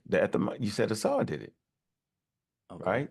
Right. And I gave it a red check. See, look, y'all, red check. That's a red check. No, you wrote. I saw you write it down. I saw a red check, right? So you see, and you said if I get 3, then that's gonna be it. Yeah, you had you had 7. 4. You had 7. He said I'm at 7. He said I'm at 7. But hold up, before I go, all jokes aside, the red checks represent work that's only been produced by Assad. That's what the red checks stand for. Okay. And I'm saying I think that's dope for him to sit at he's at the what they say, how they say it. He at the frontier linguistics. Yeah, he's Sanchez. Okay. Yeah. Yeah. But hold up, fall off. He's Sanchez. But hey, do me a favor. I need a favor from you or Sheffrin. I got you. Okay. So oh, did you get my text message? Did you see that? What text message? I tried. So I don't got you. I got the wrong number. Text me right now. If you got the same thing. But hold up. So do me a favor. So I want one of you all to name the language phyla for African languages. Name them. I don't know. I just listened. Nilo-Saharan. There's 2. Yeah. Nilo-Saharan. And that's 2. No, I said Niger Congo. Oh, okay, that's 3. Yeah. That's 3 then. Nilo-Saharan, Afro-Asiatic, Niger Congo, and it's one more. Is I can't think. Damn, what's the name? It's the Khoisan. Yeah, Khoisan. There you go. There you go. Okay, so now we got those 4 large groupings on the table, right? You might be cooking with the Khoisan. That might be related. So okay, so now here's right down. So now what that means. So because earlier, Sheffrin, you said you didn't agree to that, so I want to ask you to see if you agree with this. So you got those 4 large language phylas, right? Mm-hmm.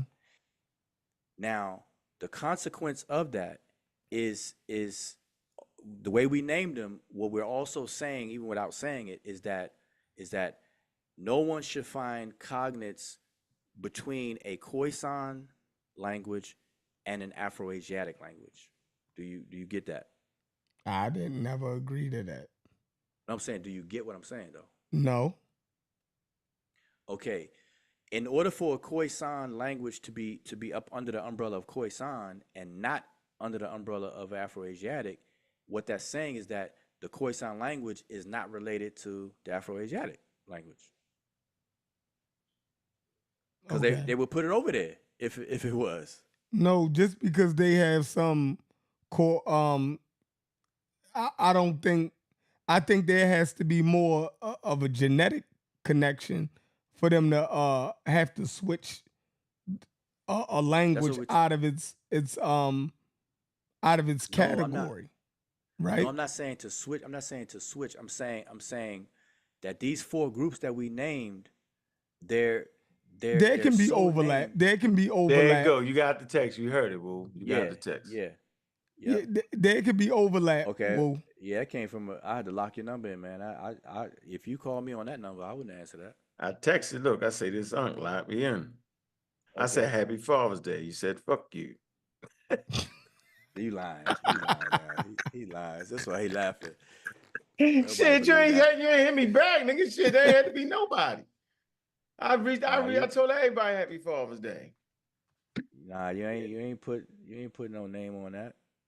Dang. He ain't know who you was. If I'd have seen that. No, but okay, so I locked it in. So Right. so what I'm saying, Sheffrin, is these four language phyla, they're four separate phylas because what's implicit in that is saying that they're not related to each other. Like a language within one is not related to a language within another one, a different phyla. So a Niger Congo language is not related to an Afro-Asiatic language, and that's why they have them in two separate categories. You follow that? Yeah. But Okay. I don't agree. Wait a minute. Why not? Because different languages, right? We done borrowed words from Native American languages, and now over time, within 200, 300 years, those words have become part of our English language, right? But So see, now imagine languages that live on the same continent for thousands of years together, right? So they could be genetically different, but share so many words together or roots because of its proximity and long time living on the same continent together. Okay, but pause right there, because man, so you taking us back 400 years. Man, so it's 4 o'clock. I'm going to bed, man. I tried. It is 4 o'clock. Hold up, I'm in it right here. Don't go anywhere just yet. So hold 1 second. So beat me down your level. You got it. No, just Sheffrin. What you just said. Remember, that's right. You were asleep that time. The comparative method avoids and removes the borrowing and chance lookalikes. Okay. That's the whole point. That's the whole point of it. Because even English that we speak today, it's a German language. We are in the family of Germanic languages, but we heavily adopted French and Latin, which is a Romance language. Like English, like nobody would think that English is a German language today. It's a Germanic language today, but it is. Yes, they do say that. Like we learned that in elementary school. What? We learned what? That is a Germanic language, and we know why it got Latin in it because of the French and the Norman invasion. I know, but it's heavily, come on, bro. No, I know, but what I'm saying is that in order for them to determine that it is a Germanic language and not a Romance language is because they're going through a process to eliminate the borrowing. That's what I'm trying to tell you. So, yeah. We know the words that we got from French.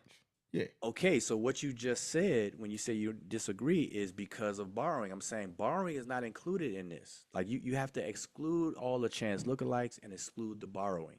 Mm-hmm. So ignore all of that because the comparative process will weed that out.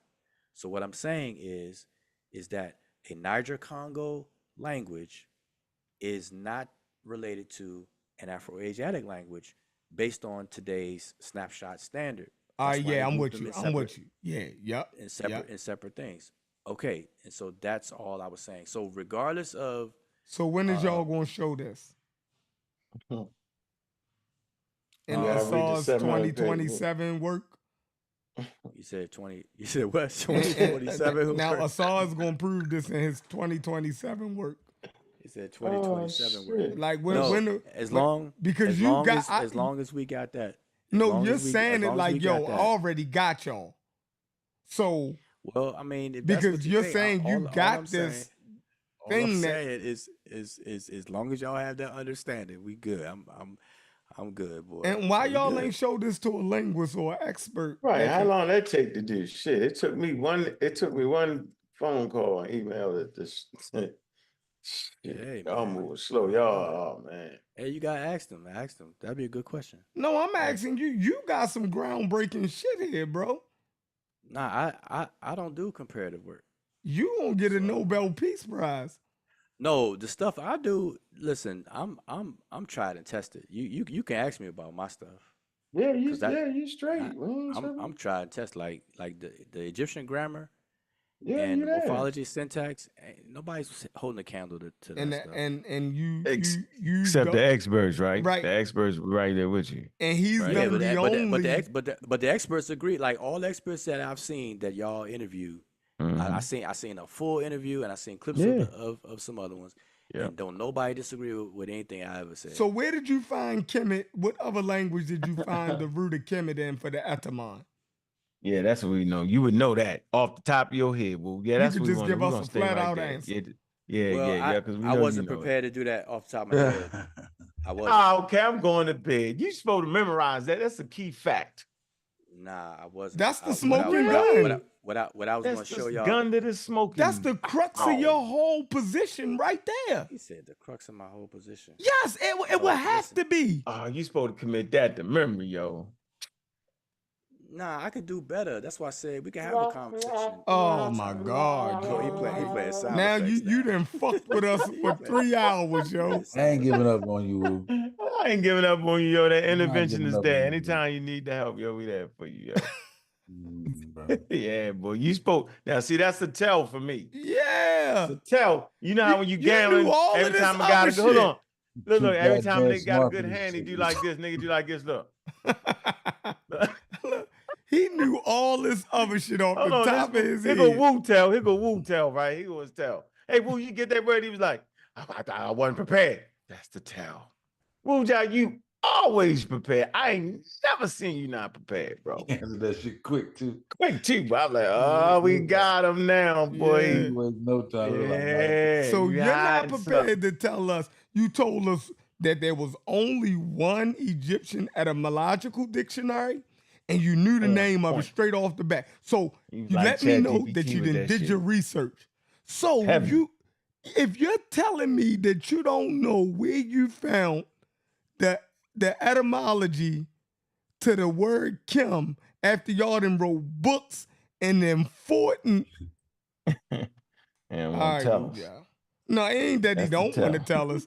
That's He the just tell. was pulling our leg for the last 4 hours. It only be like, Yeah, see, the thing is, like, he give it, they do a little thing where you figure it out, but he ain't even, he's like, nope.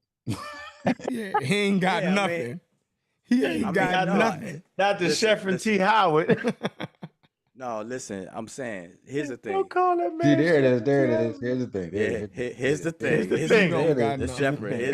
Here's the thing.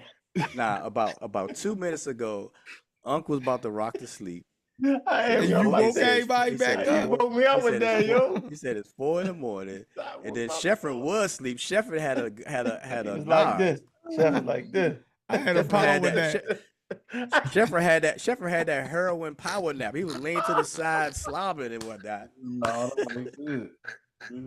He woke up and called you a he was dreaming. Right? He said pseudo-linguistic. He was dreaming about it. I was like, am I hearing this crazy shit in my dreams? And look, and he got the headphones on.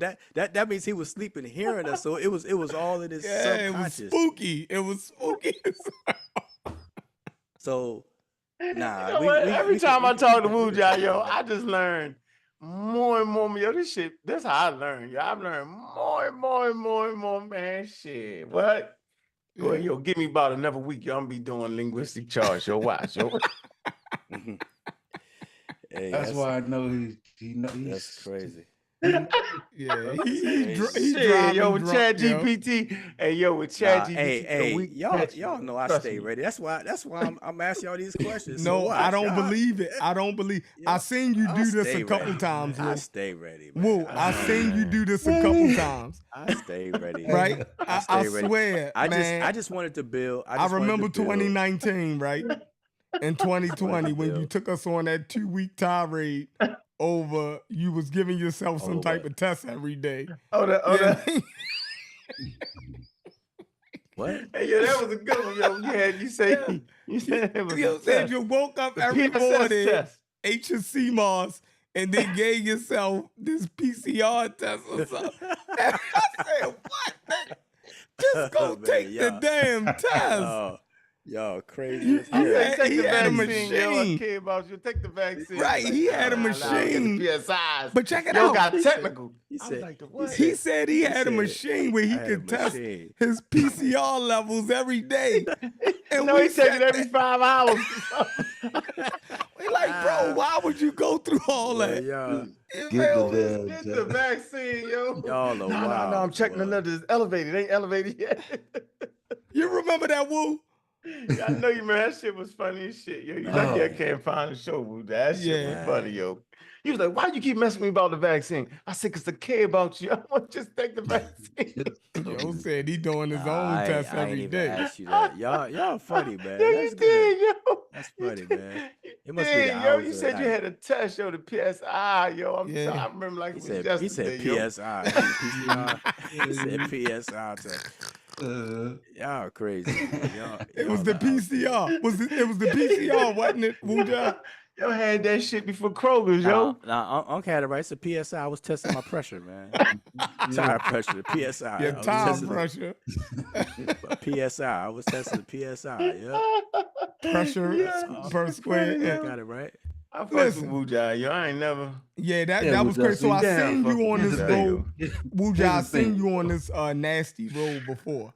You dig what I'm saying? Mud all on the tires. Yeah, and I remember the other time when we was talking about the Big Bang Theory. Oh, yeah. Yeah, I mean, you went for 2 weeks on a crazy one. He still want that smoke. The parallel, the Big Bang.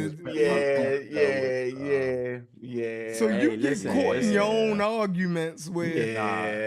But listen, y'all. Listen, one thing y'all need to know is that. Boy, that's funny as hell right there. Yo. If and whenever y'all want to deal with it on a serious note, I'm always game. I was serious tonight. I can't get no more serious than this. Dang. I'm always game. Your shit is unfounded. Like they stay in that area, yo. And get mad. That's No, it ain't Wu, man. It's Asar is a bad influence. Everything is Asar that be dragging him into he dragging in the mud, yo. We gotta get you away from that guy. He said Asar is a bad. So look, if I get this straight, y'all are trying to Is the Nike symbol in West Africa, yo? Y'all gonna schedule an intervention. We're gonna interview. We gotta interview Asar. Tell him we're gonna interview. Yeah, well, because man. 3 the hard way gonna interview. Every time we get to the I'm saying intervention. Goddamn you're doing an intervention. Every time Asar, you know what I'm saying? You wanna know about that Nike symbol? As long as y'all understand that comparative method, those steps. So save that. So we're gonna you gonna need it later. And who discovered it, Wuja? Asar. Right? You said chemist shit. Who discovered it? Asar. Asar the problem. We start figuring it out. We was like, yo, this dude's the source, yo. Yeah, you gotta stop following that guy around, man. He's gonna get you in trouble. He's a bad influence. Hey, you got one of my favorite books though, yo. The Bacala tribe. Yeah, the whole tribe in North America, the Bacala. I like that book. Talk about the type of African with the word. Hey, but you should get his work and I'm gonna actually get it. read it though. No, I'm gonna get it. Not just get it though. No, I'm actually read it. Okay. What? You talking about the race and ethnicity, right? Yeah. Okay, yeah, that might be decent. Yeah, I thought we already had that. I could have sworn I got that. I know I bought it. I could have sworn I bought it. Nah, you don't got it. No, somebody else wrote a race and ethnicity. Yeah, he took the title. He took it. That's the one we was reading, Mujah. That ain't the. Yeah. Oh, no, he stole the name. No, it's a totally different name, man. He took the name. You sure? No, it was ethnicities in the land of the pharaohs. You sure? Yeah, race that is race like and ethnicity. I thought it was race and It's something. race and ethnicity Pull it in the up. land of Pharaoh. Pull it out. Let me see. Oh, so I know y'all scamming. But it goes to it. The same name, so it's gonna make you buy that book thinking you buying the legit shit, and you gonna end up with a Asar Imhotep. Oh wow, that's crazy. That is crazy. Oh shit, I got it. That book that held up got several different people got the same title. That African book is ethnic identities in the land of Pharaoh. I told you race wasn't on the title. I'm looking at it. I mean, it's very similar. Like that. I know you got it. You gotta shake your head like it. Yeah. Like, That's a smart listen. That's smart. No, but his there. title. No, but his To title steal is some Race and sales. Identity in Ancient Egypt, Volume 1, towards an etymology of the place named Kemet. That's Asar's title. So ain't nobody gonna confuse that. When he say the Egyptians is black in there, I saw we trick. He would say they ain't black, but they black. I was like, huh? Nah, in here he says. What do you say? I'm paraphrasing. All right, go ahead. He says that what everybody would say, that it's anachronistic, but if you apply today's not the one drop rule. Nah, I ain't mentioning the one drop rule. If you going by lookership, which is what everybody does, right? Then in Egypt, even today, when you go to southern Egypt in the area they call Nubia, even within Egypt today, people look at those people and call them black. Today, yeah. But that's not. But I don't get down with that. I reject all of that. Yeah. So you reject with your eyes.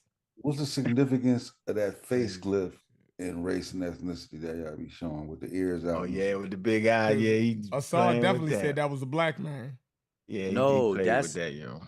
No, see, I did a whole show. He said it's a reason that they use that glyph, and that glyph is a representation of the. Yeah, he playing too much. You did a show on that glyph. I remember. I'm gonna get it. I did a reaction video to it. I did a whole show called "The Face of Egypt." Okay.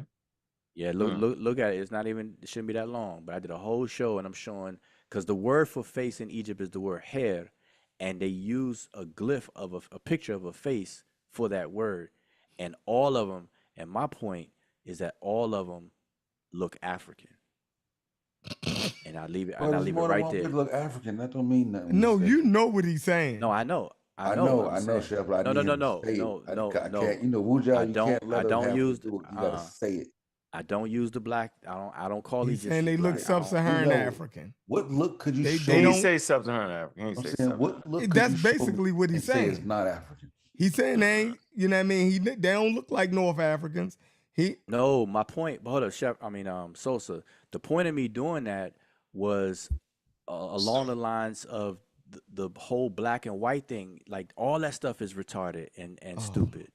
And so what I was saying was just allow the Egyptians to be Egyptians. And these are the faces these are the word for face, and this is what they chose to use. That's the whole black point. face. Like why talk about? Nah, it's you saying it's black. You said it's African. Egyptians, I'm saying the Egyptians are African, are they not? You said the face looked African. Because they are of Egyptians, and Egyptians are Africans. Nah, bro. Good gosh. No, bro. No, bro. That's not what you meant. Yeah, that's not what you meant. Wait, how you gonna say what I meant though? That's crazy.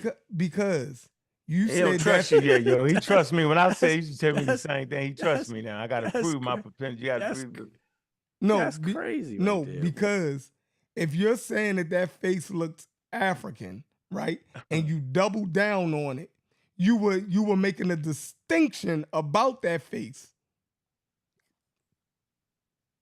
And you had already made the statement about the people in southern Egypt, right? Wait, Sheffrin, you are talking like you actually saw my video. Don't do that, man. Saw what video?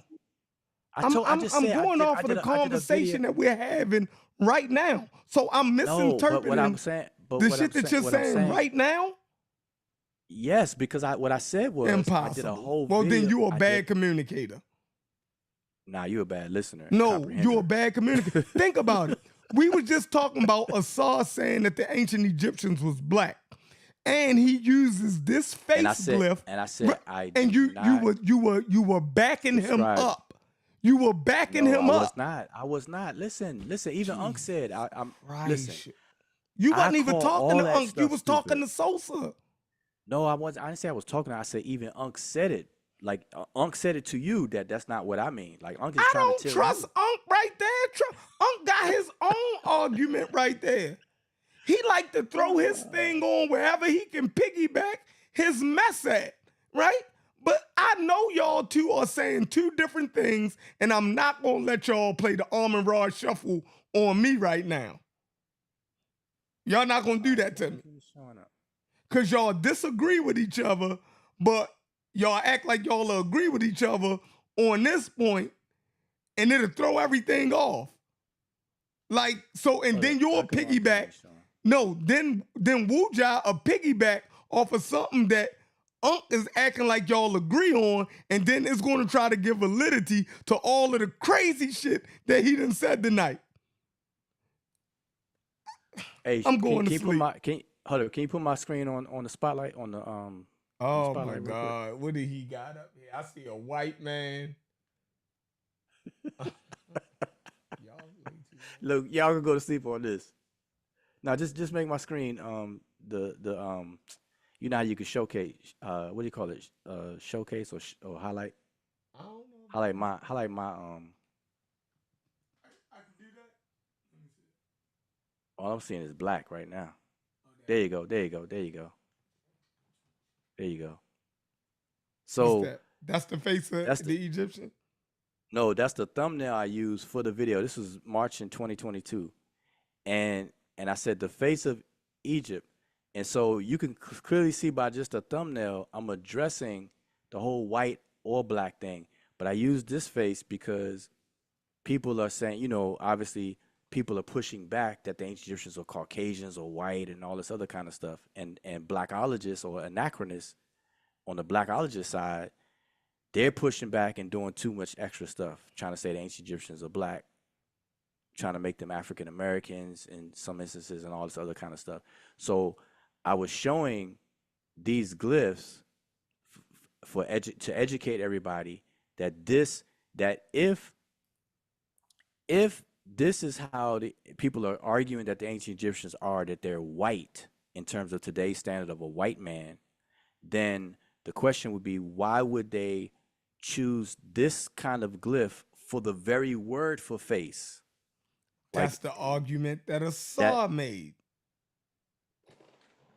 And Assar said that was a black man. Okay, then that's what Assar said. And then you just said it's African. Because they are African, Sheffrin. And African and black man is synonymous for the most part.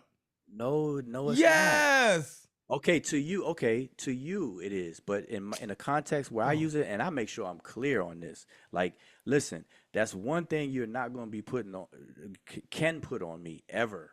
Like nobody else would even allow you to do that. I'm gonna make that leap. I'm gonna make that leap. Listen, I am anachronistic. That's I am anti-anachronist. That's not an anachronism. It is to say that the Egyptians are black or white or anything. I didn't say that. I'm talking about this Negro face that you got on the screen right now.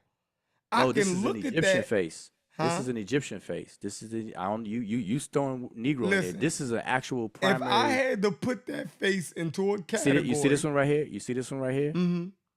If I had to put that face into a category, what category would I put that face in?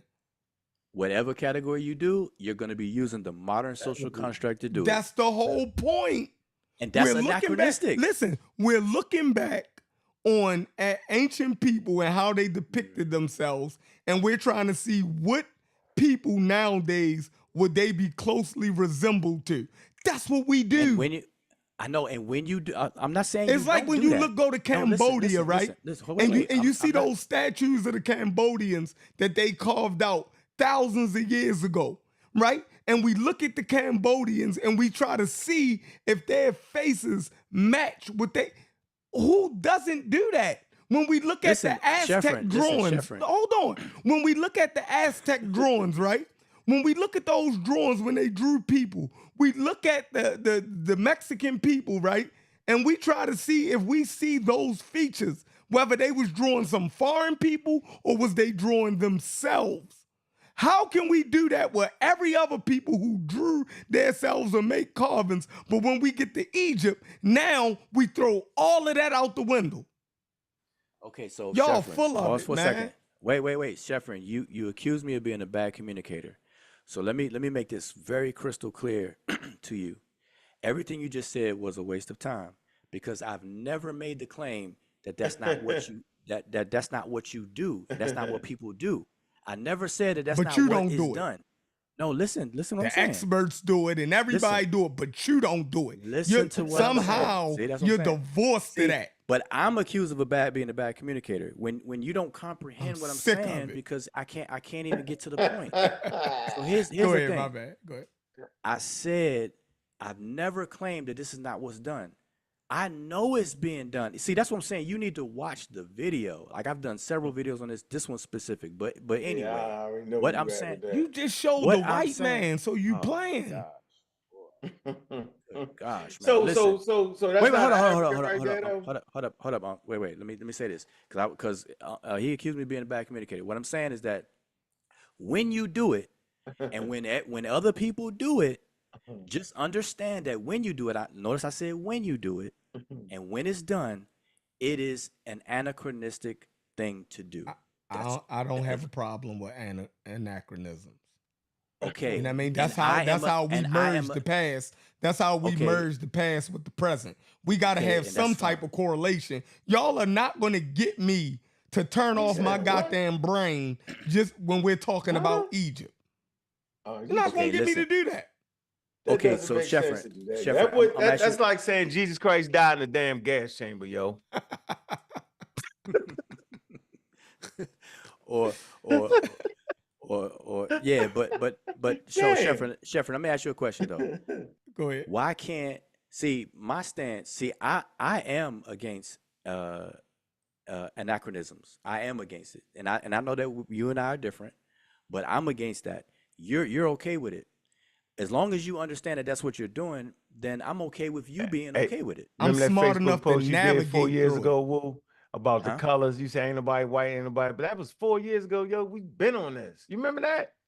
Right? Yeah. I ain't never heard you make the Egypt. Yo, trust me, yo. I'm with you on this. Listen, I'll I'm fight smart buttons enough first. to navigate through anachronisms. I feel as though Okay. I'm smart enough to know when somebody bullshitting or when they're making a real observable. So when what they're you really. think he's saying though? What you think he's saying though? I don't know what he said. Listen, you act like we knew what he was saying all night. Now we get to this point, and somehow you can interpret what he's saying. He ain't saying. I done seen him work with this, yo. But you didn't seen all of the other mistakes he made. So how can but he you ain't trust making him? mistakes. Wait. He ain't He making said mistakes on this. this. all other mistakes. I can't trust nothing. I can't trust let you nothing. get away with that. He said all other mistakes, as if you got a list of mistakes I did. Listen, that's what I said. We got a compendium. We wrote the list down. We definitely wrote the list. Yeah, Listen. Now you said I got 7 check marks or whatever. I was joking about that. It's probably more like 40. But go ahead. 40. God dang. Okay, so Sheffrin, I got a question for you, right? Go ahead. Do you have a problem with the Egyptians being Egyptians and being satisfied with that? Like can they just be Egyptians? I have a problem with the I'm asking you. Egyptians being Egyptians. No, I don't have no problem with the Egyptians being Egyptians. Okay, so this picture, so this picture that I'm showing on the screen, do you agree that this is an Egyptian?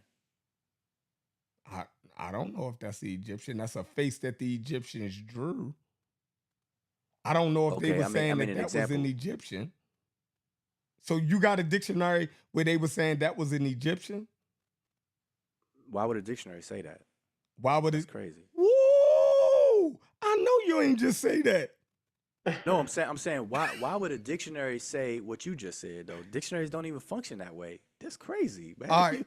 You like, boy, you giving dictionaries like too much sauce. So like, what is this? It's on the wall though, yo. Right. You know so okay. So look. Look. Okay, so look. That face, right, is just not a picture. It makes the sound HR. So it's just not a picture. It's the word for face. So it makes the name for face. It's the Egyptian word for face. Yep. For the English word face. Yep. Yes, that's what it is. So when you look in a dictionary, you could see this glyph, and it's gonna be the word hair, and it's gonna say face. Right. And in that dictionary, it don't say Egyptian.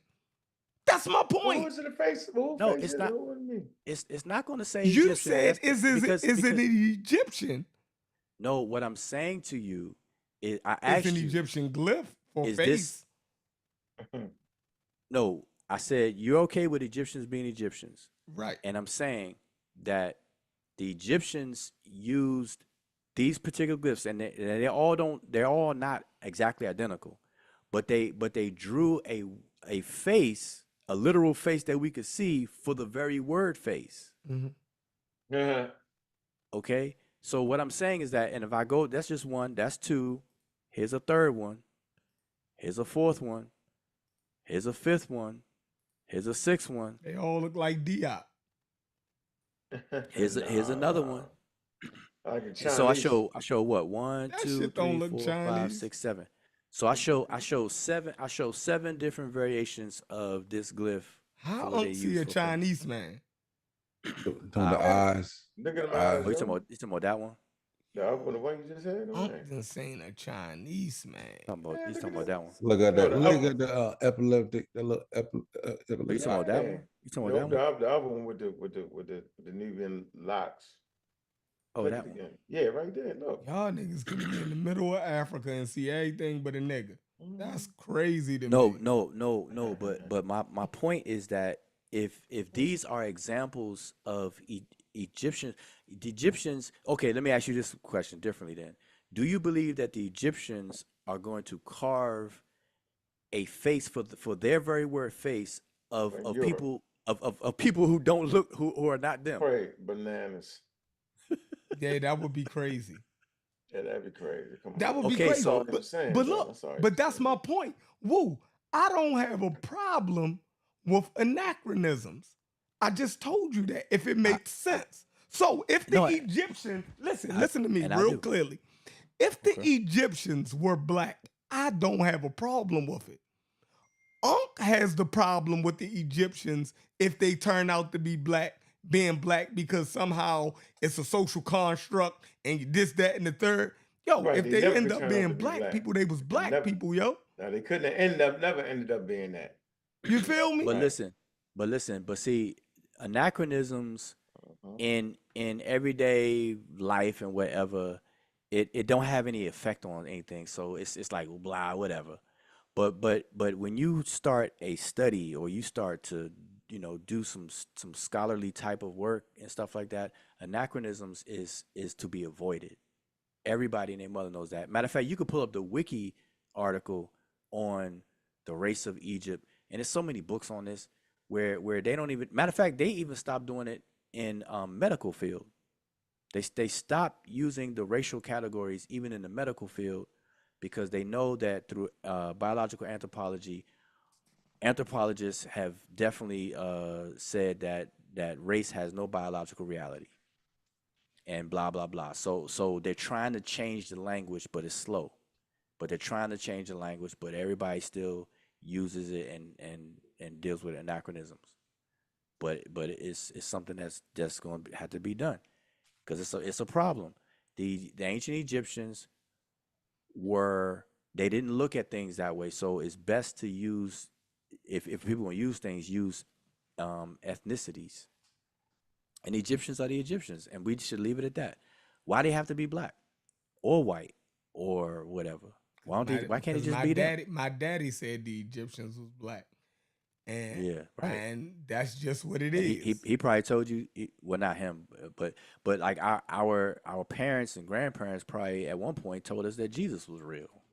So that don't mean nothing. But the point is that let the Egyptians be who they are. Like that's my stance. 10 toes deep is let the Remech be the Remech. Let the Nahisiu be the Nahisiu. People need to stop trying to make them into what we want them to be. And that's it. And I'm gonna tell you, so Shefford, now here's a new question. And this I can stop sharing this, but I mean you could take me off the big screen. Okay. If the ancient Egyptians, this is a real question. If the ancient Egyptians were to like just resurrect and walk up out the graves and poof, and they right there in ancient Egypt, in modern Egypt, what racial category would they be classified as? If they came back, Yep. I think it would be the people that's there now. That's closest to them. No, I'm saying what racial category would they be classed as? Neither black nor white. whatever those people are that's up there now, that's neither black nor white. Like the majority of the people on the planet Earth wouldn't fit into those two rigid categories of black or white. You feel me? I'm cool with that. Well, the majority of the people white. On the Earth is in East Asia, right? They would be considered white. No. Just so you know. Listen, the majority of the people on planet Earth, or the most numerous people on planet Earth, are the people in East Asia. And they are neither black nor white. They don't fall into those two categories. Well, yeah, but you're limited just two, but there's more than two. So that's why I asked you what racial category. I'm saying that you can take the black and white out of the equation. So the Europeans so the Eurocentrics were wrong, and the Afrocentrics were wrong. That's it. Both tried to take claim, and they fought each other. And the Egyptians sound closer to was neither one of those. But now you sound closer to what I'm saying. Let the Egyptians. Okay, cool. Well, if we say, I had no problem with saying the same thing you say, Woo. You're a smart guy. So if we agreeing, then so be it. That means you're making progress. What the fuck? I'm making progress. That's crazy. But hold up. But just to inform you though, if the Egyptians were to come back to life right now, ancient ones, they would be considered white. What? Are you doing that because of the USA standards? Mm-hmm. They would be considered white. You know they're changing that, right? In the United States? Yeah, but they haven't changed it yet, and they won't change it until 2027, I believe. Nah, the census 2030. I think I saw one. Well, they got a new one. OMB comes out. Yeah, OMB always come with the changes and stuff. I'm gonna do a show on the whole history. Yeah, I already looked at it. It's 2027. Yeah, but it's not gonna hit. It's not gonna be actually utilized until the actual census is done, which is every 10 years. Decennial they call it, every 10 years. Mm-hmm. But so do they get categorized with the rest of North Africans? No, but right now, yeah. Right. That's why I said if they come back right now, not in 2027, but right now, and all this time before, they would be considered white. They definitely would, and that would throw everybody for a monkey loop, because people don't understand what these racial categories are, and so I'm gonna try to do a presentation on the history of the racial categories. And how they've changed since 1790 all the way up to the 2027 OMB proposed changes to keep it current. So, but anyway, I just wanted to say that because my stance on that issue, because I have a strong stance, is to do away with all that. Just let the people be who they are. Like why can't we just call whoever people study? Just call them what they call themselves, and it ain't no fun. Yeah, it ain't no fun, and I don't get to do that. I don't get to live my life and be, you know what I mean. So when we go everywhere, if I go to Jamaica, right, automatically I'm gonna look at the Jamaican population and say that those people are black people. There wouldn't be a problem with that though, right? Ain't nobody is arguing me off of the ledge for calling Jamaicans black. If I go to Nigeria or Ghana, won't nobody argue me off the ledge for calling the Nigerians and the Ghanaians black. But the moment we get to Egypt, I guarantee if you call a Ghanaian a Nigerian, you're gonna have some problems. Yeah, if I call a Nigerian and a Ghanaian, that I'm talking about those rigid racial categories. So if I go to Nigeria and call people black, nobody is going to argue me off the ledge. If I go to Jamaica and call them people black. That's the construct of today. No, so right, but the moment I get to Egypt, right? Anything. Listen, the moment I get to Egypt, now y'all going to start arguing people. No, they will argue with you. No, the Egyptians will argue you down. No, I'm talking about. They will tell you that they not black. No, I'm talking about y'all. I'm talking about y'all. No, well, nah, don't put me. I just told you my stance. I don't do that with nobody. Like I'm anti-anachronistic, period.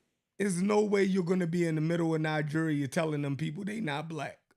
No, today is different. I'm saying in the past, like we're talking about historical. All right, so the people Nigerians are and black nations. now, but in medieval time they wasn't black. Did their phenotype Are you change? asking me or are you telling me? I'm asking you, did the phenotype change? Was there a population turnover? What happened that made them make them black today, but 600 years ago they wasn't black? See, I'm talking I could tell. I'm talking phenotypically. Well, if you're talking phenotypically, then let's just talk phenotypically. Obviously, their phenotype hasn't changed. But now here's where I know like you should do a study on these the social constructs though, because remember phenotype is different. Phenotype is the interplay between your genotype and the environment. And that's all we were arguing. And so nah, but that's not what people like. Black is not black. See, if you okay, let me put it this way. If you think I've been talking phenotype the whole time. Okay, but check this out. If you believe that the racial category of black is based on phenotype, yep, then you really should study up on that. No, I'm saying, whoa, since I've been a little kid, right? And when you're talking about the Black Power movement and Afrocentrism and all of this, we were always talking about phenotype. Like, so if you find a certain phenotype in Asia, right, that you find, in sub-Saharan Africa, those people were black, right? We were saying that phenotype was the predominant phenotype in ancient Egypt. So I've always been talking about phenotype. Y'all the ones who got this elevate, like y'all confusing people. Because now y'all acting like race wasn't phenotypic. And it was. Oh, man, listen. Hey, all right, hey, y'all, I'm out, y'all. Peace, y'all. Yeah, I need to go too, but I don't want to end on. So, all right, so just on what you last said. Okay, I hope you agree with this, that there is no African phenotype. There's no one way to be African, and there's no one look for African. I agree. So when you say phenotype, you're talking about a whole host of different phenotypes. Okay, so ancient Egyptians, even in just the geographical Northeast Africa of Egypt, today and anciently, there is no one phenotype that exists, even back then or now. So phenotype is very, very limiting and restrictive. And so I'll just leave it at that. So but we pick up. But it was cool, man. It's good. Gideon, you got any last words?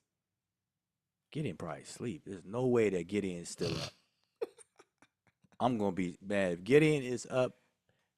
And I don't know who Gideon. I've never met Gideon, but if that brother is still up, I am going to be amazed.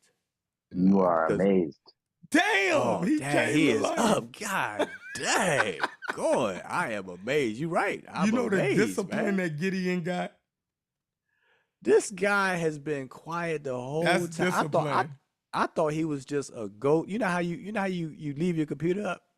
Yeah. He's a Jamaican Buddhist monk. His discipline is. Oh, you in Jamaica? Out of this world. Nah. Oh. Wait. Hold up. But what time zone are you in? You on the East Coast? I'm in Florida. Yeah, East Coast. Oh man, that's crazy that you have sat. You haven't said it. Like I could see if you. But that's crazy. That's amazing. I'm amazed for real. Like no serious dude. No lie. No lie, man. I'm thinking it's just a ghost computer still on. I listen more than I talk. Hey, that's good, man. I applaud that. That's you my kind of people, man. I like that. Don't talk unless you can improve the silence. That's what I always say.